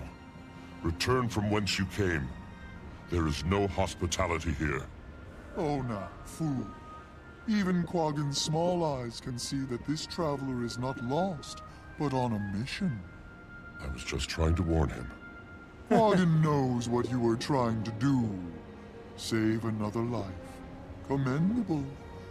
But this traveler needs help, not saving. I offer my apology. Welcome to Sorrow's Eclipse. The sword looks really We are cool when surrounded it's by like corrupted frozen right creatures. now. I was merely concerned for your welfare. I appreciate the concern. I'm looking for strange ice brood. Have you heard of any that have changed recently? Do we dare mention it? Quaggan is hesitant. What is it? We have had reports from the bitter north of a new ice-brewed abomination. It defies explanation. Yes, that's exactly the kind of thing I'm looking for. How do I get to that place? You don't. The entire area is too cold. We've lost those who strayed too close to it. We don't know whether it was the cold or the ice brood. There must be a way to protect oneself from the cold, no? Speak with Shaman Mimi. She has much advice to give. Maybe she will know what to do. Thank you. I'm also looking for Bram Erson. I heard he was headed this way. Quaggan has not met him. Please but no. Quaggan and Coden will ask around.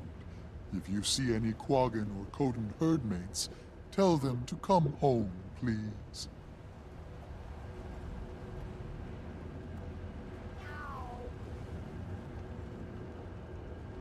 Alright. We gotta go see fucking Bram. I'm not looking forward to that, I'm gonna be honest with you. Oh, what's the worst that could happen? Fucking yapping in my ear about shit. Coda's blessings upon you. Oh shit! That is not the worst that could happen. Bank, merchant, reinforced armor. Enduring icicle. Coda's blessings upon you. Oh yeah, he's cool. They told me the Dragon Slayer was in the area. You're kind to lend this old code some of your time. I had hoped to at least see you from a distance. I'm curious about your race in this sanctuary.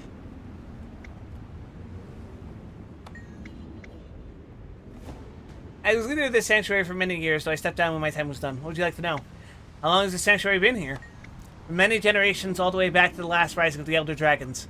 It was much larger then, though. The ice is broken and our support has fallen out from under us. Why is that? It is the way of things. Birth, life, and eventually death. All things are slave to this cycle, from the smallest spider to the largest mountain. What about the Elder Dragons? Did they follow the cycle as well? As you have proven, they can have their cycle cut short. The natural length of that cycle is beyond our comprehension. Perhaps it is the same as the lifetime of a star or of Tyria itself? Are there other sanctuaries out there? You mean beyond the frontier? Yes, I imagine so, though we lost contact with them long ago. My race decided to move southward once we felt the world's balance tipped. Coda demanded it. Do you know what caused that imbalance? The last time the Elder Dragons awoke, the majority of Tyria's people had not yet evolved beyond huts and war. Only the most powerful wielded magic. This is no longer true. What do you mean? Magic was hoarded by the elite. The Seers, Jotun, Mersat, and the beings from the gods' realm, to name a few. But the vast majority did not have power. This is no longer the case. So common use of magic has tipped the balance? Events like the Foe Fire, the Searing, Thaumanova, and the attack on Lion's Arch reveal this. Power for greatness, and also for great destruction, could be in anyone's hands.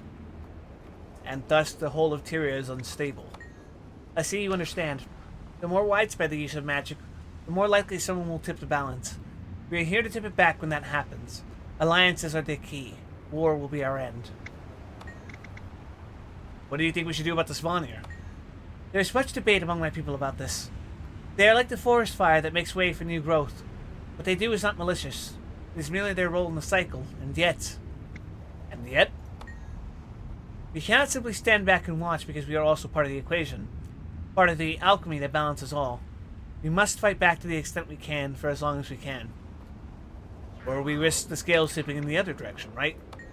Exactly. We all have a role to play. Your role, Dragon Slayer, will change over time. Everyone's does. I'll give that some thought. Thank you.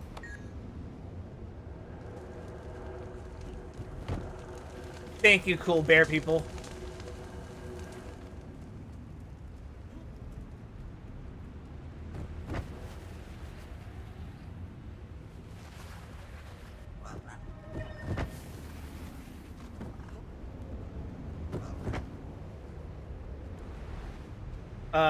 Objective is below me? Oh god, they're underwater. I gotta go talk to a Quaggan. Let's go.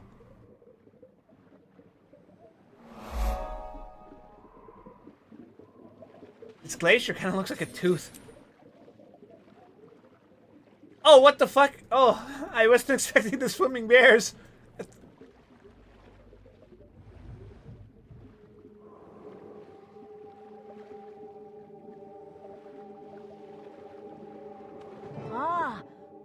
Quaggin is a shaman to Milogin. Quaggin knows you. Your legend has traveled far. Are you here to kill Jormag? First, I need to find one of Jormag's minions. A powerful one that isn't like the others we know. And you have heard that one exists in the coldest part of the Shiver Peaks. Yes, Quaggin sees that is true. Quaggin can help you, but only indirectly. You will die if you go up there without protection. In Quaggin's nightly spirit wanderings, Quaggin has seen Svanir who travel in the bitterest cold using magical protection. That sounds like what I need. Where can I find it? Your journey will be long. First, you must go to the big Svanir base and talk to them. They know. Talk to the Svanir? Is that a joke? The only way they will talk to you is if they think you are one of them. You are clever. Quaggin has faith in you. I see. I think I know a way around that. May Milogin watch over you and keep you safe, Shaman.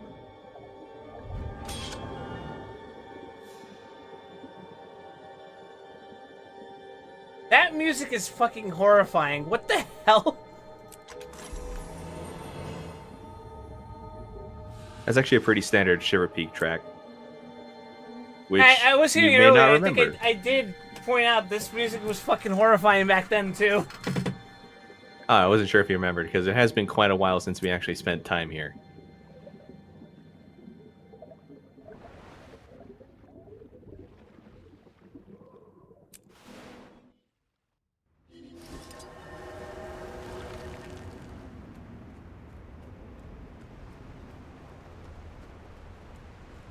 This talk of Dark Souls in this region I'm in reminds me of that one fucking area where you just like kind of trudge through the ice and try not to get ganked by all those like Vikings. Were they? What were they? I forgot. You mean Dark Souls 3? Yeah. Oh, those were the Millwood Knights. Yeah. God, I haven't thought about that particular area in a while. It's not a lot to think about. We're doing this again. Yeah, that whole part of the map was just like run to the fucking towers or something and then just kind of like clear them out. Or just run past them.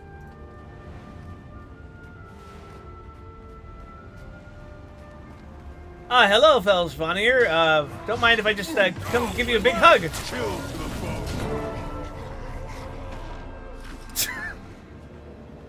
Wait, I got the entire fucking piece of it killing these guys.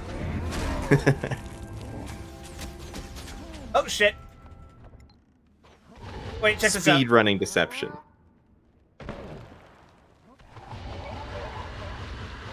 I think he was losing aggro, actually. That's fine. I'd win.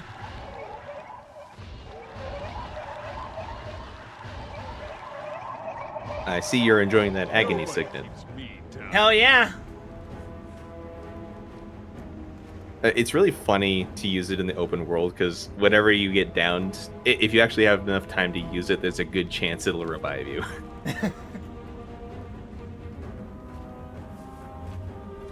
Right, in your inventory, click on a piece of your armor to describe. What the fuck? Why do I gotta do this now? Okay.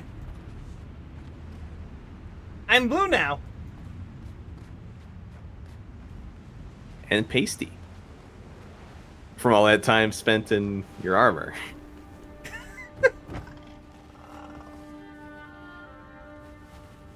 I feel so naked and exposed.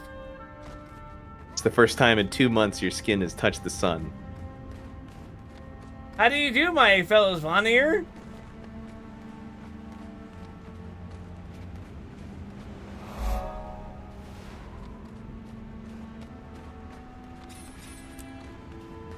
Can I talk to them undisguised? No? Okay. I think it would be really cool if you could.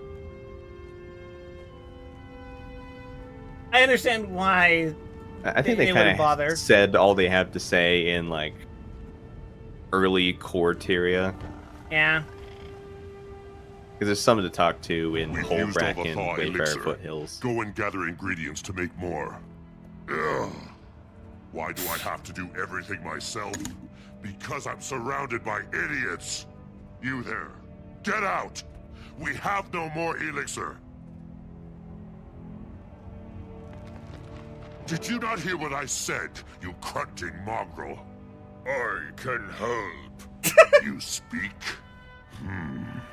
You have power around you. Potential. Help make elixir. Perhaps yes. Perhaps no. You obviously don't have the intellect of a sorcerer. But perhaps you could be my assistant. Listen closely.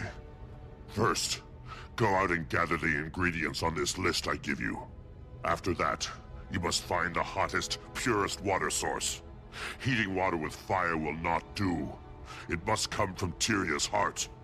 That is where you will put it all together into the elixir. Bring it back here. Do not drink it. Do you understand? Do not drink it. Yes. Bring back.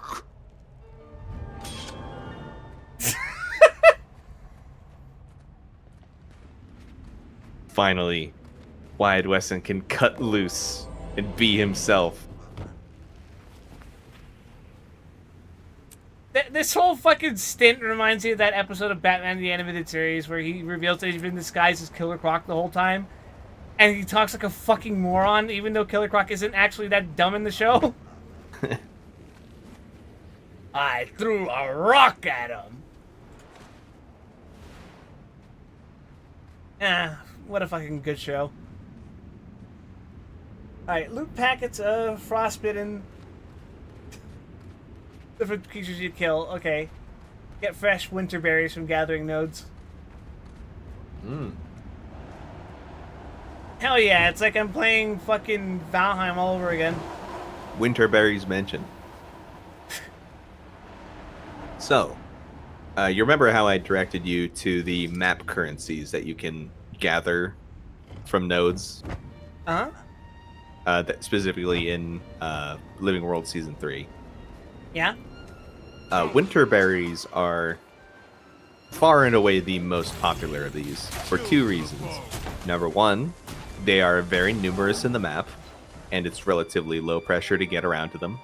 And number two, where all others have a daily cap that is tied to your account, Winterberries can be gathered by every character on your account every single day. So they are a very reliable way to either get an actually absurd amount of right side ascended trinkets, and or just eating them for unbound magic.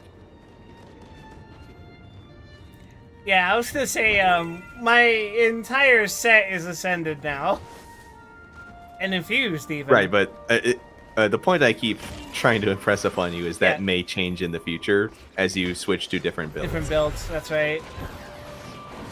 And in that case, well, I guess you would have to get more left side in order to keep doing T4s, but otherwise, right side really is the more important for general use. Makes sense. Mostly because it's mostly because of the cost to performance ratio, which, thanks to Winterberries, is very low, or perhaps very high. But whichever way is the good one.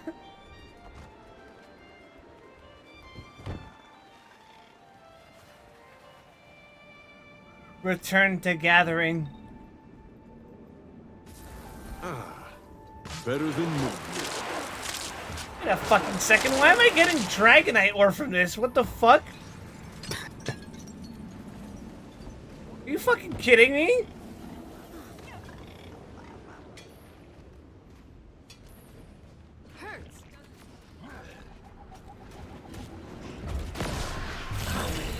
Chill to the bone.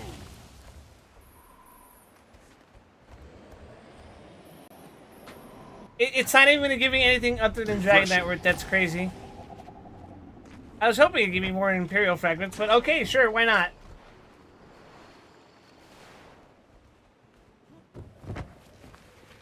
In 2 chapters, the unique nodes in the map from that chapter will give you Imperial fragments, but that is not today.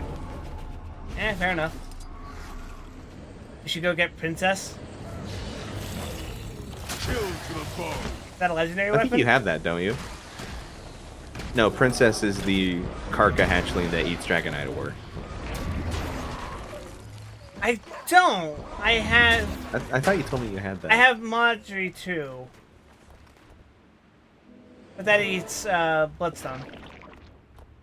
Okay, well, Princess is relatively easy to get because you just run around Lion's Arch shooting Karka hatchlings. Okay. And it's within Wide Weston's interests. New packets of frostbitten. Go. That's up here.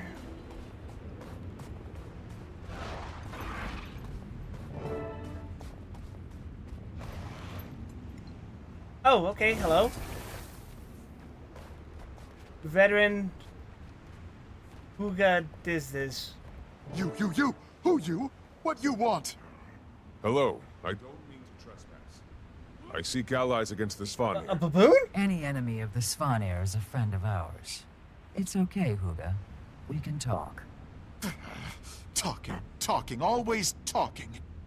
Those who aren't already corrupted by Jormag must work together if any of us are to survive.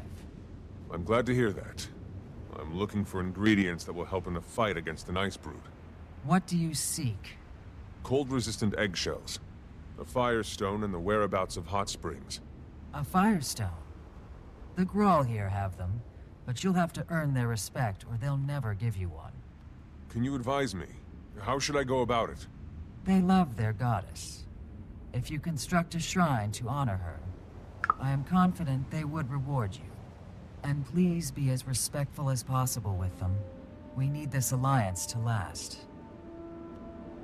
They don't call me Diplomat Wide Weston for nothing. He's brokered wars, you know. Oh god, I'm actually being ooked at. Yeah, the Grawl are another one I'm kind of ill about. Because in Guild Wars 1, they're, like, excessively primitive. Like, they're basically animals. They make very low guttural sounds. But in Guild Wars 2, they're kind of just stupid people. And they talk, like, pretty uniformly like just a little guy.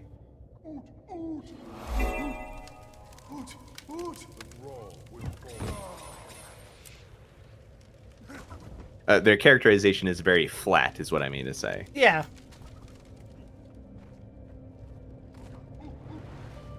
Which...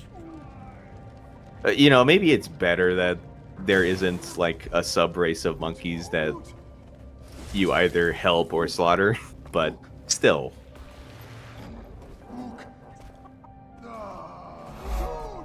Let's see... Flexible sticks, chicken feathers, Chinese ice.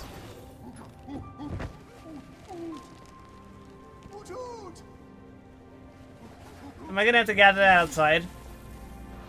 Holy fucking shit, is that a chicken in this weather? I think it's supposed to be a little warmer in the cave,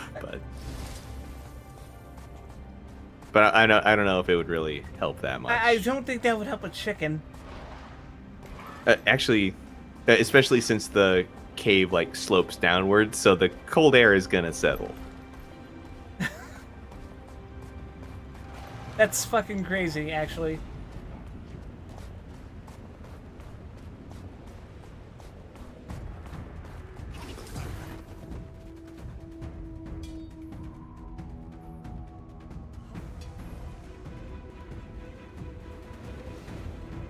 You can buy a mini chicken from that vendor.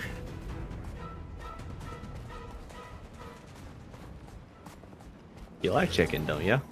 I like eating chicken.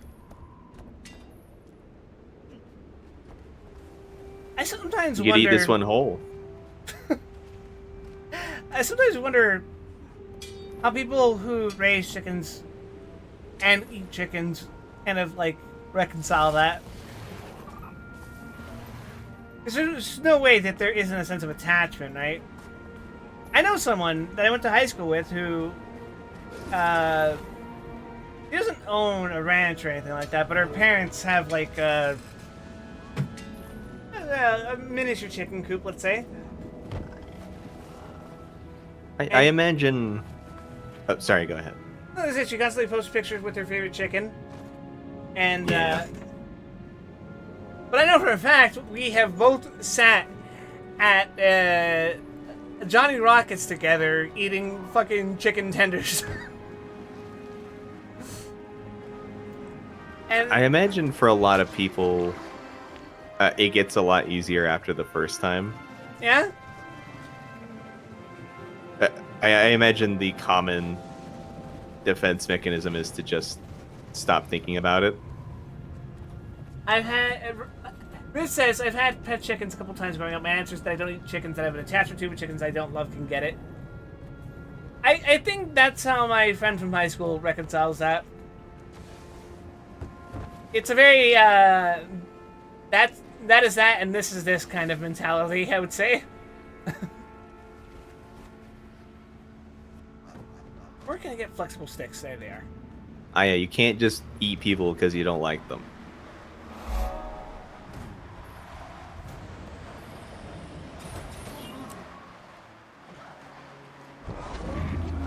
I can eat a little person as a treat.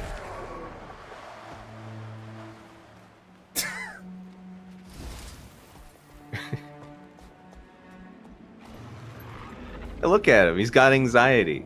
You ruined a perfect... Well, maybe not perfect.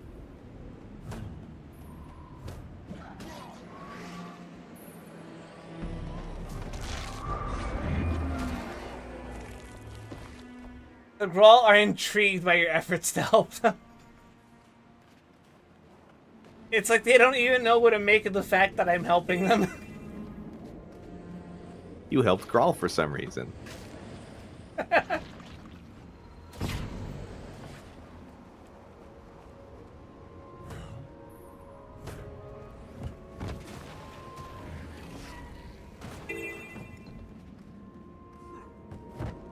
You helped Grawl, I guess.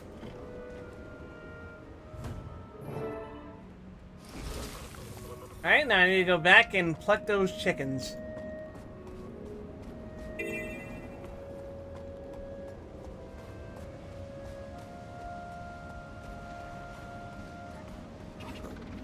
You know, it just clicked with me that I jumped on the mushroom earlier, and I'm like, wait a fucking second, where am I?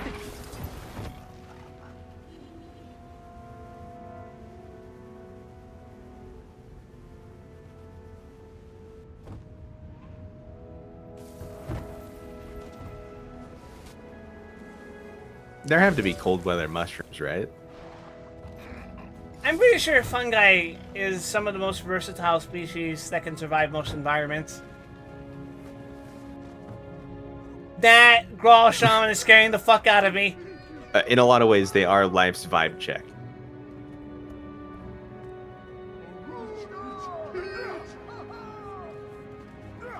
Well, I guess his occupation checks out.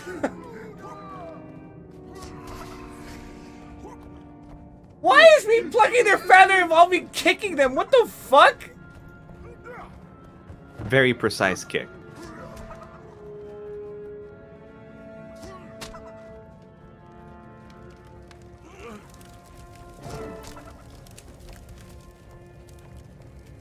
Build a beautiful shrine to the Grawl's goddess, Chokokuka.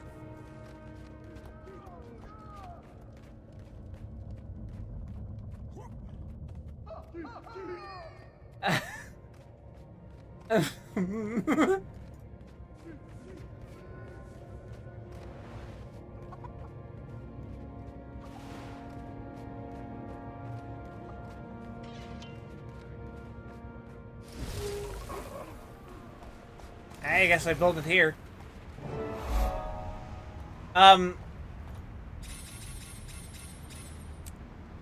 Fuck!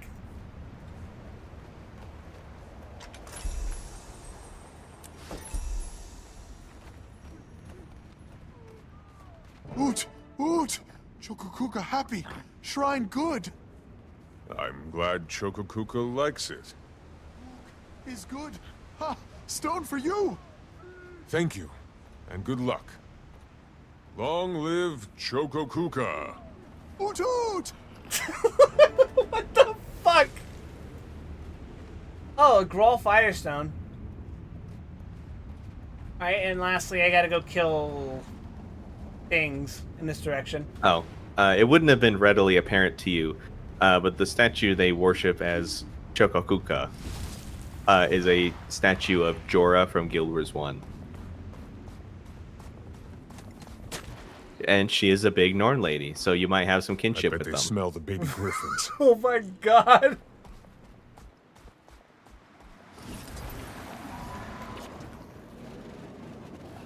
I don't know how to feel about that.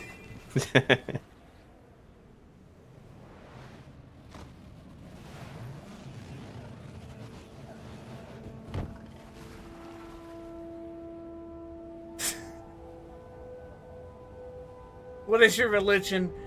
Norn mommy milkers. Ooh. The griffins in this copse are protected. What is your business here? Hello. I'm looking for ingredients for an elixir I need. Would you help me determine where I might find them? What ingredients, may I ask? Yes. Winter berries, cold-resistant eggshells, frostbitten suet, a firestone, and a hot spring. Have you seen these? You could help find abandoned griffin eggs. They're under piles of snow. Quaggan would love you forever. The griffin mothers are being killed by the Svanir before they can sit upon the eggs and warm them. Holy shit. We are warming them ourselves. You sit on them? Great glaciers, no. We put them in the incubator. It incubates the eggs so it can hatch. Snow griffin eggs can survive in the cold for months, just waiting to be warmed They're kind up. of cute.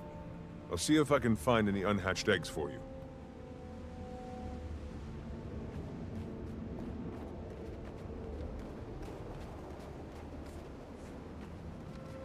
Alright, I guess we're collecting eggs now.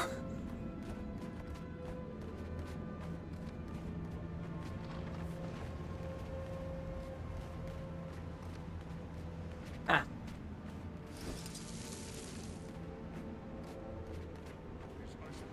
Ta-da!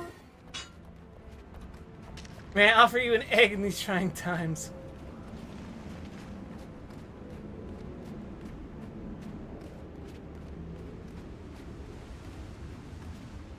Oh, I'm gonna have to go far, aren't I? Okay.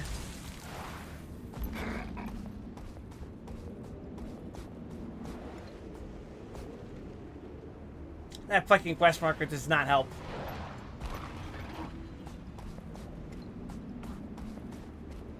Holy shit, a fucking mist drift? Oh. Oh, wait, I can't do that. Good times. We'll get there in it like I'm lacking 20 to the 30 will. business weeks.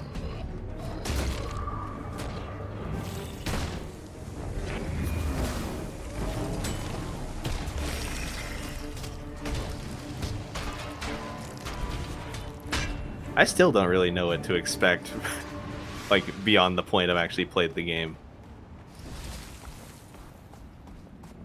Soon we'll get to a point where everything will be new to both of us. I still plan on playing ahead of you, but that will only enhance my conversationality.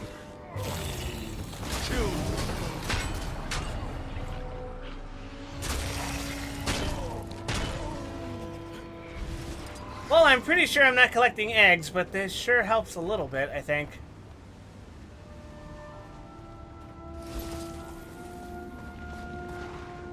Where the fuck are all these griffin eggs?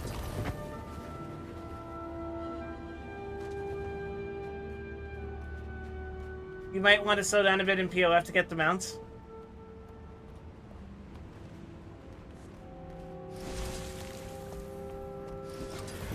If you happen to find winter berries, please gather them. That is an off-stream thing, I think. Not enough endurance. It's not urgent, especially since, as you said, you already have full ascended. Later down the line, this will be valuable, but for now, it's not that big of a deal. Ah! I cast explode. Path of Fire may be somewhat difficult in that they don't have very good meta events to grind for XP. So what people usually do is form a train, which is to say a squad, to do bounty events, which are offered in those areas. But it's not as popular since it's no longer the current expansion. So gaining XP can be somewhat laborious.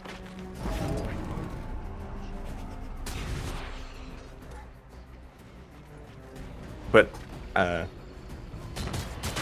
as hinted at, I would probably say that gaining XP for mounts is an even higher priority than gaining XP for the Heart of Thorns masteries.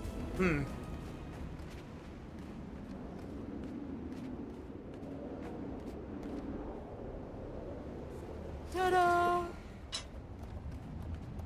Still got more eggs to insert. But that's still for the future. There are many, many exciting things to look forward to for the future of our Guild Wars 2 streams. Ta-da! It is a very big future.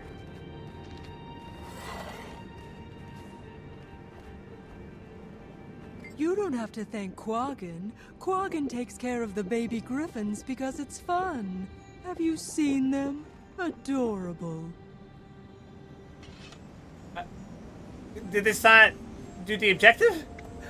These frustrated step their griffin eggs and nests throughout the snow. Eagle Flight doesn't like those who try to hurt baby griffins. I'm not here to hurt them, I'm here to help. Cool, that's great news. Help Quaggin protect the griffins from the bad wolves. It's fun here. If you find the abandoned eggs, please bring them to our incubator. I just did, goddammit! Alright, now I guess I just kill things.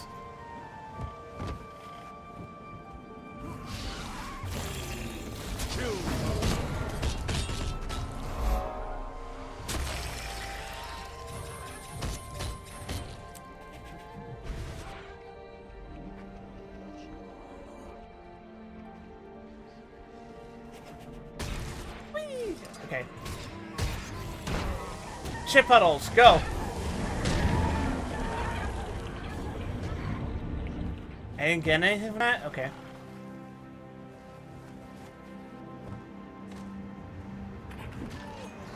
I cast pull!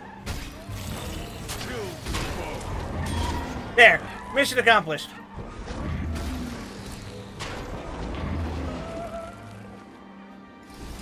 Got my elixir, and I'll have to go to the hot springs. Should I do that now, or should I just save that for next week? It is Like late. mid-syllable, I half expected you to say, got my elixir, now I'm off to the hospital. It's up to you. Nothing climactic's about to happen, right? You know what? We should save it for next week. Alright. But we don't need it today. Alright. Well, in that case, what would you have me do for next week? Besides getting those fucking Imperial fragments ready, which... Almost. I don't have any more prep for you. Alright. Then I'll craft that vision crystal for next week, and then...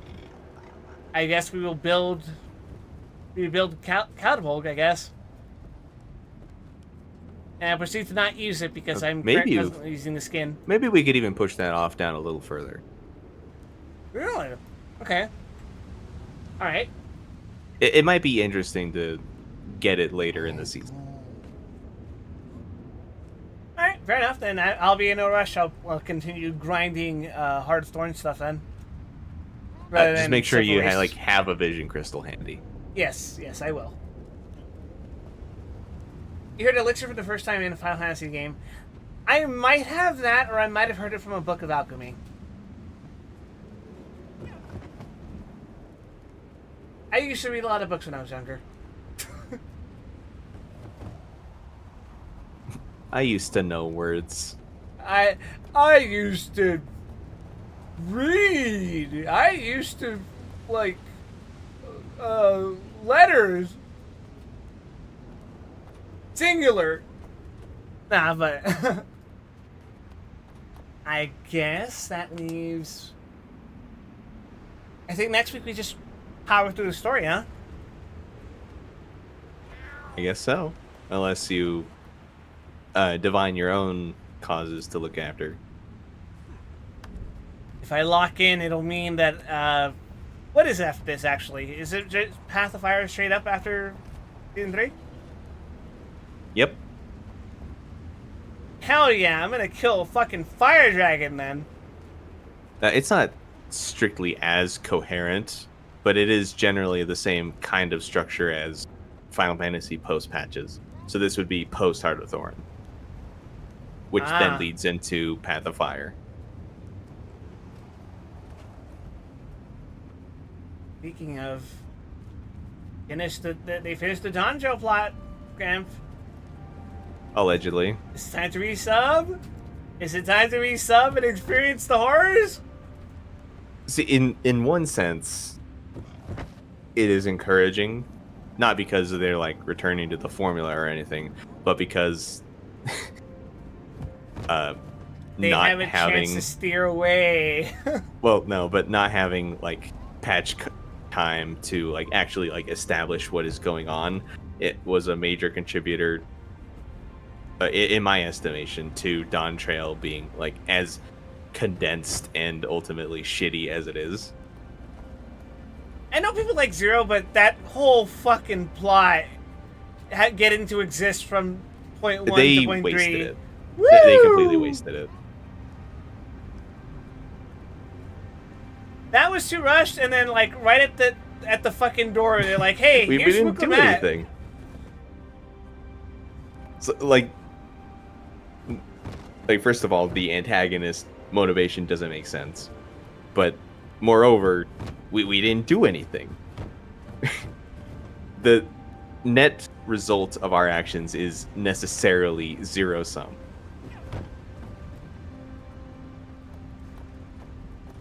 We left a couple of heroes in there who might fix the void. Probably? Couldn't do it before. Honestly,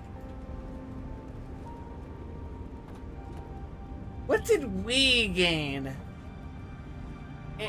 in terms of what we can do with what we've learned from those patches? Nothing? I guess we know how to travel to the void now. At least we know that we can. Holy shit. I mean, I've brought it up before, but really, the only practical purpose served by that entire arc was just to lay down precedent for what would become the Alexandria arc and the dimensional travel entailed therein. Even so, that's still something you could probably establish within the expansion itself, which it does.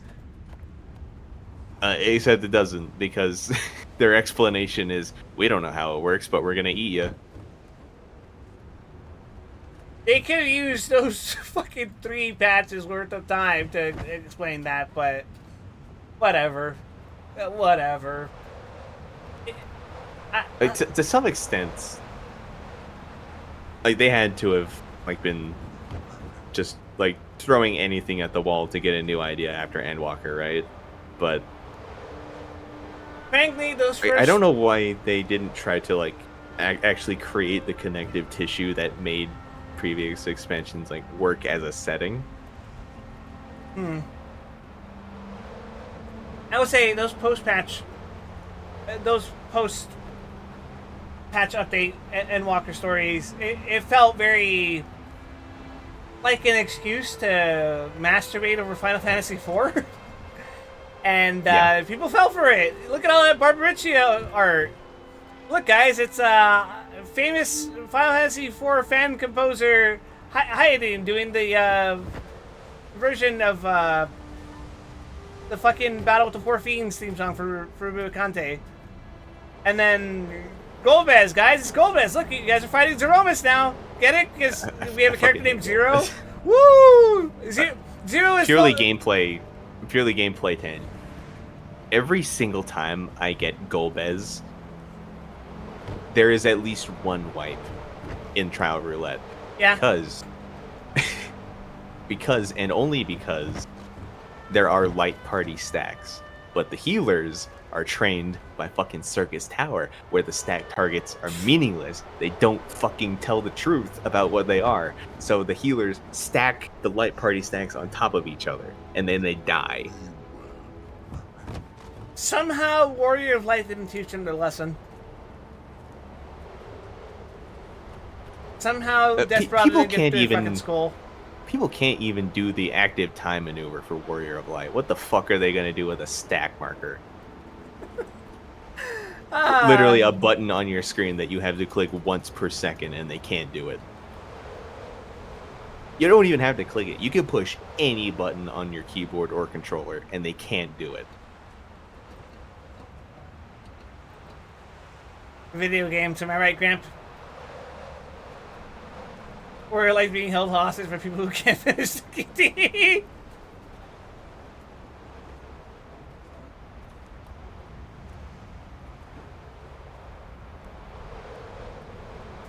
Man. Although the last time, hold on, I gotta remember the song.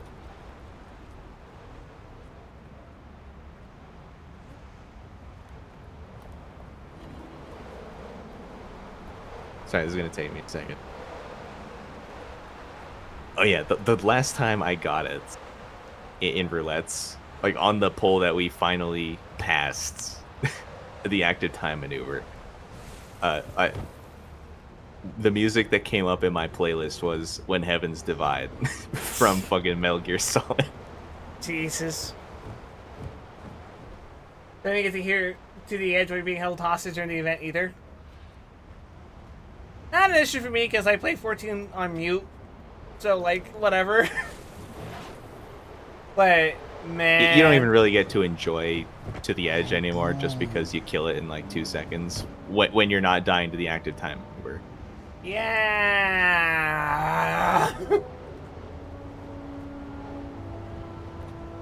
But, whatever. 14 marches on. People panic over declining sales. Even though there are perfectly logical reasons as to why it is normal for number not to always be going up.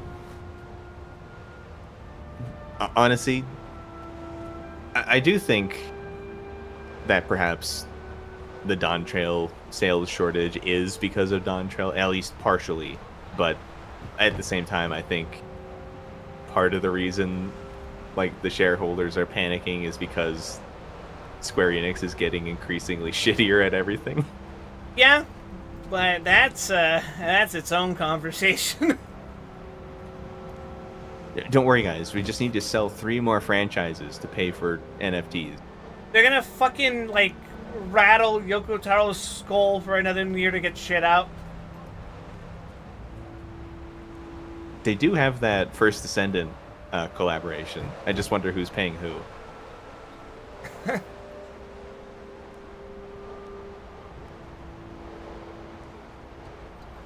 Yeah, I guess we'll have more more Square Enix shit talking to do next week.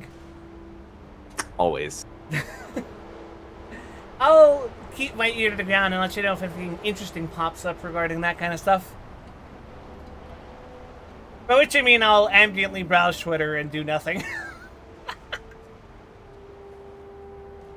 In the meantime, I mean, that basically makes you a journal. Hell yeah, it does. I just follow drama. My God, Xander's been streaming for almost 12 hours now. He's streaming Lies of P. I'm gonna rate him. Goddamn. This dude's fucking freaky. He was streaming Vampire the Masquerade Bloodlines earlier. Goddamn. Alright. Anyway. Thank you everyone for watching. If you're new to the channel, please consider giving me a follow here at twitch.tv/WildWesson. I also have a loose guy at Twitter, and you can join my Discord by typing !Discord in the chat and clicking the invite link from there. Until then, please take care of yourselves, everyone. Have a pleasant evening, afternoon, morning, whatever time it is, whatever you are. I'm rating Xander. Tell him that I had no idea he was into Pinocchio like that. And, and wish him well. Take care, guys. We'll see you around. Happy trails.